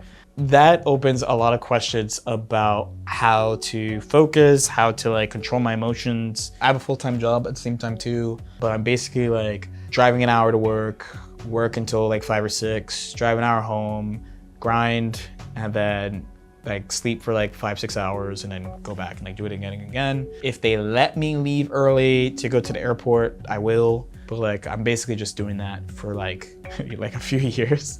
I didn't know what to do in life really. At that time I was motivated by Tokido and like F-Champ. I heard stories from Marvel players of how serious he was as a competitor. My head is still in how do you win Evo? Because I think it's impossible. Maybe you should like take care of your health. Like Tokido's going to the gym all the time. You can go to the gym. And then like, hey, maybe it's a good idea to not get almost blackout drunk before top 8 and then wake up 5 minutes before your set against Hotashi and have to play him at top 8 of CEO. Maybe that's a bad idea. Maybe you should stop doing that if you want to win Evo. One thing at a time between 2013 and 2017. At the end of 2016, I started being like, I'm a top US Guilty Gear player. Like, I'm nasty right now. There's only a couple, like a handful, like 6 or 7 people in the whole country where I'm like, I'm actually worried if I have to play. Most people, I'm like, no shot. That's Rev 1.1, and then Rev 2 comes out. Rev 2. Of course, with the changes to Milia and Rev 2, there has been a rocky up and down relationship he's been having with this character. Yeah, I think she's still very good. You just have to think a little bit more because jump heavy is an instant knockdown. This is an example of Guilty Gear dishonesty. So many of these people told me it was not that bad. Of course it's not that bad for you because now you're not losing to me. And the thing that's scary about my character is gone. So of course you're gonna say stuff like that. So Rev 2 was a huge struggle because I had to rework this character from the ground up while everyone else's character is the same. And then she has all this, I see the vision, I see what they wanted to do, but they did not do it well. And it's not easy to learn characters in old Guilty Gear. Switching characters is actually not an option. It's not an option. Like I pretty much have to play Milia. So that Rev 2.0 was a really, really rough time. at a time where I'm already struggling with trying to make a patchwork quilt of confidence and self-esteem of what I could do. So Marlon Pie is a player I've actually known for a decent amount of time. I had a pretty bad record against him for a while, but I had a bad record against like all the old, like Elven Shadow's another one. Like there's a lot of people who are like long-time Guilty Gear, and it makes sense. It's a legacy game. Like they played the game for a while, I never played, so it's like I had to figure out what to do. Kyohei seems to be navigating the neutral a lot better from the first winners final set. But he's still having issues mixing LK up. Like, yes, LK has been blocking marvelously. That set was probably the biggest thing. Was like, man, like you can't say it was Milia, bro. Like you have to say it was me, because she's not good. You all know, even though you lied to my face, you all know she's not good. You lost anyway. And then Zato, by the way, Zato also sucks in this version. I played Marlon Pie in winners finals, so it's like 2 bad characters. A winner, I mean, that's gap on both sides. And the only reason I'm really ready is because one of my main partners also plays Zato. If it wasn't for that, I definitely would have not stood a chance, especially after they nerfed Milia. The main reason why many XX and Xrd players don't like Milia is because Guilty Gear is a game where everyone's doing all this interesting, cool stuff, and Milia's just no. She just know the character. You try to do a cool thing, and the Milia player just goes, nope, knocks you down dead. Nope, knocks you down dead. Nope, you went for that? Sorry, knocks you down dead. It's not fun. Well, also, you can hold that. You can compromise by trying to do a bunch of damage, but if I want to do a lot of damage, or I'll play solo, I'll play characters that just do damage and knock you down. Unblockable setups, knock you down off everything, no prop, trivially. I could just play them if I wanted to do a lot of damage. Milia is not supposed to be a damage character. This version did force me to push my situational awareness in building and tactics even more, because the path to victory was more muddled, more fuzzy. Many events in the past, I walk in, no one thinks I'm winning that tournament. And he jumps out of the pressure. Got him. Alvarez out. LK takes Summer Jam 11. A little arm wave and a bow. With Nerf Milia. She's okay. C tier for the win.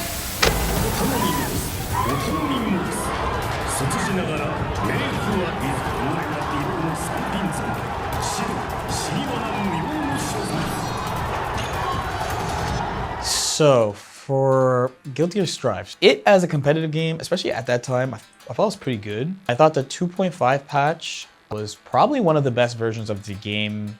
It might be the best version of the game, actually. Everyone really had a fighting chance, a few different styles of characters that are like top 10 characters. The game competitively was actually in a pretty good spot. Myself as a competitor at the time, I'm not like totally in flux, I guess.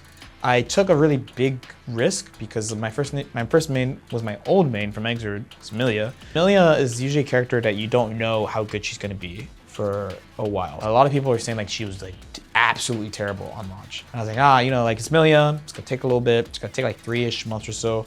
The game comes out in June. I think the first time I think Milia is bad is in October. So each knockdown that doesn't lead to you dying is not a good knockdown. That's one.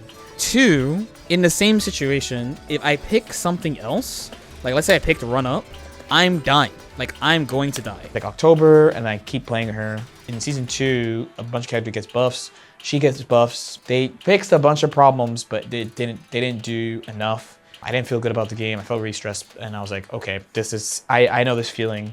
I know this feeling. It's time to switch. So I took a chance, and I ended up deciding to switch to LordKnight are definitely known for the Milia side of things, but been putting heavy work on the biking. Yes. I don't know if there's any characters they got in the pocket, but I wouldn't be surprised. Everyone said Baiken was top tier at the time, even though no one was playing her, which is a little bit of a red flag. Even if she's not top tier, since no one plays her, if I got good enough, I would have an information advantage over opponents, as opposed to playing like Happy Chaos, who everyone knows how to fight, Ram, who everyone knows how to fight, Leo, who everyone knows how to fight. In hindsight, it would have been great to switch to Soul, but the Soul players did a really good job of downplaying, so we didn't know he was top tier at the time. I decided to go with a non-meta pick, basically, and I like gamble on it being top tier. If you look at Arxis history, it's not a crazy, super crazy gamble, but I learned character slow. At this time, around Evo Japan, I think Baiken is good, but also I'm like, I don't know if I'm good. I don't know if I played her enough. There's matchup stuff too, but like there's still like stuff I don't know about the character. So I'm feeling, personally, I'm feeling weird in that like I physically and mentally feel good, but I don't feel great about me from a competitive standpoint. Mochi does an invitational. It's kind of like a Guilty Gear World Cup theme. It is a team tournament, and we have to play the Gobo, Nage, Bambamon team, which that was the favorite to win actually. People like Gobo just won Evo Japan literally the day before. Oh, and the late OTG for the pickup, Gobo. I was upset about Evo Japan, but I was also like, you know, like it's kind of my fault. Like I could have done stuff better. There's more I can do. Like it wasn't like too bad. Mochi's tournament was literally the day after, so it's not like I really like recovered my spirit. I usually need like a couple of days. Usually my thing is like party after the tournament, go home, sleep for a day without like any online social media stuff, and then like I was like, all right, I'm back. So I didn't get that day. We go to his tournament and I am not feeling great about playing. Like I feel like a little discouraged. I actually felt like that day I had nothing to add to this team and I was like the weakest person on the team. Not because Viking sucked, I was just like, you know, like I'm just not feeling good after yesterday, and like I think I gotta work on so much stuff, and like I'm just I don't know. Normally in team tournaments, I actually like going last because I like my teammates being like chill and stuff. Based on the characters they had, we decide like, oh, okay, you should go first. You go first. You have the most balanced matchup spread. There's one character that hard beats you, but they're not gonna send that out first. They're not gonna send that out first because they know if they send out Nugget, then we're gonna send out Jonathan. Jonathan's amazing against Faust. So if they send me out, then they either have to send out Nage, which means we're gonna send out Jonathan, it's even. If I lose, we can just counterpick. If I win, they can send in Faust and then we can be like even. Yeah, the Evo Japan champion himself, Zato Gobo, going against LordKnight Biken. Let's go, first round. That set against Gobo actually showed me a bunch of things. So me beating him is like just icing on the cake, you know? But there's a lot of like feedback I got from that. I was like, oh, there's actually a bunch of things about the character and myself that's like good and unique and I should build on and make sure I consider and also remember to trust the process of what you're doing. I know it takes me a while to learn characters, but I still have like bad feelings about like playing characters sometimes. All those things in like a 3-minute set, pretty much.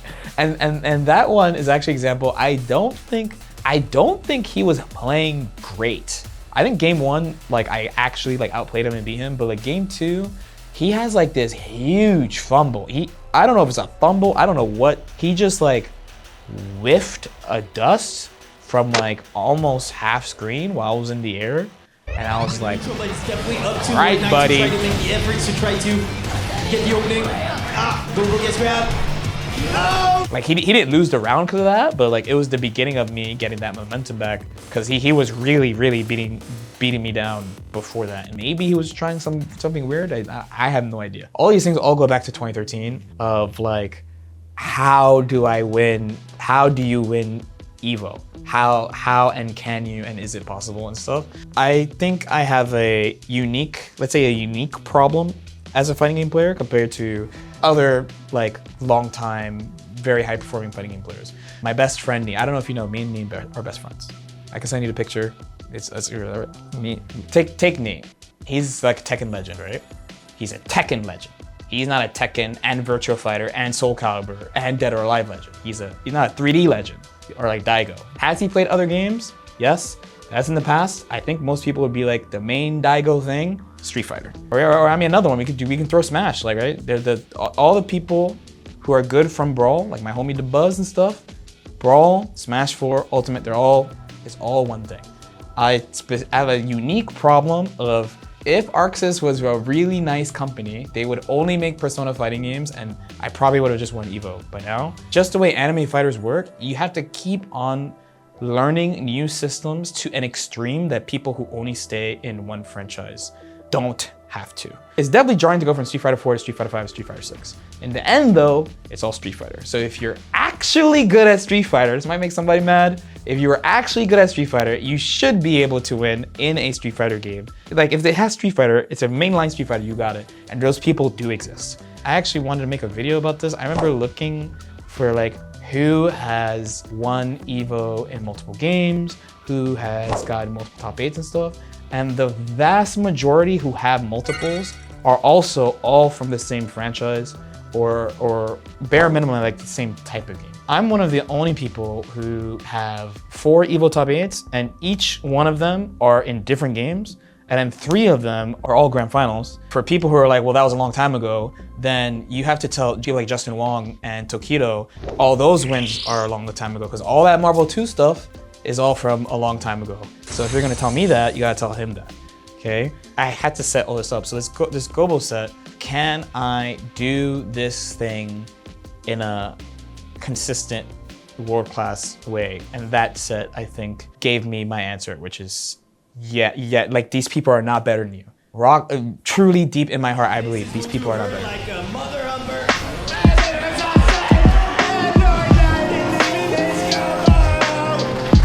By the way, Baiken versus Faust sucks. So then beating like the historical best Faust after, immediately back to back, I'm like, these people are not better than you, dude.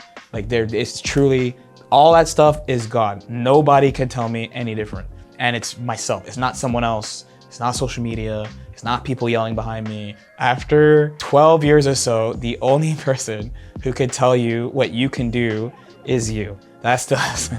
That's the lesson I learned.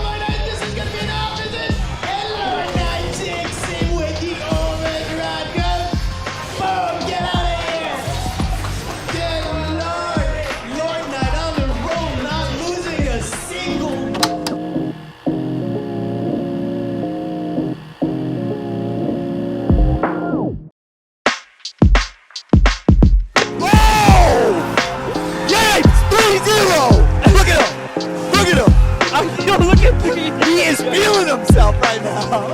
This is the East Coast venue right now. My name is Michael Mendoza, but I'm known in the world of the FGC as IFCYipes, and I am a commentator slash hype man slash host slash I kick your ass slash. And these are the matches that make. Let's go. You hear this out? Oh man, I'm excited. Oh my god. Okay, I saved my voice just for this. Yipes on the left. Chris Schmidt on the right. Yipes in the goal. Seasons Meetings was like the premier spot for Marvel vs. Capcom 2 tournaments. It was in the Midwest, Columbus, Ohio, in a spot called Momo's. It had everything there, karaoke, food, you name it. We had nowhere to go. All we had was Mostics and Marvel 2. And that was pretty much like a spot where we would do like main event, money matches and stuff like that. So like me versus Justin Wong, for example.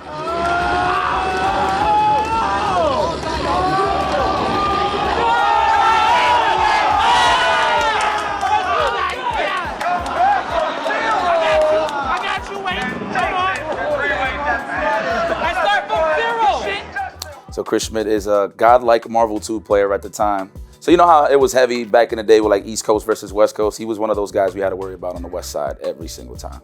And he is one of the only few that defeated me, Justin, and Sanford Kelly. So that's kind of like why this has a big of a story. But big rival of mine, all for the strength that he had style just like me, the way I rushed down and mixed up, et cetera, et cetera. But he was doing it on the West Coast and I was doing it on the East. So it was like the battle of like who had the best crossovers, who had the best Magneto, and who was just the best in terms of ultimate supremacy in Marvel vs. Capcom 2. So it's a bit of a long stretch of a story here, nothing too crazy, but we first battled it out at Evo 2005. I actually beat him in top 8. So that was the first time I ever got to know Chris Schmidt. Now in between time, like he was getting stronger and stronger, better and better, leading into Seasons Beatings 2008. And he was just like the talk of the town. I remember he won Evo West as well. Like he was just like really strong throughout that whole season. So coming up to Season Beatings 2008, I had a big money match with Justin Wong and he whooped my ass. It was like 10-4. Took a little bit of cash as well. So, but that actually like fueled the fire in me throughout that whole tournament. And I was just like washing everybody until I bumped into him in the finals, which is Chris Schmidt. And he whooped my ass silly, like it was pretty bad. And then what made it even worse was that he was doing it with my team and he was kind of doing like the same tactics that I was doing, so.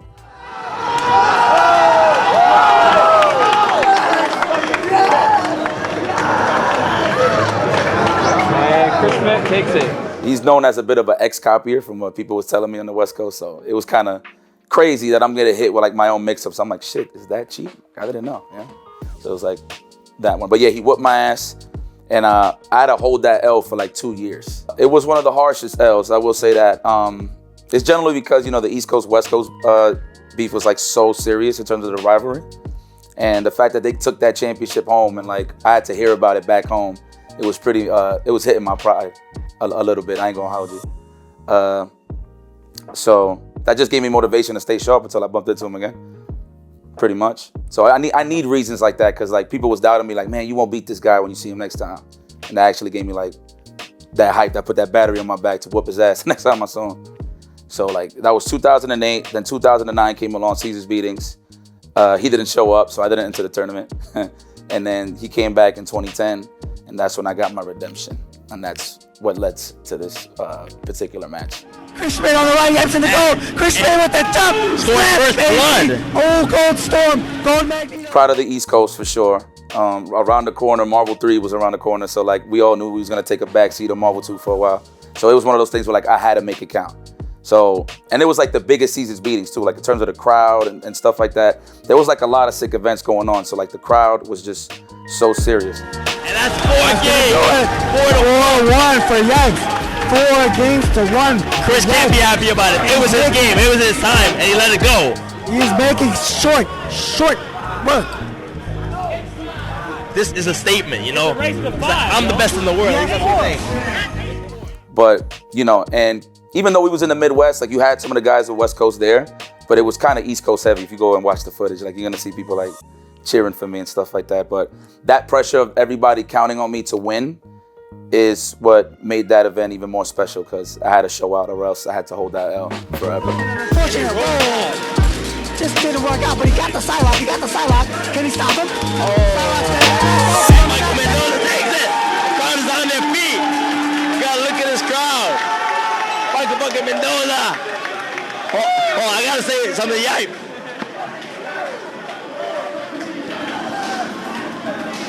Redemption. It is redemption. Redemption for IFCYipes. I am Magneto. My words of wisdom, and I will not repeat it. Okay, so now on the first player side we have Eduardo Perez playing Balrog. On the second player side we have IFCYipes playing Abel. Marvel 2 didn't really take a back seat, but like Super Street Fighter 4 was serious that year, right? Wasn't that difficult, especially since I had like camaraderie with some of the best players on the East Coast, you know? And for those that remember Empire Arcadia. So I used to roll with them, and I had some serious competition all the time to be sharp. So, you know, I had guys like Sanford Kelly, Dominion, Jago, you know what I mean, to keep me sharp, Sean. I humble myself knowing that I wasn't better than those guys, but I always aim high to be better than those guys, try to. So just having that mentality gave me more of an aim to like really step my game up. So I always knew those guys was better than me in Street Fighter. You know what I mean? Like I was always strong in Marvel, but Street Fighter, I seen how strong they was, so I always wanted to get to that level. So I used that as motivation. And to be honest, I just made friends. That's what made it easier in terms of getting to that next level. I commend them for having like the multiple skills in multiple games, and to juggle it properly in a good balance, I give it up for my comrades. Oh my God. Nice jump back fierce. Yipes in control. So IFCYipes takes this first game. I really can't believe, like, no offense to Yipes, but how far he has gone in this event. I always knew him as one of the killers from Puerto Rico. And back in the day, he was known as VVV Scrub. I don't know if anybody remembers that. So, you know, the birth of PR Balrog, I think it was just when he did leave VVV. That was like an old school sponsor for people that don't know. But I always knew him from just way back then in like Puerto Rico. Like I heard about this kid coming up. That was about it. We just got cool like on some like friend tit competitively. But the first time we actually played each other was in Super Street Fighter 4 in that tournament. Oh my God. IFCYipes. No, right. I played Abel, he played Balrog. First time I really played a really good Balrog like that, even though I had like experience against like Javits and stuff like that. But PR Balrog's reactions and footsies was ridiculous. But the edge that I had was I had a cheap ass character, I had Abel. So anytime I knocked him down, he had to guess twice as hard as me. So that's how the match went. And you know, every knockdown that I scored, the fans, the homies, everybody was just getting more excited, and I was pumping me up. So it gave me more energy to whoop his ass too.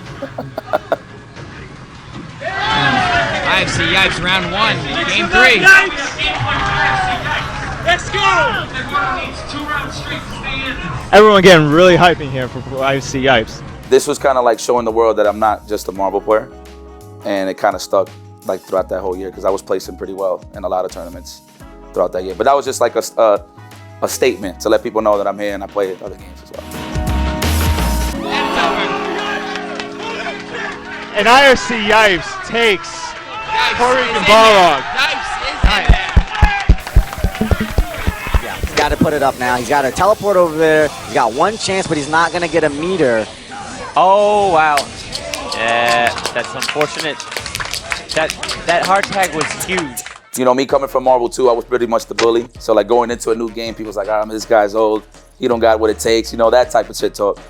But, you know, it was just a perfect opportunity because at that time, around that summertime, I was playing a lot of Marvel 3 and that was like the best that I've played.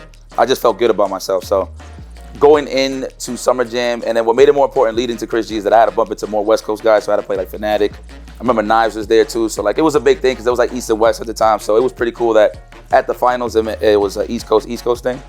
And I was coming out of losers, so that's what made it worse. But Just smile, a knowing glance, and IFCYipes going to the grand finals, baby! Gets that run back and sends West Coast home. Let's go. I'm gonna be honest with you. I was just having a good time. I don't know if anybody watched the footage. I was listening to music that whole time. I was listening to Jadakiss. You know what I mean? The Locks.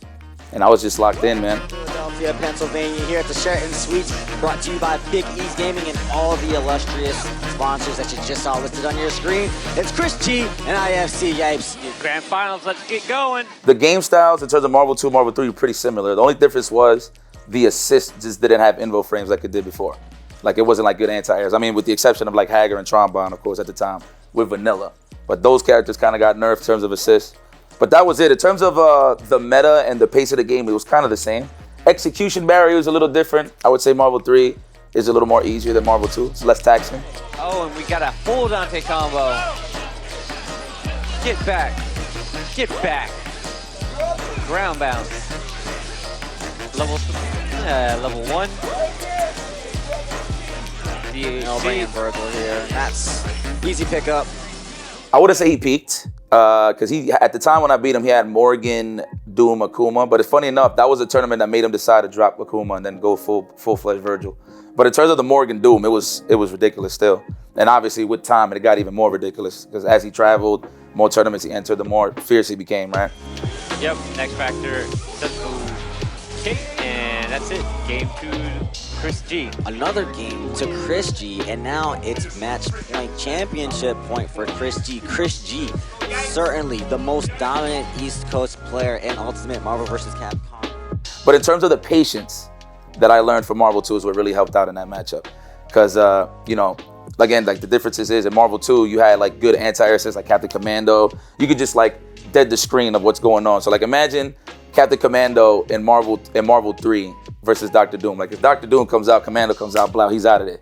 I mean, but in this case in Marvel 3, we didn't have the opportunity, so. Oh, this is perfect for Yipes. You couldn't ask for a better turn of events. He's got meter, he gets 2 characters. With using good assists like that, it was more about bobbing and weaving, and that's what kind of added to the patience, because I was always good like with movement, naturally. So I would have to jot it down to patience. Mixed up, cross up, nice block. Put the swords up. No, you gotta worry about the raging demon. Yeah, you got that. Had to put him in block stunts. Smart stuff, good stuff. They're still in control. Gotta worry about this X Factor. Got him. And the combo plus mix up. Finisher food. Broken tears. IFCYipes takes Summer Jam. That was it. And what made it special was it's like, that's what cemented me even more that I was a really good Marvel 3 player because people didn't believe that I could get to that level. And then when I beat him, then people started talking and giving me high five.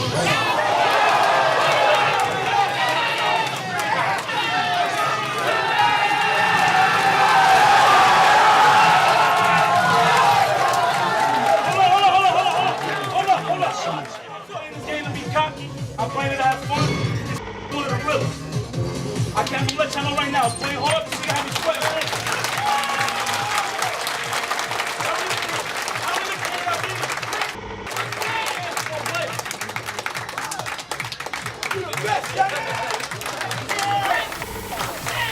So, you know, as you may have heard, you know, Chap is always saying how he believes that Yipes is now a commentator, no longer a player.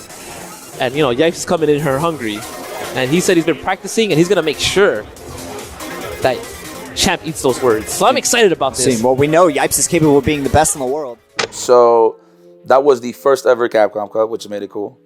The Marvel 3 portion, though, it was a fan vote. And it's crazy because at that time, I wasn't really playing. I was kind of pursuing more of the commentator side of things around that time. So I really wasn't putting that much work in terms of practicing and entering tournaments. So I was kind of down on myself at that time. I was like, man, I don't want to get voted in there. And plus, Flocker, you know, he just won the Evo Championship that year, so I felt like he should have took the spot. But no, people was actually rooting for me, man. It was like, hey, we want you in here.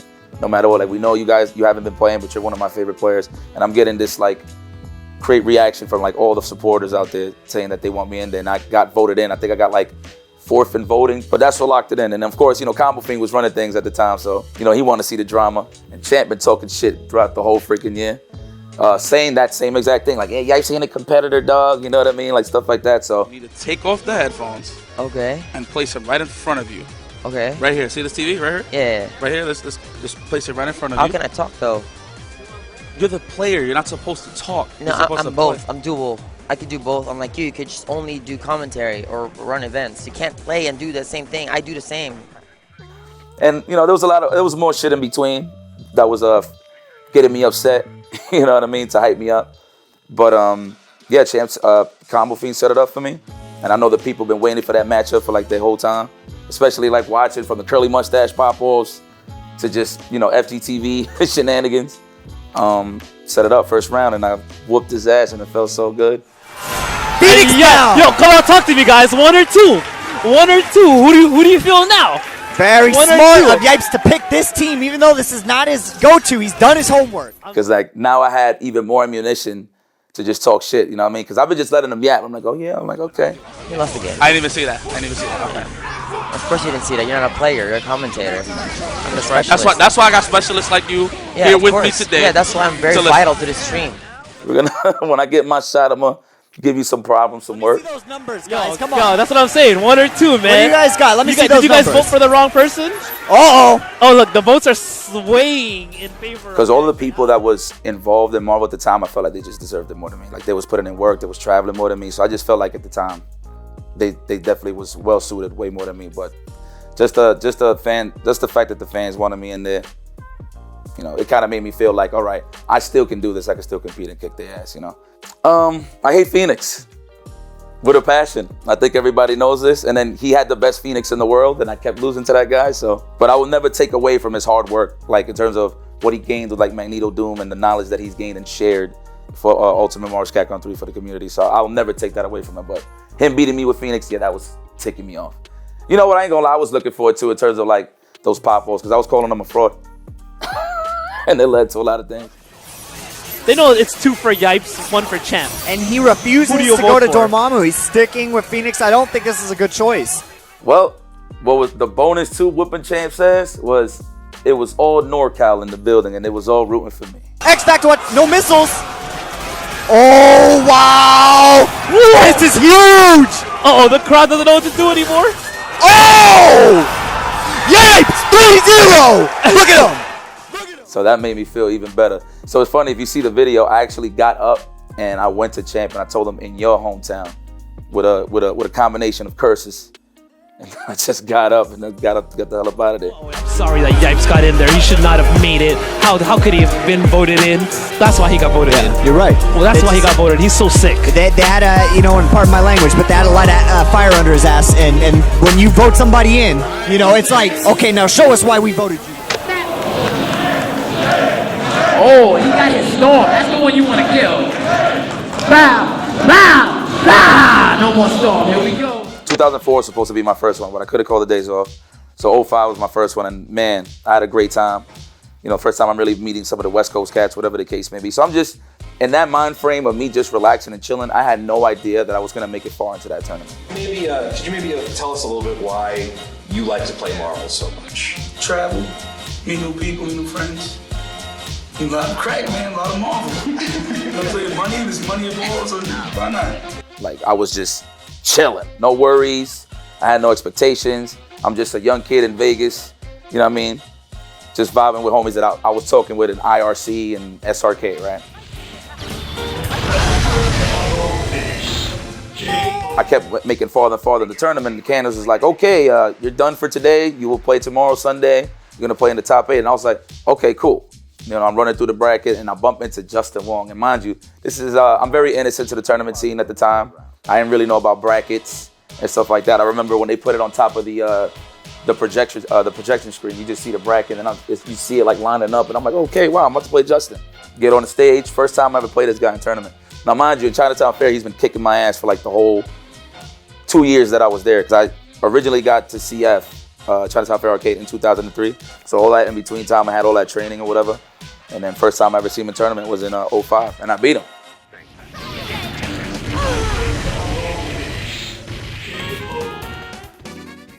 So, well, the thing was, it was cool. Like, I was happy, but I wasn't super gassed. I was like, well, I'm pretty sure I'm going to see him again, so he's going to kick my ass, right? But in the moment, I'm like, oh, shit.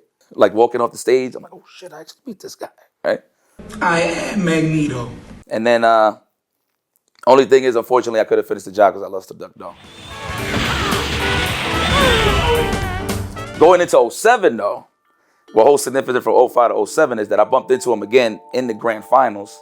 And it was more dominant, too, at the time because East Coast just reigned supreme. Like, we had some of the West Coast best in the top 8. We whooped their ass. Like, it was just East Coast supremacy. So now it's just me and Justin focused, right? You want to try?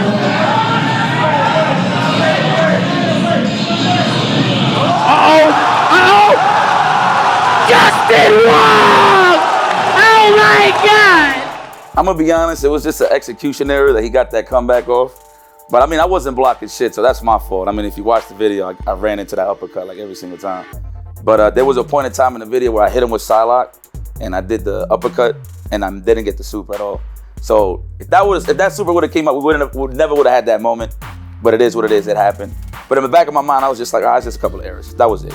You know, I wasn't really nervous. I was shocked. I was hyped. Like this photo, I'm pretty sure there's photos that James Chen took of me just like really excited, like looking back, like, oh shit, he actually did it. And I was having so much fun at the time, so there was no real nerves there. Bump into Justin Wong once again. Again, I don't really have no expectations, but I see all the homies very happy for me, right? So I'm like, you know what, I'm gonna try to make the homies happy. Got rest in peace to my man Remix. He was like hyping me up the whole time. Like, yo, you can do this, man, you can do this. IFC takes first game. It's all on me. Like, as long as I feel like I don't have nothing to prove to nobody but myself, that's when I get into that zone where, you know, I won't get nervous because then I could just look back at the win or the loss and be like, okay, I could have done much better. You know what I'm saying? Or even if I did win, I'd be like, I could have won in a more, you know, dominating fashion or whatever the case may be. But it's just more so as long as I'm proving it to me that I can still do it and I can hang, then that's when the fun factor comes in because I'm playing at my best. So if the guy's kicking my ass, I'm not gonna feel a certain way or anything or be nervous or anything like that. And it happened. Beat him, very, very happy with that. And then what made it even more icing on the cake is that Justin Wong congratulated me. Gave me that, yo, congratulations.